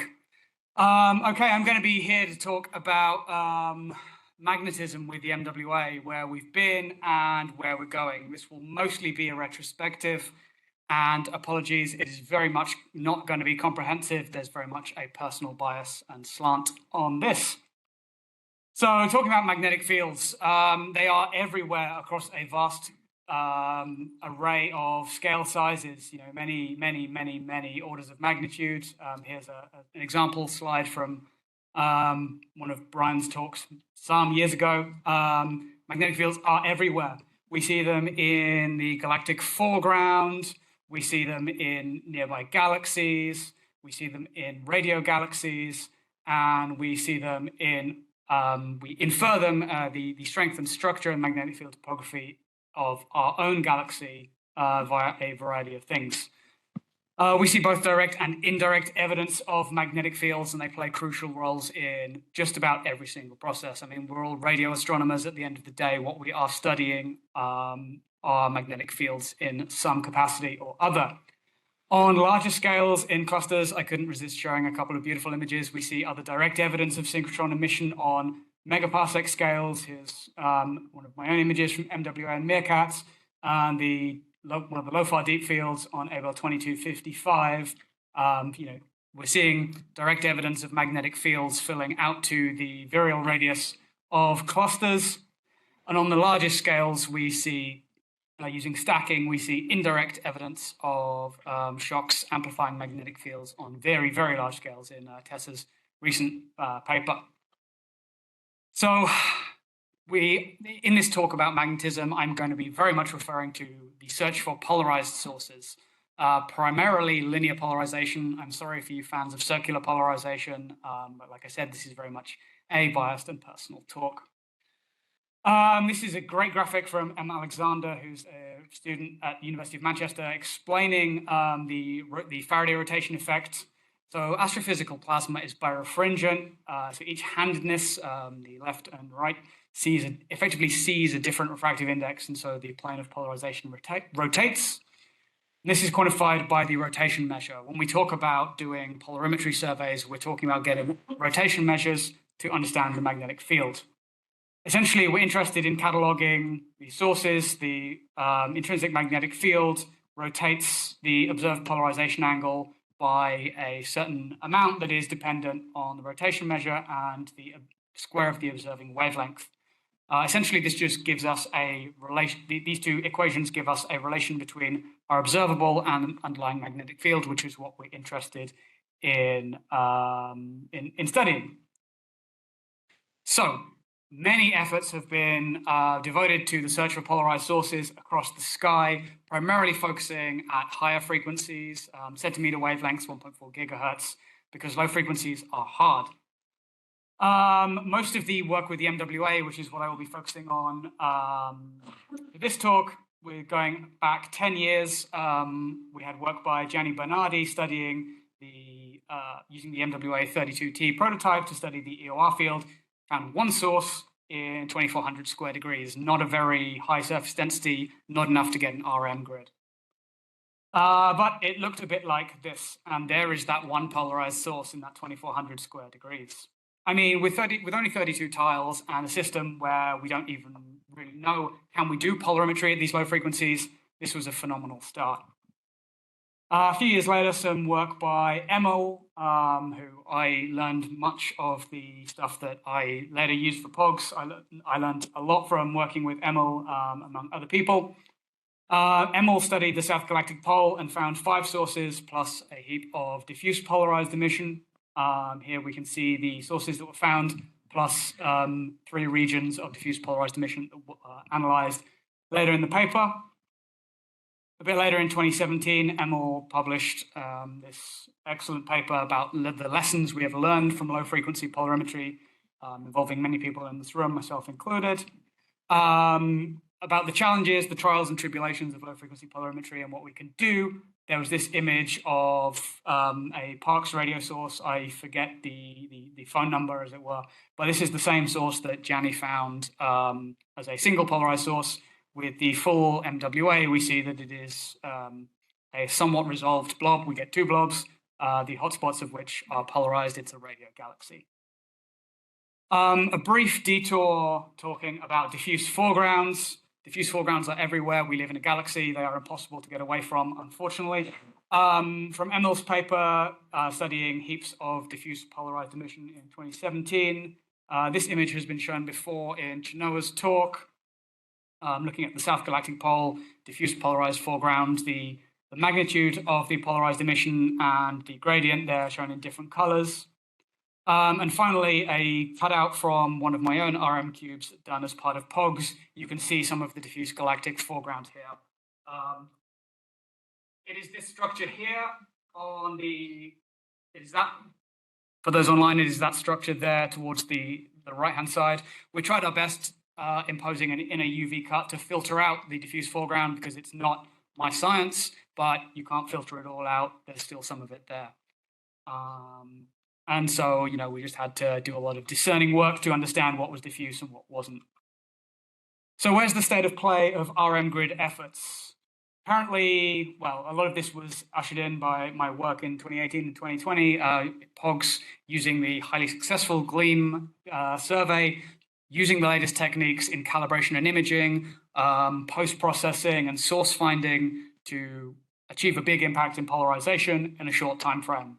The goal was to do all-sky precision RM study for precision magnetism science, delivered on a short time scale because we really had a 2-year time frame to do this, sort of the second half of my first postdoc. And here's the POGS RM grid. You've seen this in a few talks already. You see all of the POGS extra-galactic sources in circles and known pulsars as stars. We found 486 presumed AGN, the overwhelming majority of these are radio galaxies, and 33 known pulsars, plus a number of candidates that were being followed up.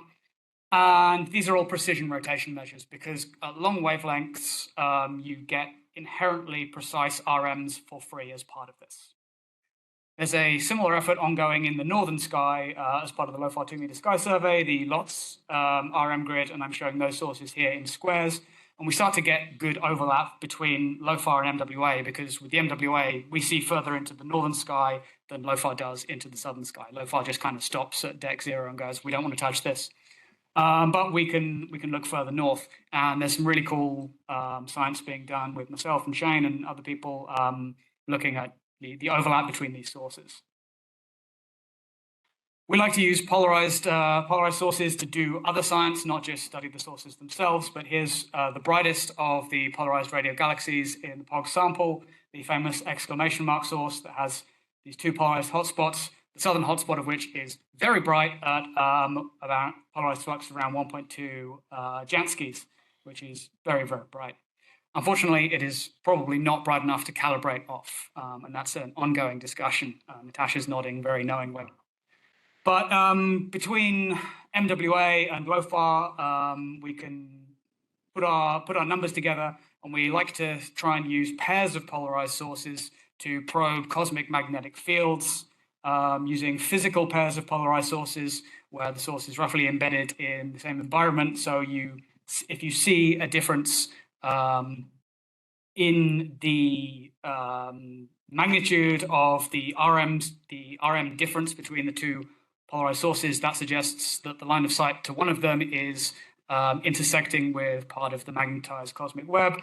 And so what we can work towards is statistical detection of cosmic magnetic fields and look at the structure function of these fields. You can overlay, you can compare with known catalogs of filaments. There's heaps of science that we can do. And this is something that's going to be super interesting as we move into phase 2, because we get that, you can see there the difference in resolution between phase 1 and phase 2. We're going to be able to go a lot deeper into this. Pulsars, I couldn't not throw a shout out to my Pulsar friends. With POGs, we detected 33 known pulsars with RMs that are extremely consistent with previous studies, although we do actually get even better precision than most previous pulsar catalogs. Also, a third of our catalog, we made the first low frequency detection in polarization. They don't have continuum detections, but they have polarization detections because we get around the confusion noise, we get better sensitivity. We also had quite a few candidates, follow-up awarded with MWA VCS and Parks and various other instruments. People like Sam and Ramesh and Charlotte are working on a bunch of these efforts or have been in the past. And that's about all I will say about pulsars. That's where we've been, that's where the state of the art is. Where are we going? Well, I will show this source again. This is one of the brightest, this is one of the gold standard POG sources. With the phase 2 MWA, this was one of the ones we wanted to revisit first. Also, thank you. It is a deck minus 20, so it's in the zenith strip. It's in the perfect place to look with MWA and verify it. We see 3 main components with the phase 2, plus we see some extended diffuse polarized emission, which is where things get exciting, but also get much more challenging.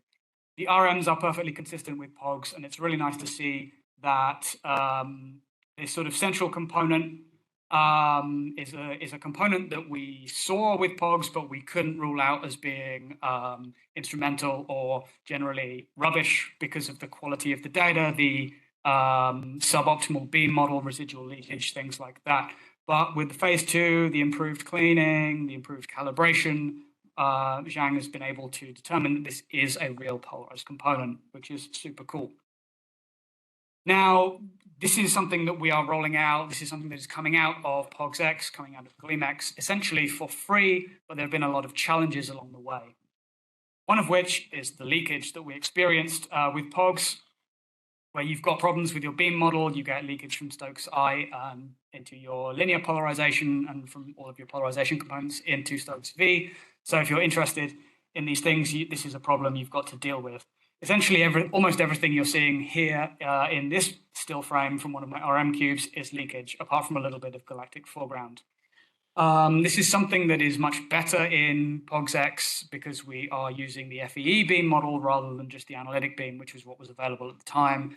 As you can see from the RM spectra that I showed on the previous page, there's very little residual leakage in the kind of low RM region. So we can probe down to lower rotation measures, get more interesting science, more precise science. So one of the lessons that we've learned really is a good beam model solves a lot of post-processing problems. I was talking about calibration earlier. Getting the absolute polarization angle is really critical. We need a bright polarized source. 1.2 Janskis is the brightest thing we found in POGs, and that's not bright enough to do it. We don't have the signal to noise. The only reason that in POGS-X they were able to fix the absolute polarization angle was the stonkingly bright first one of the MWA's ultra-long period transients, which had a polarized flux of about 40 Janskis, if I remember correctly. Yeah, 40-something Janskis. So 1 Jansky doesn't cut it, 40-something Janskis does. A sweet spot in the middle is something we still want to find. We need the signal to noise. And this is probably something that will get better as we move into the towards 256T era. We might be able to get into that. But precision, absolute polarization angle calibrators are critical for low frequency polarimetry, and it's something that is an area that is really unexplored and underexplored, but is going to be critical for future MWA polarimetry and in the future for the SKA. So it's something that's wise investing effort into now while we can. Also, data. This was a 220 gigabyte RM cube just for POGS-1, which was just one frequency range. We had 28 quanta, let's say 28 chunks of the sky to look at phase 1 resolution. That's 1.5 terabytes per RM cube. Plus terabytes of intermediate files and everything. You can't just open this up in KViz and visualize it. Data visualization, which was, by the way, what I did with the POGS-1. This was where I made this RM cube. So, we're talking terabytes and terabytes just for phase 1, thank you. So moving into phase 2, where we've got, big step forward in resolution and sensitivity, suddenly our RM cubes get scary big. This requires massive compute resources in terms of processing hours, memory. How do we find our sources? 3D source finding is tricky.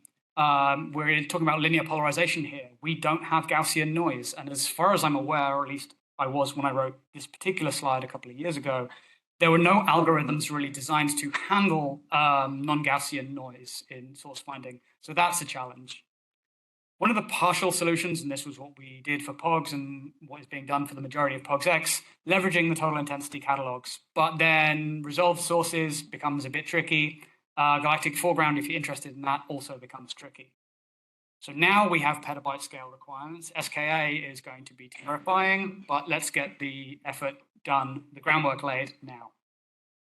So to conclude, POGs2 currently represents the MWA gold standard, but we're not done yet. We're moving into POGs-X. It's getting better. POGs has had influence beyond just MWA science, influenced antenna design and specifications for SKA low, fed into galactic foreground modeling, pulsar follow-up. Tessa and I have been in conversations about stacking on RM cubes, and this is an idea that keeps floating around in my head and has done for a few years. And again, your science here, like if you have an interesting transient source or an interesting pulsar that you found, I've still got all of the POGs RM cubes on tape at CSIRO. I've done this before. I've spoken with Ramesh about looking at new pulsars, things that we found. Do we see it in POGs? Sometimes possibly yes, sometimes no. But we've got the tools, we've got the data. Give me a shout, we'll make it happen. And I will finish there. Thank you.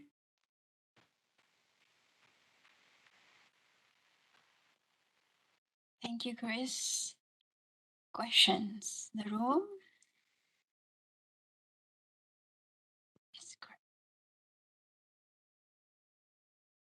Yeah, thanks, Chris. Really interesting. You said that the exclamation mark source isn't enough for absolute calibration. I don't know if Sammy can comment, but I think probably with pulsars, you can use the brighter pulsars for that. And yeah, for POGs-X, we did an awful lot of work in getting the calibration right. It's not quite there, but I think all the pieces are in place, and it's just a matter of some of the science teams, particularly GG and Pulsar people getting together, and obviously a lot of work to be done, but on the actual principles of what we do to get the calibration right, I think we've got everything we need. I absolutely agree 100% with that. We've got the knowledge. It's just a case of getting the right people together with some dedicated FTE, some dedicated compute resources, and making it happen, essentially. Yeah, I agree 100%.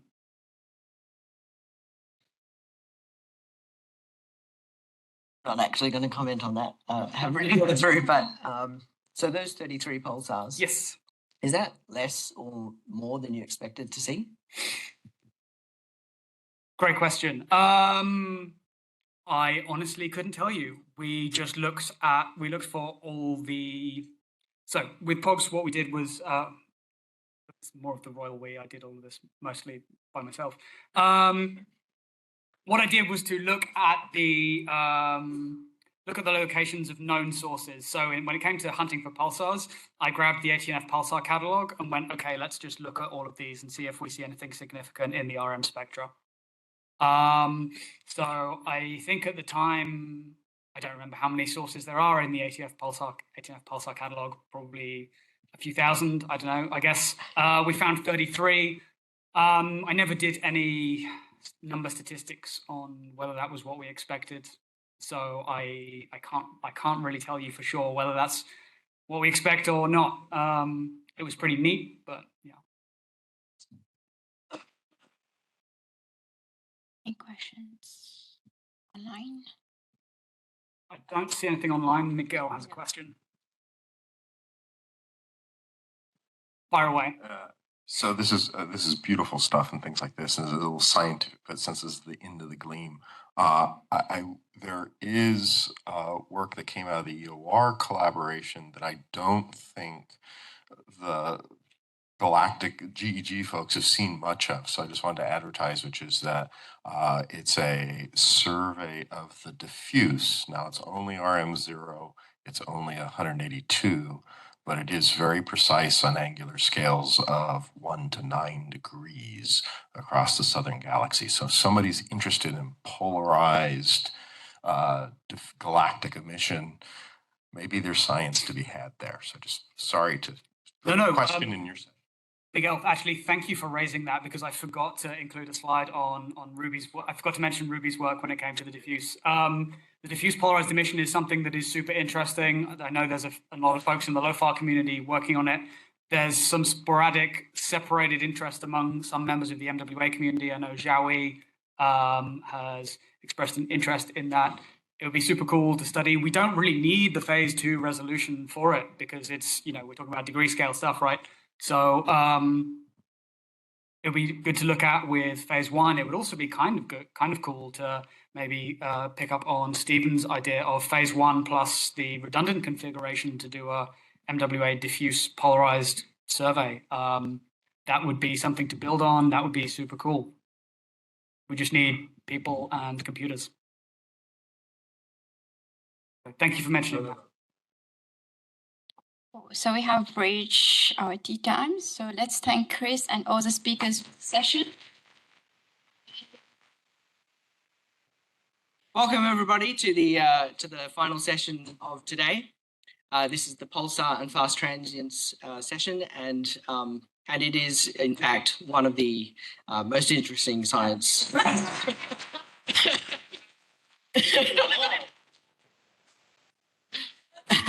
So first off the rank, we have Ramesh, who heads up the Pulsar and Fast Transients group at Kara.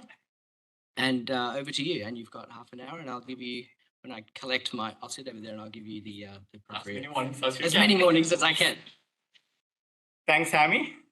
So for those who don't know me, I'm Ramesh Bhat. So I can't agree with Sammy anymore that I certainly find Pulsars and fast transients, certainly Pulsars, more interesting and more exciting than like many other things, including EOR. Pulsars and fast transients as a science working group, it is fairly new in the collaboration. And its existence was formalized only a few years ago. And until last meeting, we didn't even have like a working group policy. But as an activity, it has been around for like quite a number of years. And just to let you know that at least for the purpose of this talk, I'm just going to call Pulsars and fast transients as the things that you do with the VCS subsystem and the associated software subsystem that we have been developing. That obviously includes Pulsars, which has been the dominant science. And of course, you can do the other things like FRBs and cosmic rays and passive radar and other things. So even though it was not originally on the table, then the Pulsar activity started soon after commissioning of the full MWA. In fact, the first Pulsar science publication came out in 2014 using observations that were made in September 2013. These are, in fact, the pre-VCS days. So Steve Ward managed to capture 12 coarse channels using some beta version of the capture code that he had and recording only like a 2/3 of the fine channels, and pretty much like making a incoherent addition of all these detected powers. That's like a 5% of the full array sensitivity. And as you can see that, pulsars like 0437, which is also sometimes known as my favorite pulsar, is looking thunderous both in profiles as well as scintillation. That was one of the first science that we did. And of course, the VCS was commissioned the 1 year later.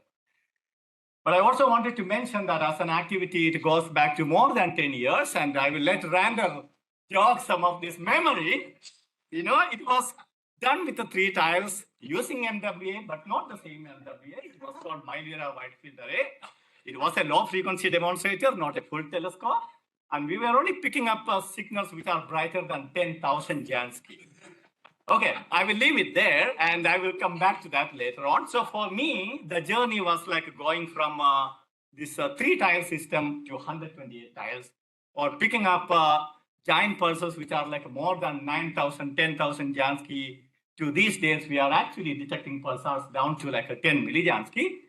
And we had something about 1 terabytes of data to worry about in those days, if Randall remembers. But now we are talking about petabytes, several petabytes.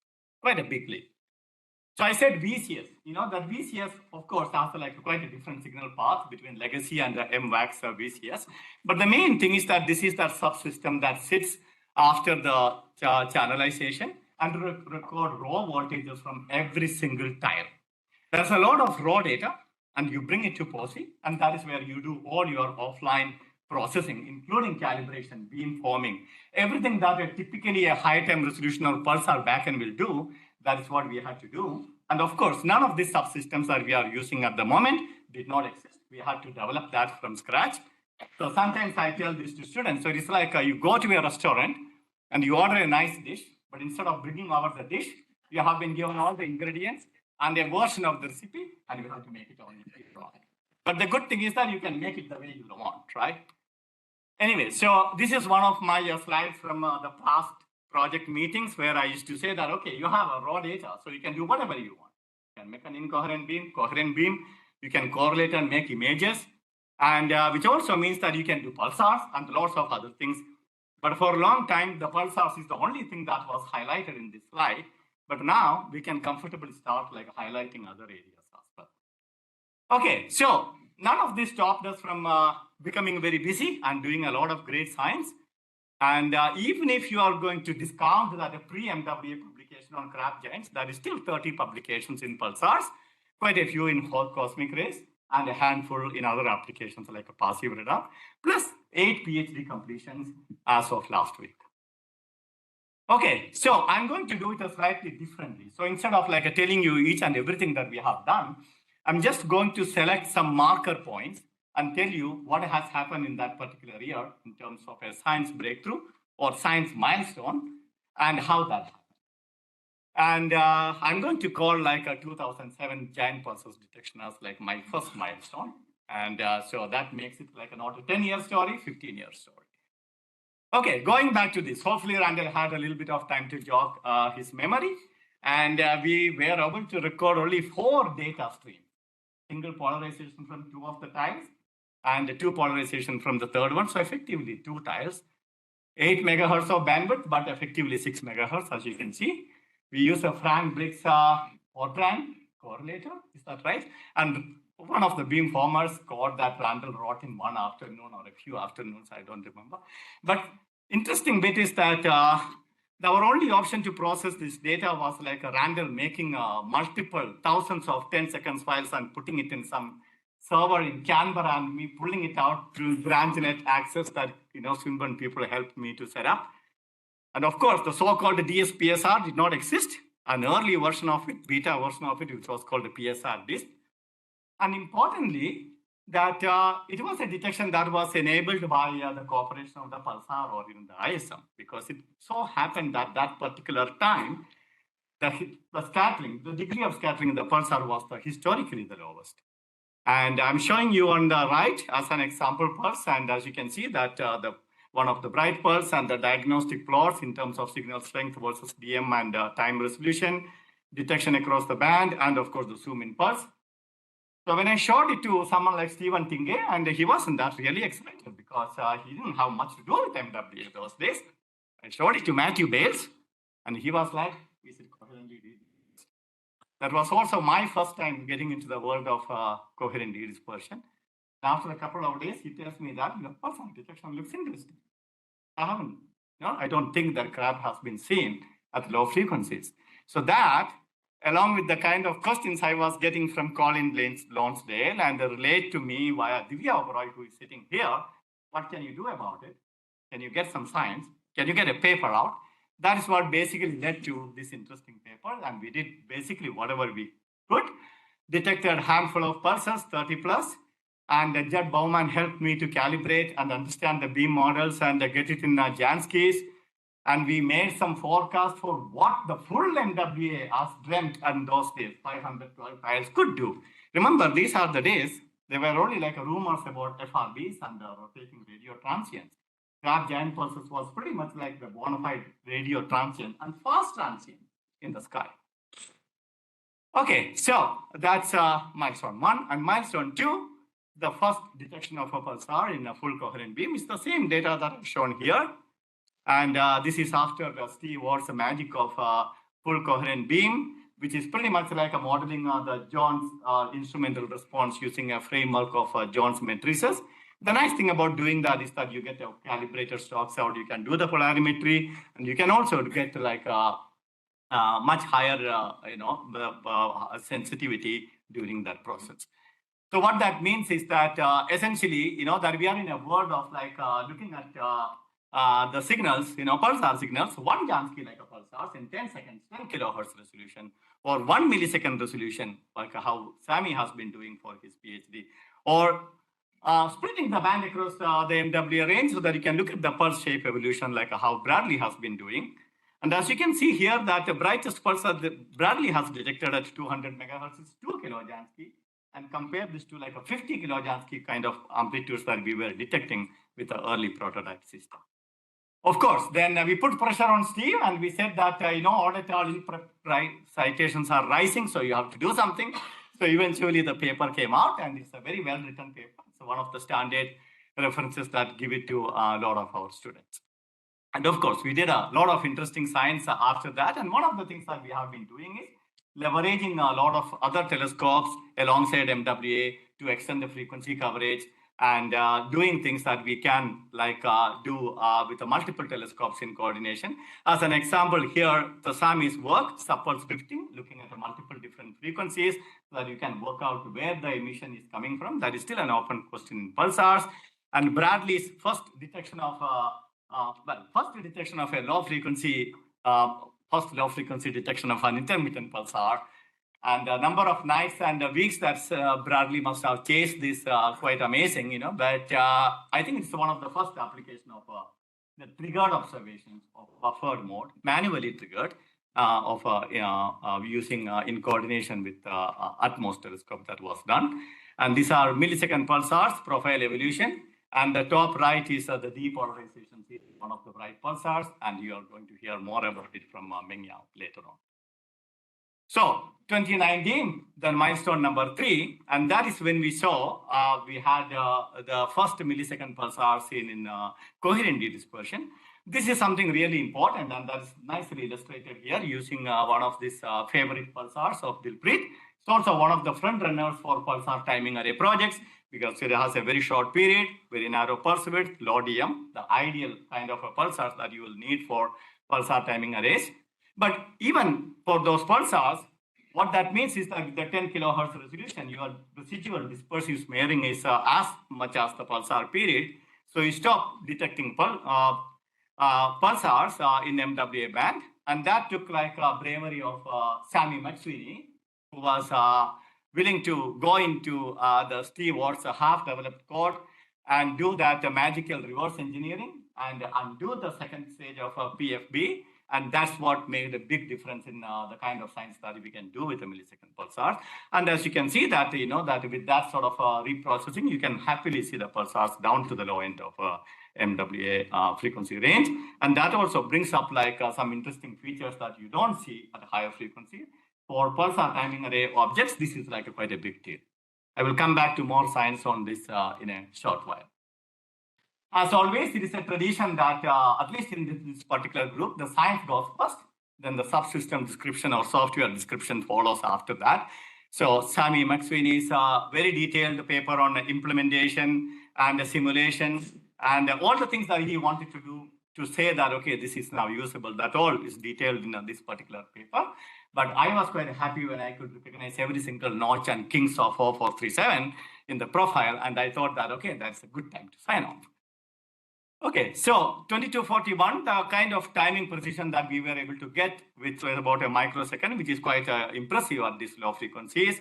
And the DM precisions that we were getting with MWA data is like a few parts in million, which is one of the best in the world. So even though we couldn't do like long monitoring experiments, we were able to do something very interesting for at least for pulsar timing array, which is like looking at this frequency dependence of a dispersion measure, which was theorized by Jim Cordes and others way back in 2016.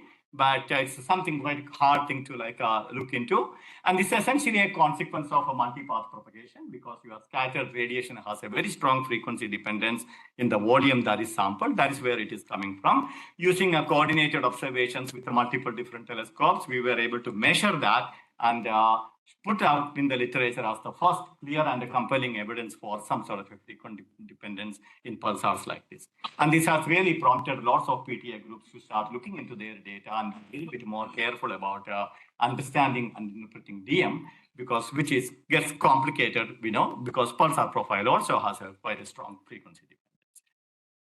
Anyway, so in 2021 is when we announced the discovery of our first new pulsar with MWA. This is again something was important milestone, and that is pretty much one of the first outcome or first science that did with a smart survey, which you probably heard a little bit in the early on. And to me, this is like a project that nicely leverages a lot of major strengths of MWA, in particularly that very large field of view and the voltage capture system that gives you like a high time resolution data access over a very large patch of the sky. And of course, compact configuration that came with the phase 2 that brought in like orders of magnitude improvement in beamforming efficiency. Otherwise, you can't be like conceiving a project like that. We'll probably hear a lot more about it from Bradley in his presentation. So I just wanted to say that, okay, it brings in like astonishing efficiency of a survey speed, but you still have like a lot of interesting challenges in terms of computing and processing. So the first pulsar, so that's why it is very special. As a non-ordinary period and DM, but it turns out to be something like a steep spectrum low luminosity objects. And this is one of the pulsars that we discovered in pretty shallow paths of processing 1% of the data and limited parameter space with a fractional sensitivity. And one of the questions that you get asked when you find a pulsar, okay, why Parkes didn't say it? Why GPT didn't say it? When you find an FRB, nobody asks that question. But the bottom line is that if pulsars like this, that it's like will be 1/10 of a millijansky at Parkes frequency bands, and they are like below the multi-beam surveys detection thresholds. And in fact, we are finding more and more of this, and that nicely demonstrates the kind of niche area that low frequency surveys will have in the future. And of course, the same, following the tradition, the subsystem description paper follows afterward. This is Nick's beamformer paper that enables a smart data processing. So basically, it processes hundreds of data streams at once and heavy GPU parallelization to write out like about a dozen beams at once. And that software has been benchmarked on multiple different clusters, but we get our best performance on O-star, and that's why we are running our production pipeline on O-star. So you might be wondering what happened in 2020. Certainly something important happened that we will call it as a major tick mark, but I'm not going to say that and wait until Bradley's presentation. But I just wanted to say very quickly that how the kind of leap we have made. So as of a few years ago, this is from Mengyao incoherent census, we had 50 pulsars. And there is this magic of a PP dot diagram where you can put every single pulsar, it's a deserving spot in this diagram. And as of last week, this is what Chris tells me. So we have crossed the 2-century mark. It's not just that you are populating the main island, that much more densely, encroaching more into the MSP land and the bridge. And you are even detecting pulsars beyond the so-called death lines and pulsars with the periods as short as 1.8 seconds. To me, this is like a sign of like something really good things that is awaiting for us, and we are in the right direction. Okay, so very quickly, I just want to mention a few other things that you can do with, have been doing with the VCS. And of course, one of them is FRBs. And FRBs, as you know, that MWA has been used both in the imaging mode as well as VCS mode. And one of the recent results is from June Tian, and who processed the 23 hours of VCS archival data, looking at the multiple repeaters and putting like the most constraining limits from on their fluences, and which is what is basically shown here. But the takeaway from this particular plot is that if you have one of those bright repeating FRBs sitting in the right part of the sky, which is southern sky, MWA has the sensitivity. Cosmic ray, and Clancy has given me this nice overview slide, and you will hear a lot more about the history and the progress from Clancy on Friday. But the bottom line, the discussion started with MWA management early on, and Alex Williamson came on board in 2018 and helped developing a prototype system and ultra high time resolution mode, which is like undoing the first stage of the PFP to the extent that you can to get back to something like a tens of nanosecond resolution. This activity definitely, is progressing very well, and it has the blessings of a couple of ARC grants, and the prototype detector array will be ready for deployment by the end of this year, and you will hear more about it from Clancy. Passive radar application, this is mostly the work that Brendan Hennessy has been doing, and Brendan worked with Stephen Tingay. And basically the idea here is the use of MWA as a bistatic radar or multi-static radar. So you can use the terrestrial transmission signals and satellite reflections from satellites or debris. So you can use that for determining their orbits or position. So that involved developing some new techniques as well as doing quite a interesting range of science. And there's a series of papers from Brendan that you can read up on this particular topic. I just want to spend the next few minutes and just briefly mentioning some of the most recent results. And I mentioned that you can also correlate the VCS. And one of the first persons to do is Susmita Seth, who has a very nice poster up there, and you can go and read more about it. And the main idea here is to use the image domain searches to finding pulsar candidates so that you can go after other telescopes and do a targeted follow-up and find pulsars faster, essentially. And the second one is the GMRT follow-up of one of the smart discovered pulsar. This is a poster by Parul Janagar. Parul is not here, but if you have any questions, come and find me or Sammy. So basically, this is a pulsar that does a lot of interesting things. The subpulse drifter, it runs 80% of the time. When it is drifting, it is switching between different modes. And within a mode, it will either go from a fast to slow or slow to fast, depending on its mode. And it also shows evidence of a subpulse memory. It's pretty much like an all-rounder, and it has given a very excellent thesis for Parul. And there is more to come on objects like this.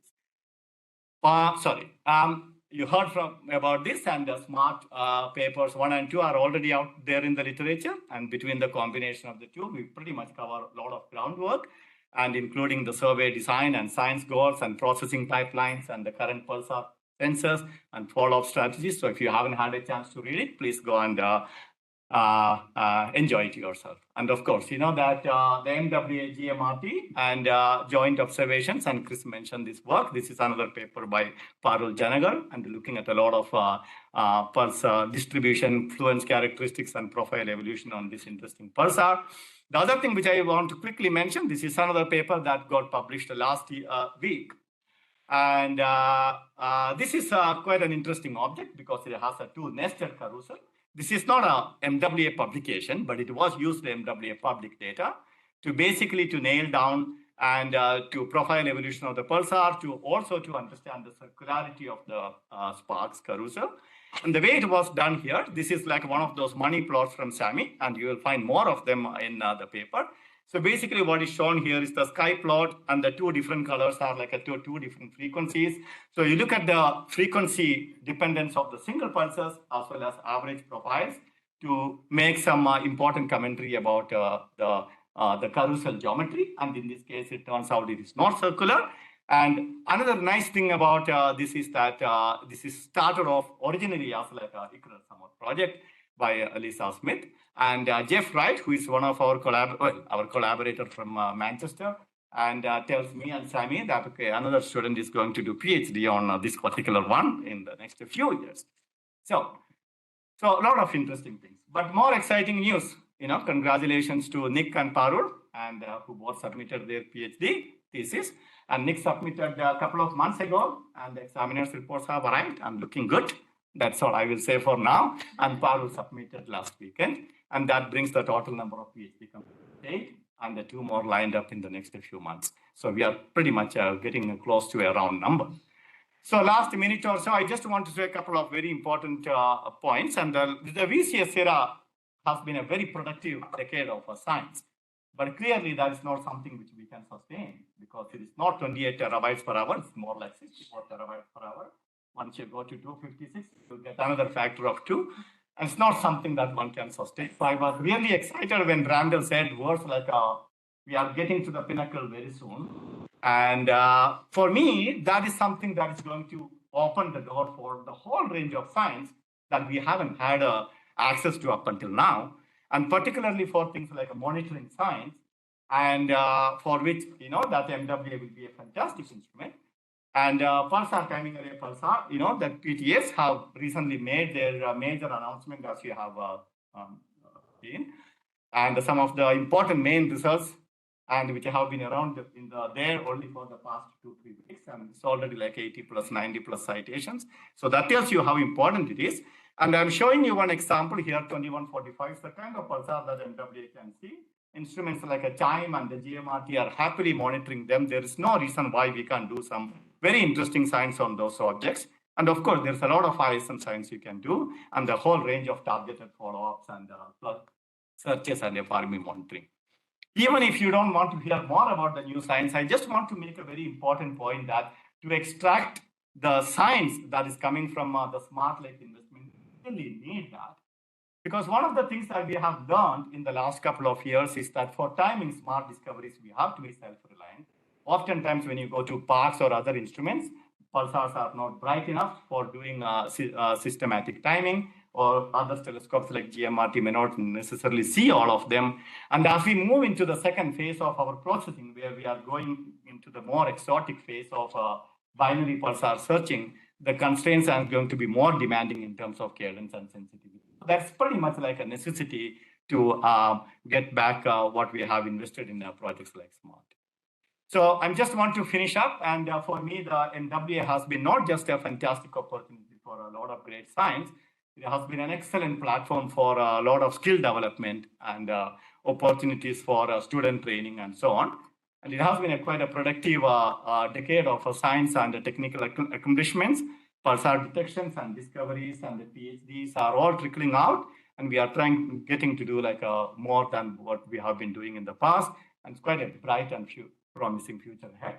And going on lots of other things that have been said all throughout the day, I just want to say that it's not just the telescope, data, and processing and software. It's also all about people. So I just want to take this moment to thank everyone, particularly our first generation students like Sammy, Bradley, and others, Nick, who have come on board and embraced many of these challenges and made things happen. Have a good evening. Thank you. Thank you very much. Okay, let's take some questions. Preference for students and postdocs and ECRs first. Any questions? There's plenty of time for questions. Yes, over there. Hi, Ramesh. Very nice talk. And my question is about fast radio burst. We all know fast radio bursts usually have a high dispersion measure. So are there any tricks for FRB search in low frequency? Are there any? Are there any trick or difference with pulsar search? Yeah, there is a difference. The biggest difference is that at low frequencies, your dispersion delays are really large. So we are talking about at least 10 times more DM dispersion measure trials, and than the frequencies like 1 to 2 gigahertz, where we have been happily doing pulsar searches. So that 10 times or 20 times more dispersion measure trials basically scales up everything in the processing. Like when you go into the acceleration searches, you have like 10 times more data to basically to deal with. That is one of the biggest challenges in low frequency surveys, that even though that we managed to make like the data collection part a lot more efficient by exploiting MWA as a major strengths, but in terms of computation, that is still, that quite a bit of a challenge. And that is why, as you will probably hear from Bradley, so we have to basically buy another order of magnitude before we can go down that particular path in an extensive way. Okay, thank you. Other questions? Okay, so I have a question. Oh, okay. All right, now you can ask. That's right. So if going into the future then, if there is something that you wish that could be done, but which isn't currently on the horizon to be done in the world of pulsars, what would it be? that the In the MWA world of could Pulsars or in the world of MWA? both the vendor Okay. joint. In the world of MWA, it is a very, very clear, that Randall probably like looking at me, that one of our main showstoppers at this moment is like working within these boundaries of VCS constraints that limits the kind of science we can do. And like I said, that to exploit the smart survey investment, you really need like a real-time processing and a beamforming capability. That's basically one of the major things that I think will make a big difference in MWA pulsar science. In terms of pulsar science, as a whole, as that a lot more exciting science will probably come from like SKA mid-frequency range, and the SKA law's main contribution will be like essentially and surveying a large part of the sky quite efficiently, and in my opinion, and MWA smart survey like going to have a very major legacy value, because one of the things that we have learned from the past experience is that when you go to like this next generation surveys like multi-beams, and you always like fall back onto the previous one to check your candidate, to make a detection, and to get like a pulsar parameters very quickly. And multiple generations of multi-beam surveys have benefited from that. For SKA law, there's nothing like that at this point, and the MWA is basically going to provide that. So I think from a scientific point of view, if we can deliver smart survey, I think that will be our best contribution. Excellent, thank you. Any other questions before we wrap up? Can't see anything online. Okay, thank you, Ramesh. Let's give Ramesh another round of applause. And next we have Mengyao. So Mengyao is actually returning to us.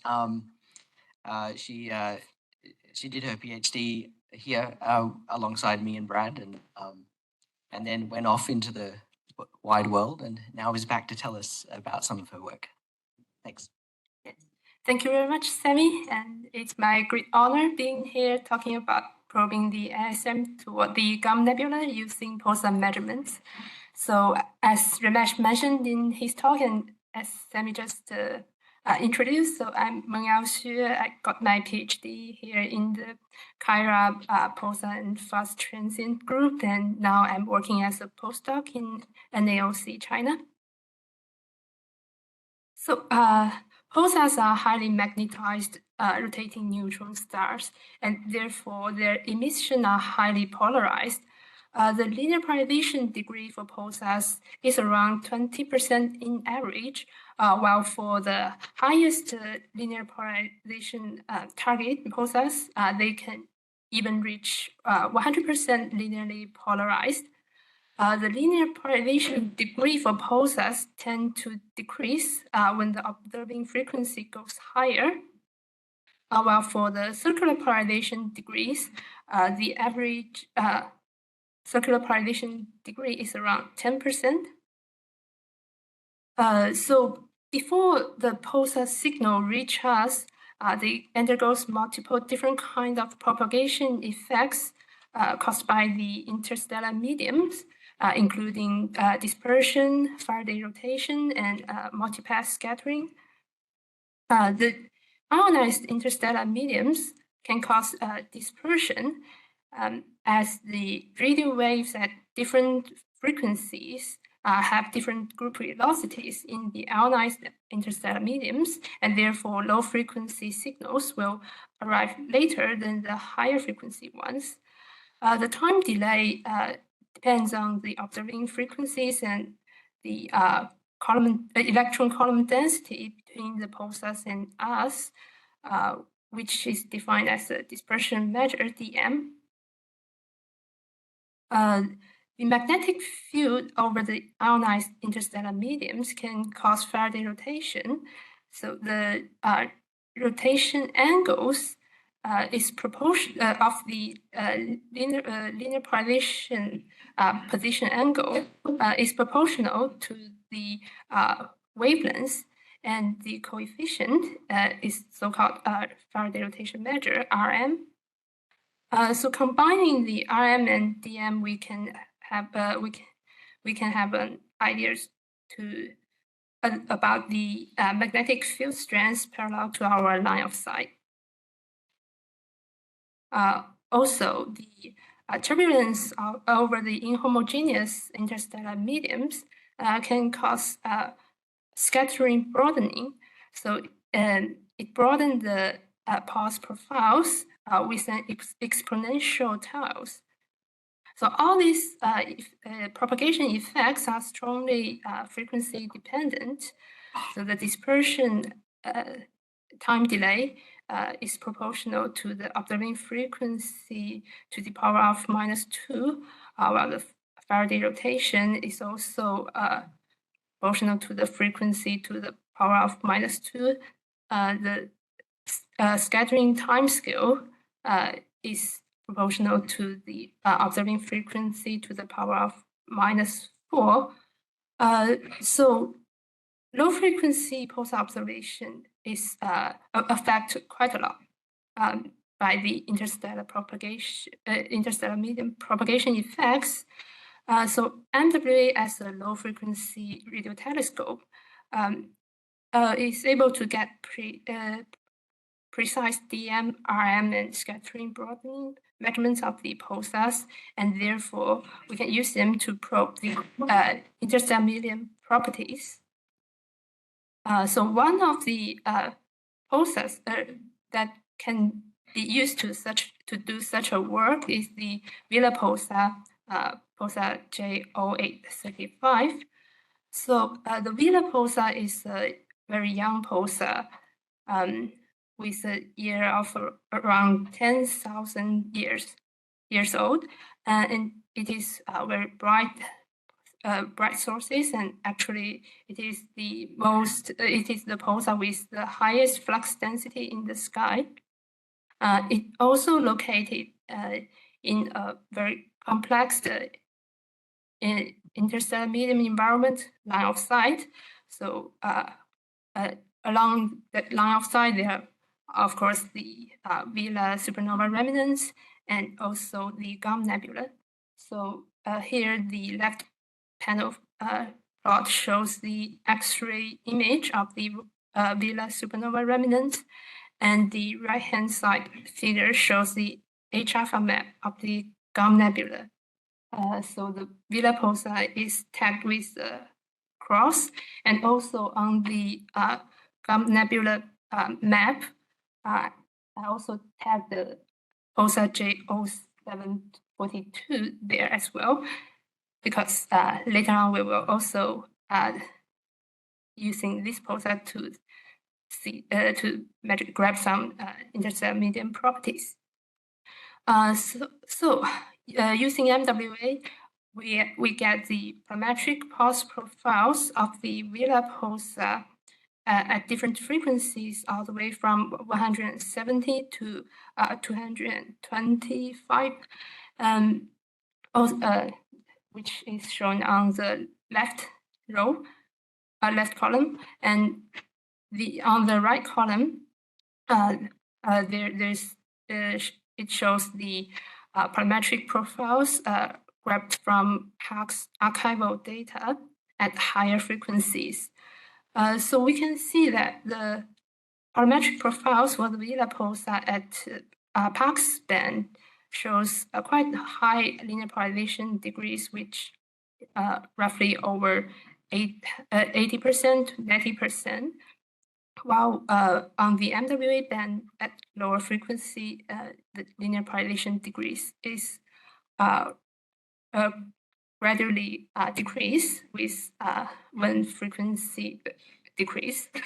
So this plot, the linear polarization degree versus observing frequencies, show that more clearly that there is a rapid depolarization at low radio frequency for the Vela pulsar, which is in contrast with the common trend of pulsar parametric profiles, as they tend to have higher polarization degree at low frequency.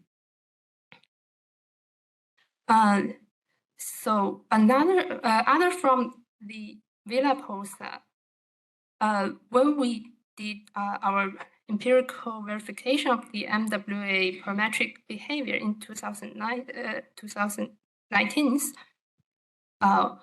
we used these two pulsar as the trigger, the 0742 and 1752. So we observed them with the MWA and get their parametric profiles and compared with higher frequency data from other facilities.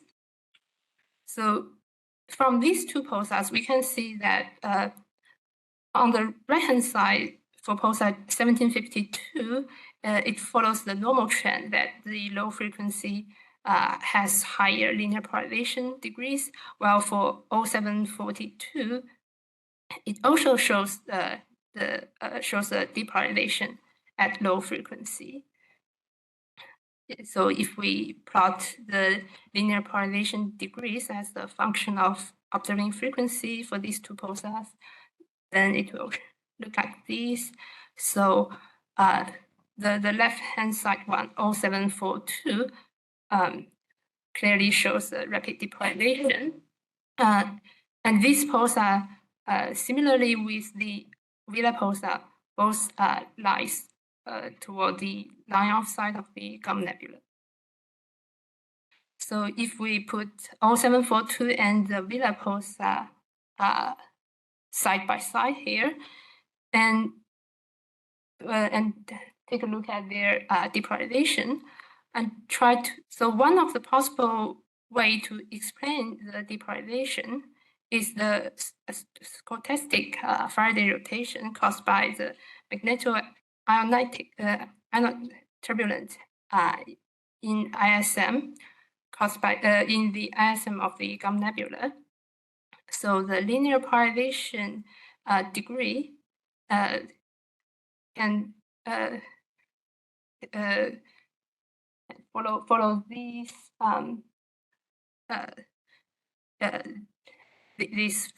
relations with the stochastic Faraday rotation delta Rm, and which is suggested by McCourt and Meyers in 2000. Using this relation we try to fitting the observing linear polarization degree we got from MWA and collect and other linear polarization degree we collect from the literature at higher frequencies, and then finally we for 0742 the delta Rm we fitted is around 0.11 to 0.128, while for the Vela pulsar, the delta Rm we fitted is around 0.28 to 0.33.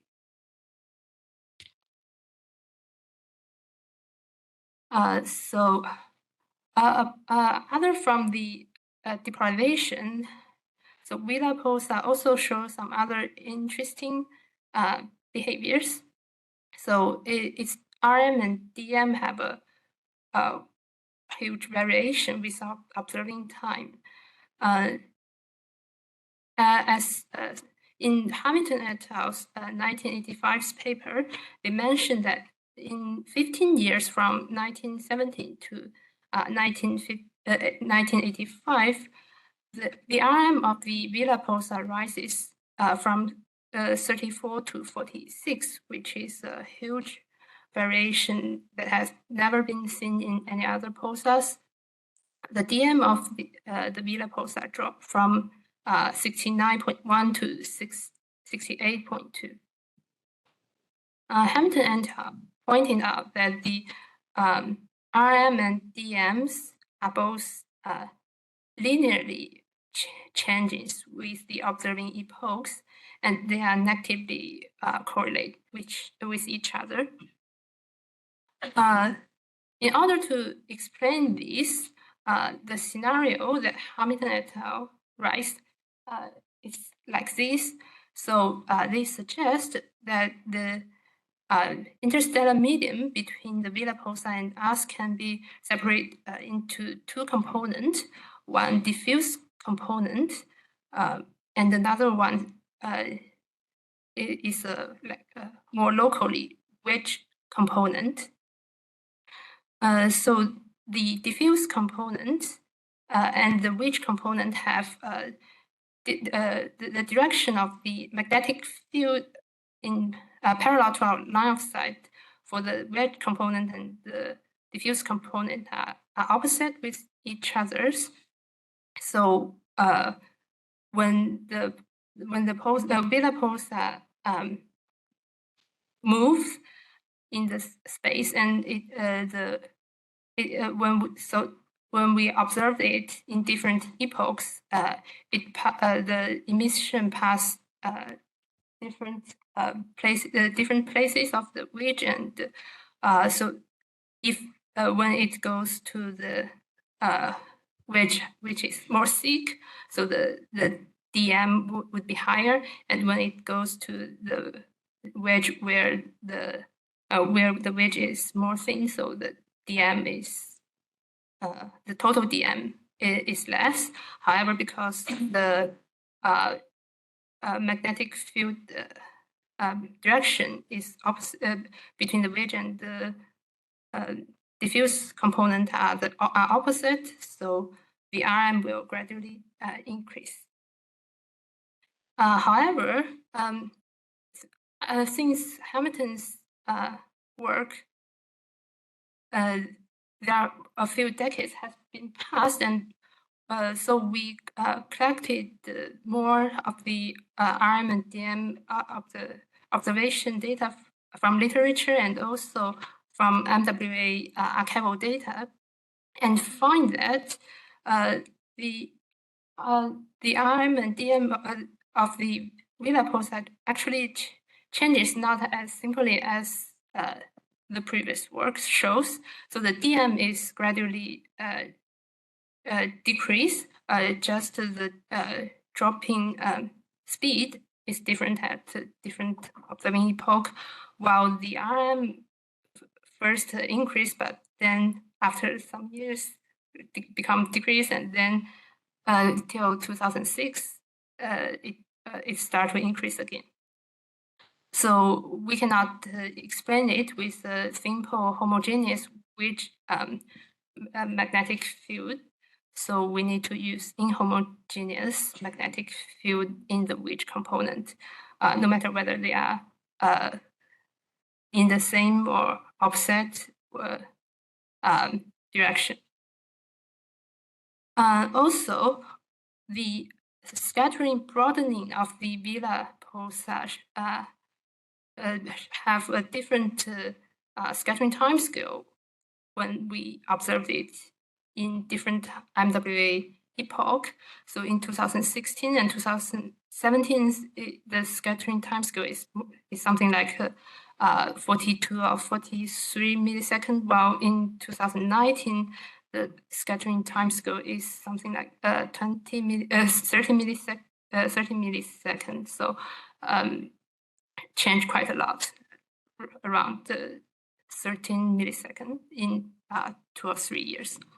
So the variation of the scattering tails and the variation of DM and RM indicate the small scale structure of the interstellar medium in front of the Vela pulsar, which is also probably responsible for the depolarization of the Vela pulsar.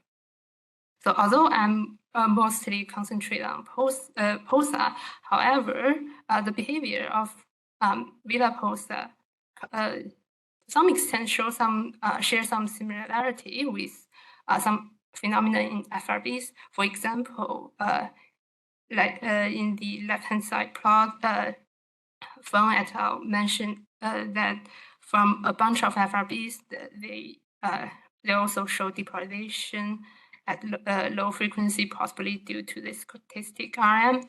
And on the right-hand side, so some FRBs like 2011, 24A also shows RM variation increasing and then decreasing and increasing again. Although their time scale is much tight, much quicker. And the bottom right plot shows a significantly RM variation, which even changed the sign of the RM for FRB 190520. Yep, and that's my summaries here. I don't know how many minutes.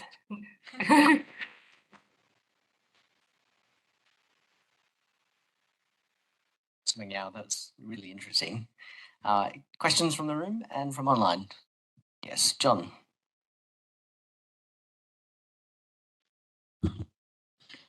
Thanks. Yeah, all very interesting. Do you know if there's any efforts to track the any brightness variability, for example, from refractive scintillation? For the Vela pulsar? Yeah, or either of these pulsars. Yeah. I think for pulsars, the scintillation is related to the observing frequency, depending on which DM it has. So I'm not sure whether for MWA band, it's probably not that suitable for us to tracing the scintillation for the Vela pulsar. Yeah, I don't know if Ramesh knows more. I think you're probably right. I think you'd want to look at it at higher frequency. The time scale would be probably very, very slow with at MWA frequencies. Yeah. Yeah. So maybe I should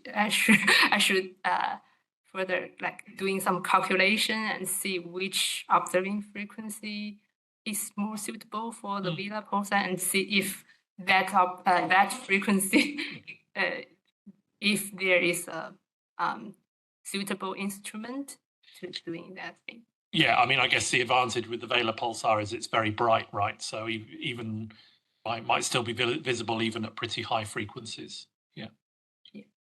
Thank you very much. Other questions? Yes. Hi, Mengyao. Thanks for the nice talk. I have a question about the frequency dependent depolarization you mentioned about the Vela pulsar and the FRBs. And do you believe they share very similar environments for the pulsar and FRBs project? Thank you very much. It's a very interesting question. I have to say that the FRB environment is probably much more how to say, more complex or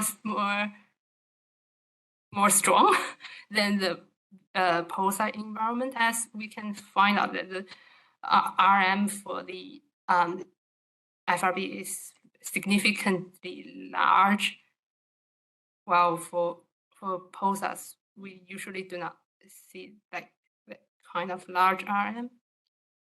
Yeah. So the magnetic field around the FRB is probably much stronger. But as we have seen this kind of similar trend, maybe there are some similarity we can share, and yeah, they can share. But of course, need further investigation. Excellent. Thank you very much, Mengyao. Another round of applause, and we'll invite Brad to come up next.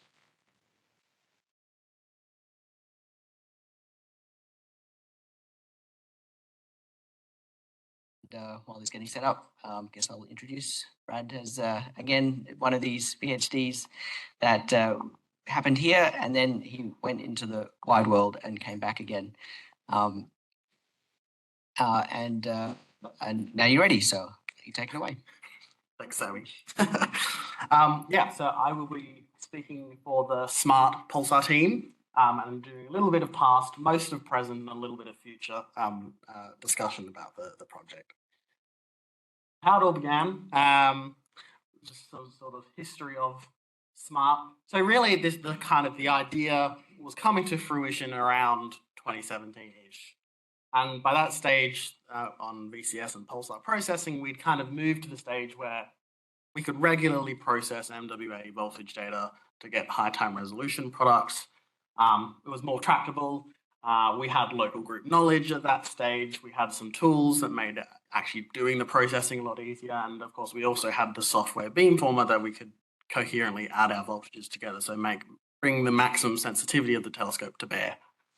And of course, the actual crux that made sort of a pulsar survey even feasible with the MWA was phase 2, specifically the compact configuration. I know some people hate compact configuration, some people love, I love it.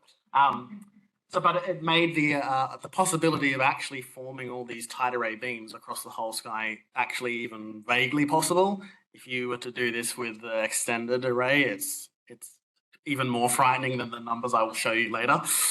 So this made it really quite possible.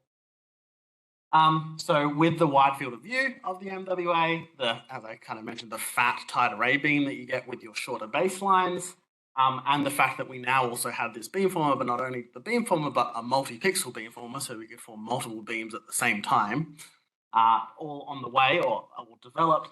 So it all seemed possible. And so Ramesh came up with this name, the Southern Sky MWA Rapid 2-meter Pulsar Survey. So Southern Sky is obvious, MWA obvious.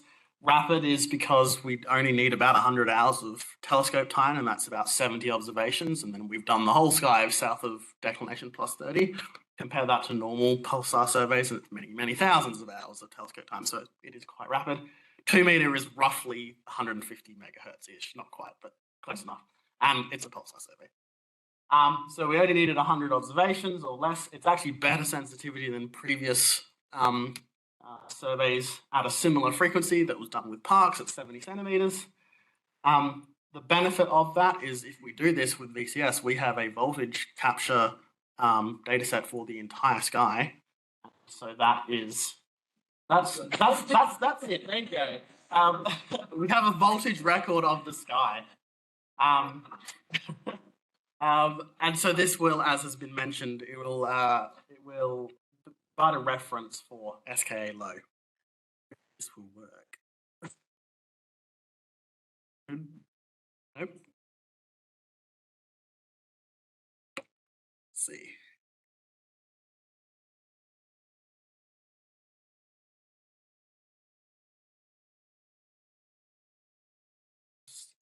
There we go. Okay, got it. So the acronym that came from that is SMART, and I've highlighted the letters here for what that means. And I can't not make this joke. So, in reality, if it's actually the acronym, it's SMRT. So that brings to the mind Homer. I am so smart. SMRT. I mean SMART. Anyway, but moving on to the current status. So what we're doing right now. So I showed this exact slide at the last project meeting, and I believe this is the milestone Ramesh was referring to in his talk, but I'm very happy to announce that we have now completed data acquisition for SMART.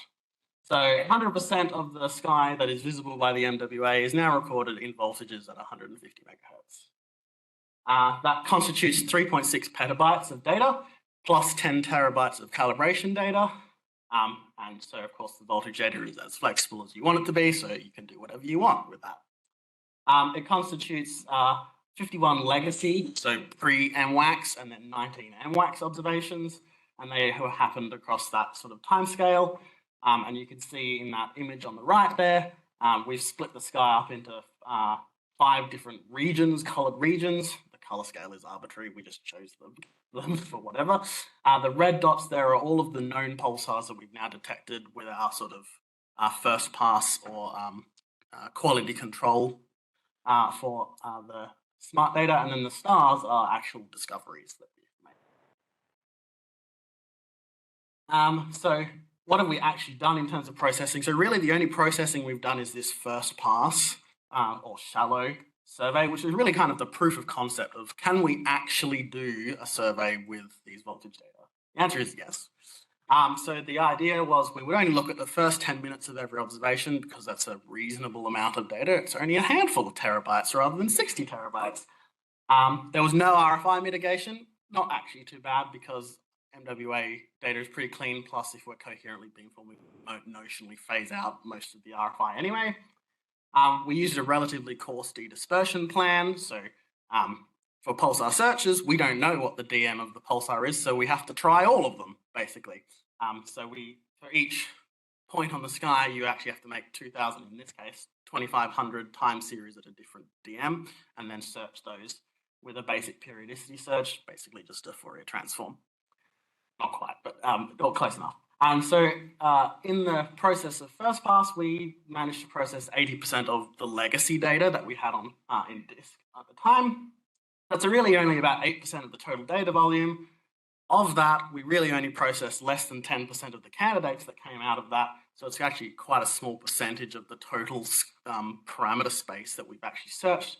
And we still managed to find a handful of pulsars. So we actually we've detected 3 new ones, and then there's 2 rediscoveries or sort of updated positions of these. So this is the list of pulsars. So I'll just highlight Garvit's talk up next is talking about the 3rd and most recent pulsar discovery. So I'll leave that all to him. And then the rediscoveries, there's a GBNCC pulsar. So GBNCC is a pulsar survey with the GBT in the US.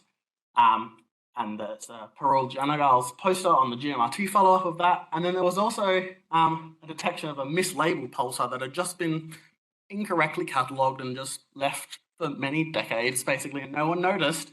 And we happened to find it and then thought it was new and then realized it's actually not new. And through a whole bunch of follow-up, we managed to correct the period DM and the actual position, so it's now got correctly labeled.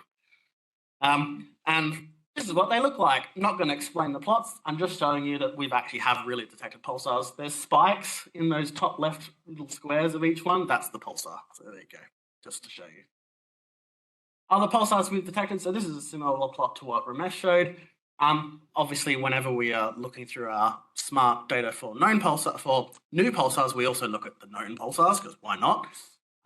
So far, in just smart observations, we've detected 170 known pulsars. Of those, there's 15 MSPs, so millisecond pulsars, and also 15 binary pulsars.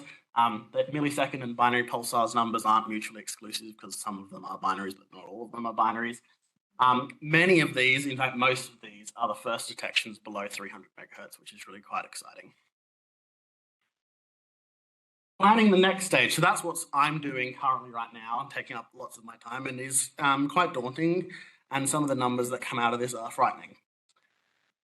So one thing is doing these de-dispersion trials. We have to try and optimize the plan that we do for this. We could, in theory, brute force everything and do a ridiculous number, but then, of course, that becomes prohibitive. But also, we don't want to do what we did really on the left, which is a really coarse but quick approach. So just explaining here, on the y-axis is the smearing time, so the effective time resolution, and on the x-axis is your dispersion measure. That orange line there is the best we can possibly do at the moment without introducing coherent de-dispersion, which we're not going to touch with smart at the moment. So we want to get that purple line, which on the top, we want to get that purple line as close to the orange line as possible. So on the left is the phase, what is the first pass plan. On the right is a proposed second pass plan. It gets much closer to the orange line, which is good, but it also means you have to do 7 to 8 times as many de-dispersion trials. So from 2,500 to about 16,000 per pointing. And then you have to search each of those. So there's a cost-benefit compromise we're going to have to come up with here. As well as that, in reality, it's different on different parts of the sky. Most of the dispersion measure is located towards the galactic plane, so you probably need to search higher dispersion measures of the galactic plane and don't need to search quite so far off the plane. So there's different plans. Honestly, they don't really look that different. In this case, the numbers are slightly different. They differ by about, 2,000, 3,000 different trials. But I will say that an interesting figure of merit here is that if we go through this and figure out how many beams we're going to form, that's 13 trillion time series we have to analyze to do this search. It also affects our sensitivity, so the smearing in your pulsar it affects the minimum detectable flux density. And it depends on various aspects of the pulsar. And so in this case, we've got dispersion measure versus the minimum detectable flux density. So we're not super great for the fastest pulsars, but actually, to be honest, up to about a dispersion measure of 20 or 30, we're doing pretty well for anything slower than about 10 milliseconds. That's pretty good. But ultimately, even at the smallest scale of DM that we're searching for, the low frequencies is really killing us in that it's even at 0.1 DM units, the actual effective time resolution is about twice the sampled time resolution. And you just can't get away from that, unfortunately, unless you do this semi-coherent dedispersion, which you can come talk to me afterwards if you want to know more about that. Bringing the database online. So we have developed the database in a web app to help us manage and process the data as well as serve it to the public at some stage. It's developed through ADAX. We have a REST API framework for those involved with database development sides of things. So there's both programmatic interactions that we'll be using through the actual processing pipelines, but there's also a web application and a user interface to this as well. It's live and we're ironing out some issues. So if you would like to have a look, come let me know and we can get you situated on that. And eventually this will be where we will host and release data products through Data Central. How should we actually be searching for the pulsars? So this is the scary slide. Basically, all of first pass took us 300,000 CPU hours on our start to process. If you naively scale everything we did for first pass to second pass, you need 250,000 CPU hours per observation. So multiply that by 70. So that's if it stayed still and we weren't getting faster and faster computers all the time, that's 23 years to process the data. No, we're not going to do that, basically. So we have to make some hard decisions about actually what is this second pass processing going to look like to make it feasible within a few years rather than a few decades. Looking to the future. So really, the bottleneck now is no longer actually the MWA sort of post-processing, the beamforming. That used to be a big bottleneck for us. Now, really the search methods, the codes that we use to do search methods are the biggest bottleneck for us. So just like the development of our beamforming code, moving from CPU to GPU will give us some significant acceleration. And in reality, it is critical in the long run if we're going to efficiently search these larger data sets.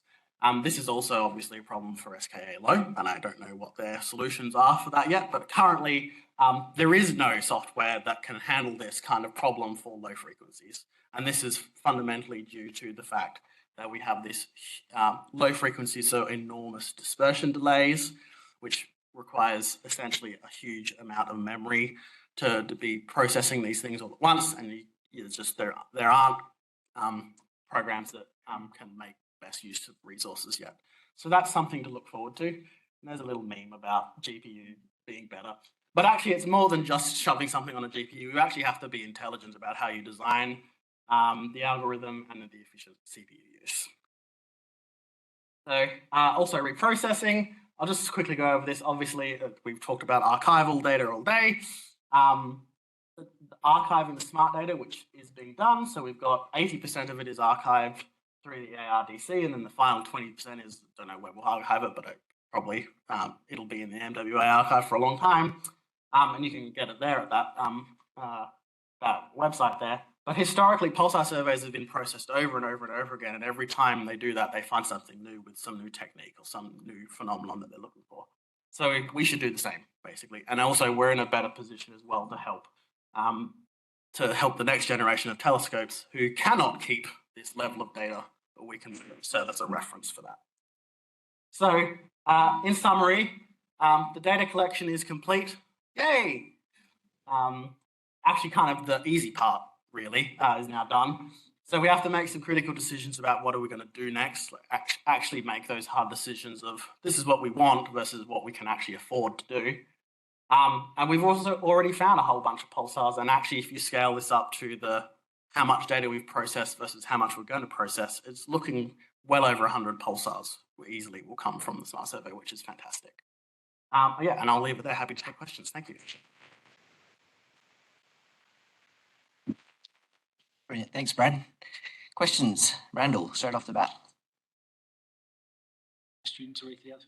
Okay. Very, very interesting. My question is, given that this is such a monster computational problem, but it's a deterministic, I would argue, computational problem. You know exactly how many flops you need to process. How efficiently are you using the supercomputer? You know, you should calculate how many flops it takes to do X. How are you going? Yeah, don't have the flops numbers. In terms of the actual sort of the beamforming side of things, we're quite efficient in terms of our resource use. Really what the problem is the community-driven code that is essentially was written decades ago for 1 gigahertz plus kind of searches. So they never even considered these kinds of dispersion delays, these kinds of problems that we're running into. So unfortunately, the problem is now using code that we don't have control over anymore. And so we are actually actively working and reaching out to those developers kind of saying, hey, you know, GPU, or, you know, how can we tweak this to work with low frequencies? SKALO is going to have to solve this problem. Not sure what the deal is there at the moment. I know there's Astro Accelerate is designed for SKA mid. I've actually tried Astro Accelerate and talked with the developers as well. It's really not that efficient at low frequencies, unfortunately, and it is fundamentally driven by hardware constraints at the moment. Basically, unless you have a huge amount of memory sitting on your GPU, you can't load enough data up to make the GPU efficient enough to use it. So that's really sort of the next stage, is this intelligently thinking about how do we make best use of what we've got versus are we going to have to come up and sort of rethink about what kind of hardware do we have to actually use to bring this fully to bear. Great, thank you. Any other questions? Yes.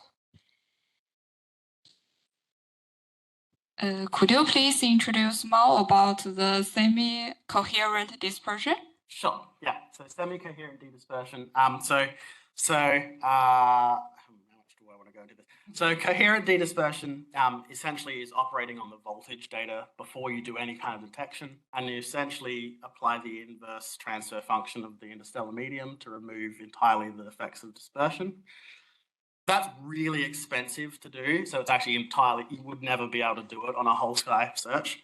In fact, even semi-coherent dedispersion, which is where you say, okay, I'm going to say maybe I will dedisperse it 1, 10, 20, 30 VM units, and then between those I will do the incoherent dedispersion, which is much cheaper, but you end up smearing the signal a bit more. Even that's really expensive, and actually we don't know how that scales properly yet. So we don't even really understand actually how much more difficult it is, because it's quite a new technique. It's only been done a few times on very targeted things. So for a search like this, I think it's entirely intractable at this stage. But for things like following up individual targets, it's very possible that we can try and do that. Yeah, with and that's the benefit of having the voltage data on archive, is we can do that. Yeah. Okay. Thank you very much. Great. Thank you, everyone. Thanks, Brad. Another round of applause. And our last talk for the day is our student Garvit. And give us one moment. I hope you all enjoyed Bradley's carefully curated selection of images. That was not intentional. The Wi-Fi dropped out is what happened. What does that mean? People online are no longer... They were not seeing Bradley's slides, but it's okay, because if all the speakers are okay with it, I'll upload a copy of everyone's slides to the wiki and send a link around this afternoon. But you are still visible online. Okay. So to tell us about the most recent pulsar discovery in the SMART survey and its interesting characteristics, we have Garvit. He's been a PhD student for over a year. Time flies. Yeah, and I'll leave it to you. You're going to have to, one more minute. Tell a joke. Any pulsar jokes? Anyone got any jokes? Did you catch that? Did everybody catch that? They just keep coming around. Yeah, and for the people, are people online actually still? Yeah, They can hear. So could they hear the groans?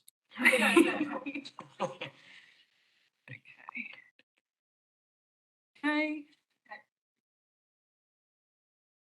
Sitting down.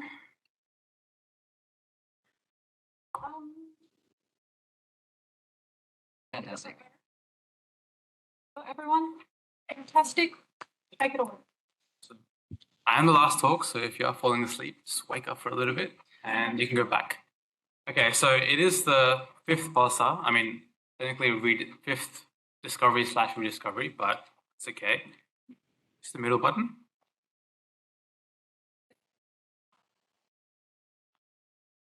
Okay, cool. So in the pulsar community, there's a bit of a mystery because we can observe the radiation, but we're not exactly sure how they emit the radiation, and that's the emission mechanism. But we do know that pulsars, they age with time, and as they age, their periods get longer, and the rate of change of the periods gets smaller. So they start on the top left-hand side of that plot, and move to the bottom right-hand side. And as you can see, there's a bit of an empty space in the bottom right-hand side, so we kind of look at that and assume that long-period pulsars must not be able to emit radiation, or they can be considered dead. But actually, recently, we've been finding a lot of long-period transients, and some of them pulsars. Duchesne one is one of them. But when we look at them, we actually find that a majority of the pulsars that are long-period show nulling.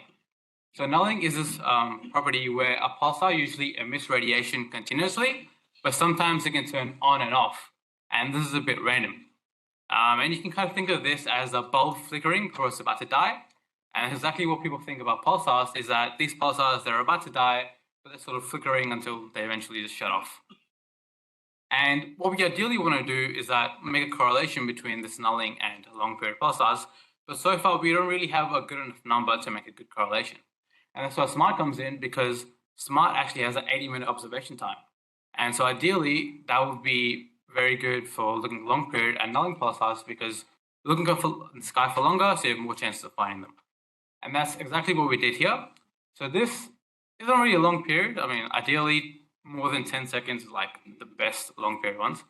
But 1.6 seconds is still longer than average. But this is the pulsar I discovered, 0452 minus 3418. It's a boring name. But it definitely shows nulling and it's longish period. And we actually found this pulsar using the web app with the help of Data Central. And on there, you can pretty much look at candidates and rate them. And I found this candidate as well as multiple other candidates on the same observation, as well as other ones in different observations. So we definitely knew it's definitely a pulsar. And some people kind of thought it was a different pulsar. I was optimistic and I followed through, and it was definitely a new pulsar. So ideally what we want to do with this pulsar is we have the period and the DM, but we want to find the third parameter, which makes it our complete knowledge of the pulsar is the p dot, or the period derivative. And so we did that using neat techniques with the MWA. With the MWA, it's almost a really good telescope to look at pulsars because it's got a large field of view and low RFI, which is good in general. But pulsars are also bright at low frequencies, so it makes it easier to find them. But again, we archive the data and we can actually go offline. We actually beamform the data offline. So that means we can look at past observations that was intended for a different source and re-beamform on them to look at a different source instead. And that's exactly what we did for my pulsar. We actually used past data to do some timing. So timing is this thing where you just look at the pulsar and you note the arrival of each pulse. And once you know exactly when the pulse comes, you can fit a model to it, which will give you a parameters such as the period and the p dot. And that's what we've done for past pulsars is that we've looked at GMRT and Parkes data to do this instead. But for this pulsar, we entirely used MWA data. This is the first time we've timed a pulsar completely with MWA data. It's pretty exciting. So we used 3 smart observations because the pulsar was so perfectly placed that 3 smart observations covered it, so I could use them. And this pulsar was also next to a very popular pulsar. which we had observations of. So I used the observation as well. And so what we did was we fit a model. And on the right-hand side, you can see a plot of the residuals. So they're pretty small and they're around 0. So that's pretty good. And that extra past observation actually allowed us to go from a month timescale to a many years of timescales, which has really helped us to get our period and period derivative. So we constrained the period a lot better, and we got a value for the period derivative.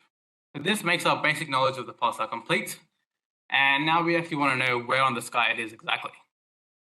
So smart observations use phase 2 compact, which means they're very big beams. And to really narrow down the position of the pulsar, I did this thing called gridding, where you think the pulsar is in the center, so you make beams around that position and try and see if you can get a better detection somewhere else. And I've colored the circles based on how good the detection was.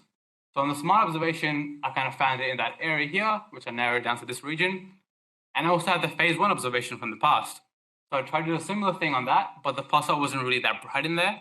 So I was thinking, yeah, I can detect it, but I'll still stick to this vague localization, which we can then follow up with other telescopes.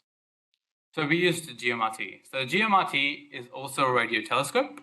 Unlike the MWA, it is dishes and it's arranged in like a Y shape. And there's a whole bunch of dishes in the center there as well.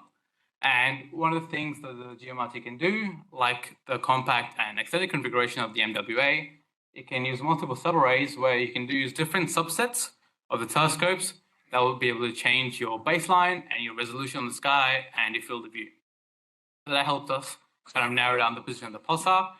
And another neat thing with the GMRT is that you can get beamformed and correlated data in parallel. So that means if you think the pulsar is somewhere there, you can beamform on it, and if you don't find it there, you can look at the correlated data, make an image, and then see why didn't you find it, or was it nearby, or was it something else. So that's what happened for our pulsar, is we beamformed in the middle, we didn't really see the pulsar, so we looked at the correlated data, made an image, and we actually found 6 different sources, right? And you can try and guess which one of these there are, but as all good multiple choice questions, the answer usually is none of the above. It's actually the source G, which you can kind of compare. It kind of was there, kind of wasn't, but we did a lot of follow-up and we actually found it in source G. And it's kind of interesting that you couldn't really find it in the first image because this image is taken with 30 minutes of data. And so either this pulsar was nulling for 30 minutes, which we haven't really seen it do before, or it was just very variable, which also makes it very interesting. So now you have a localization, you can actually do some science. So I knew the pulsar was nulling, so I wanted to do some single pulse analysis. And when I did, I actually found this pulsar also does subpulse drifting. And I know you've seen subpulse drifting in about at least 3 pulsars today from Ramesh's talk, but this is a cool feature that not many pulsars do. So it is interesting. So this was exciting for me. That means I can do a paper on it. But this thing kind of made it similar to Pulsar 2, where it also has nulling, it also does subpulse drifting, and the periods are very similar. Except this pulsar is much more well behaved, it's not crazy, and it's very simple. But you do notice that the drifting rate of this pulsar is almost similar, or we thought it was. And the nulling also seems somewhat repetitive. You could kind of tell if there's somewhat of periodicity in there. So those are things I wanted to follow up on it. The first is subpulse drifting. We try to use GMRT data, which is more sensitive, but also has a lot of RFI. So I couldn't really do much of that. And we do have more observations planned with GMRT at nighttime. Hopefully there's less RFI and I can do a lot more of the analysis there. So then I stuck to nulling. So in the nulling, I used the 2 brightest smart observations that the pulsar was in. And I used some of Sam's code to actually characterize the nulling fraction to be somewhere between 50 and 70%. So that was good, but since we still suspected that the pulsar had somewhat of a periodic or quasi-periodic nulling, I took those 2 observations and I took a middle bin in those observations where the pulsar was emitting, and I did an FFT across that bin.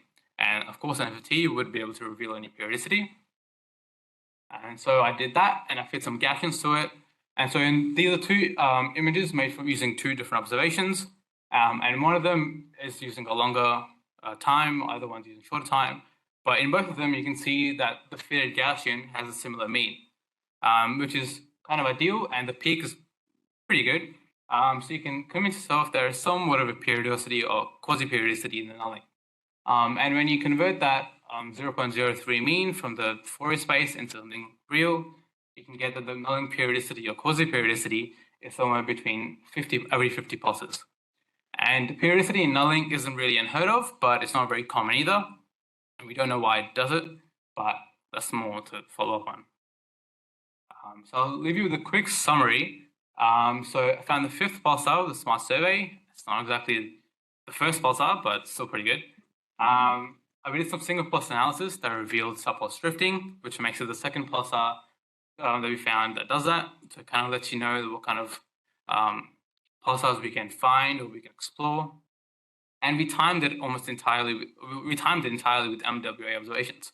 So Ramesh was talking before about being independent with timing, and this is kind of the first great step. We can do it. And we localize it somewhat reasonably with the MWA data. And so in the future, I hope to get more data on it, try to explore some of the key features, and I also hope to make a paper on it. So if you look out for that, that'd be awesome. And that's it. Thank you.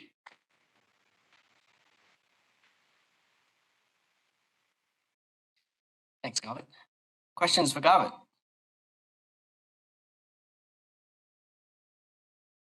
Chenoa.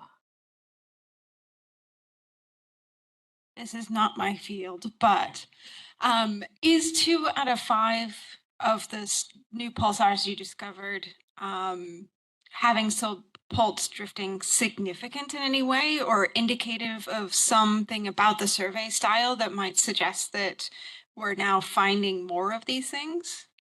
So 2 out of 5, still low number statistics, but the thing with low frequencies is that the pulsars generally have more flux. So we can generally do a lot of single pulse analysis with them. And there's a lot of studies that kind of show that maybe all pulsars are doing subpulse drifting, just so you can't see them because they don't have a good enough resolution. But at low frequency, you tend to see that they're brighter. You have single pulse analysis, you can more clearly see some of the drifting. But again, MWA isn't very sensitive, but SKA low, you can surely hope to maybe reveal more of this feature in other pulsars where you didn't think it was there, but it is. Might add to that as well. It's consistent with previous studies that suggest that it's more common than not. But in as much as also there may be a correlation between subpulse drifting and nulling, it may be the case that if we are more sensitive than other surveys to nulling, we are therefore going to be more sensitive to subpulse drifting. Any other questions? Not probably like a fully convincing comment, but a lot of subpulse drifters, Sammy will probably can clarify this, and they tend to have like cornel profiles, which means that oftentimes, the subpulse drifters are also the ones where we are grazing, the line of sight is grazing through the edge of the beam.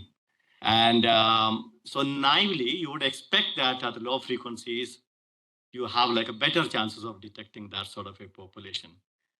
That was one of the statements, that Deshpande was telling me that, that watch out, you are going to find like more pulsar.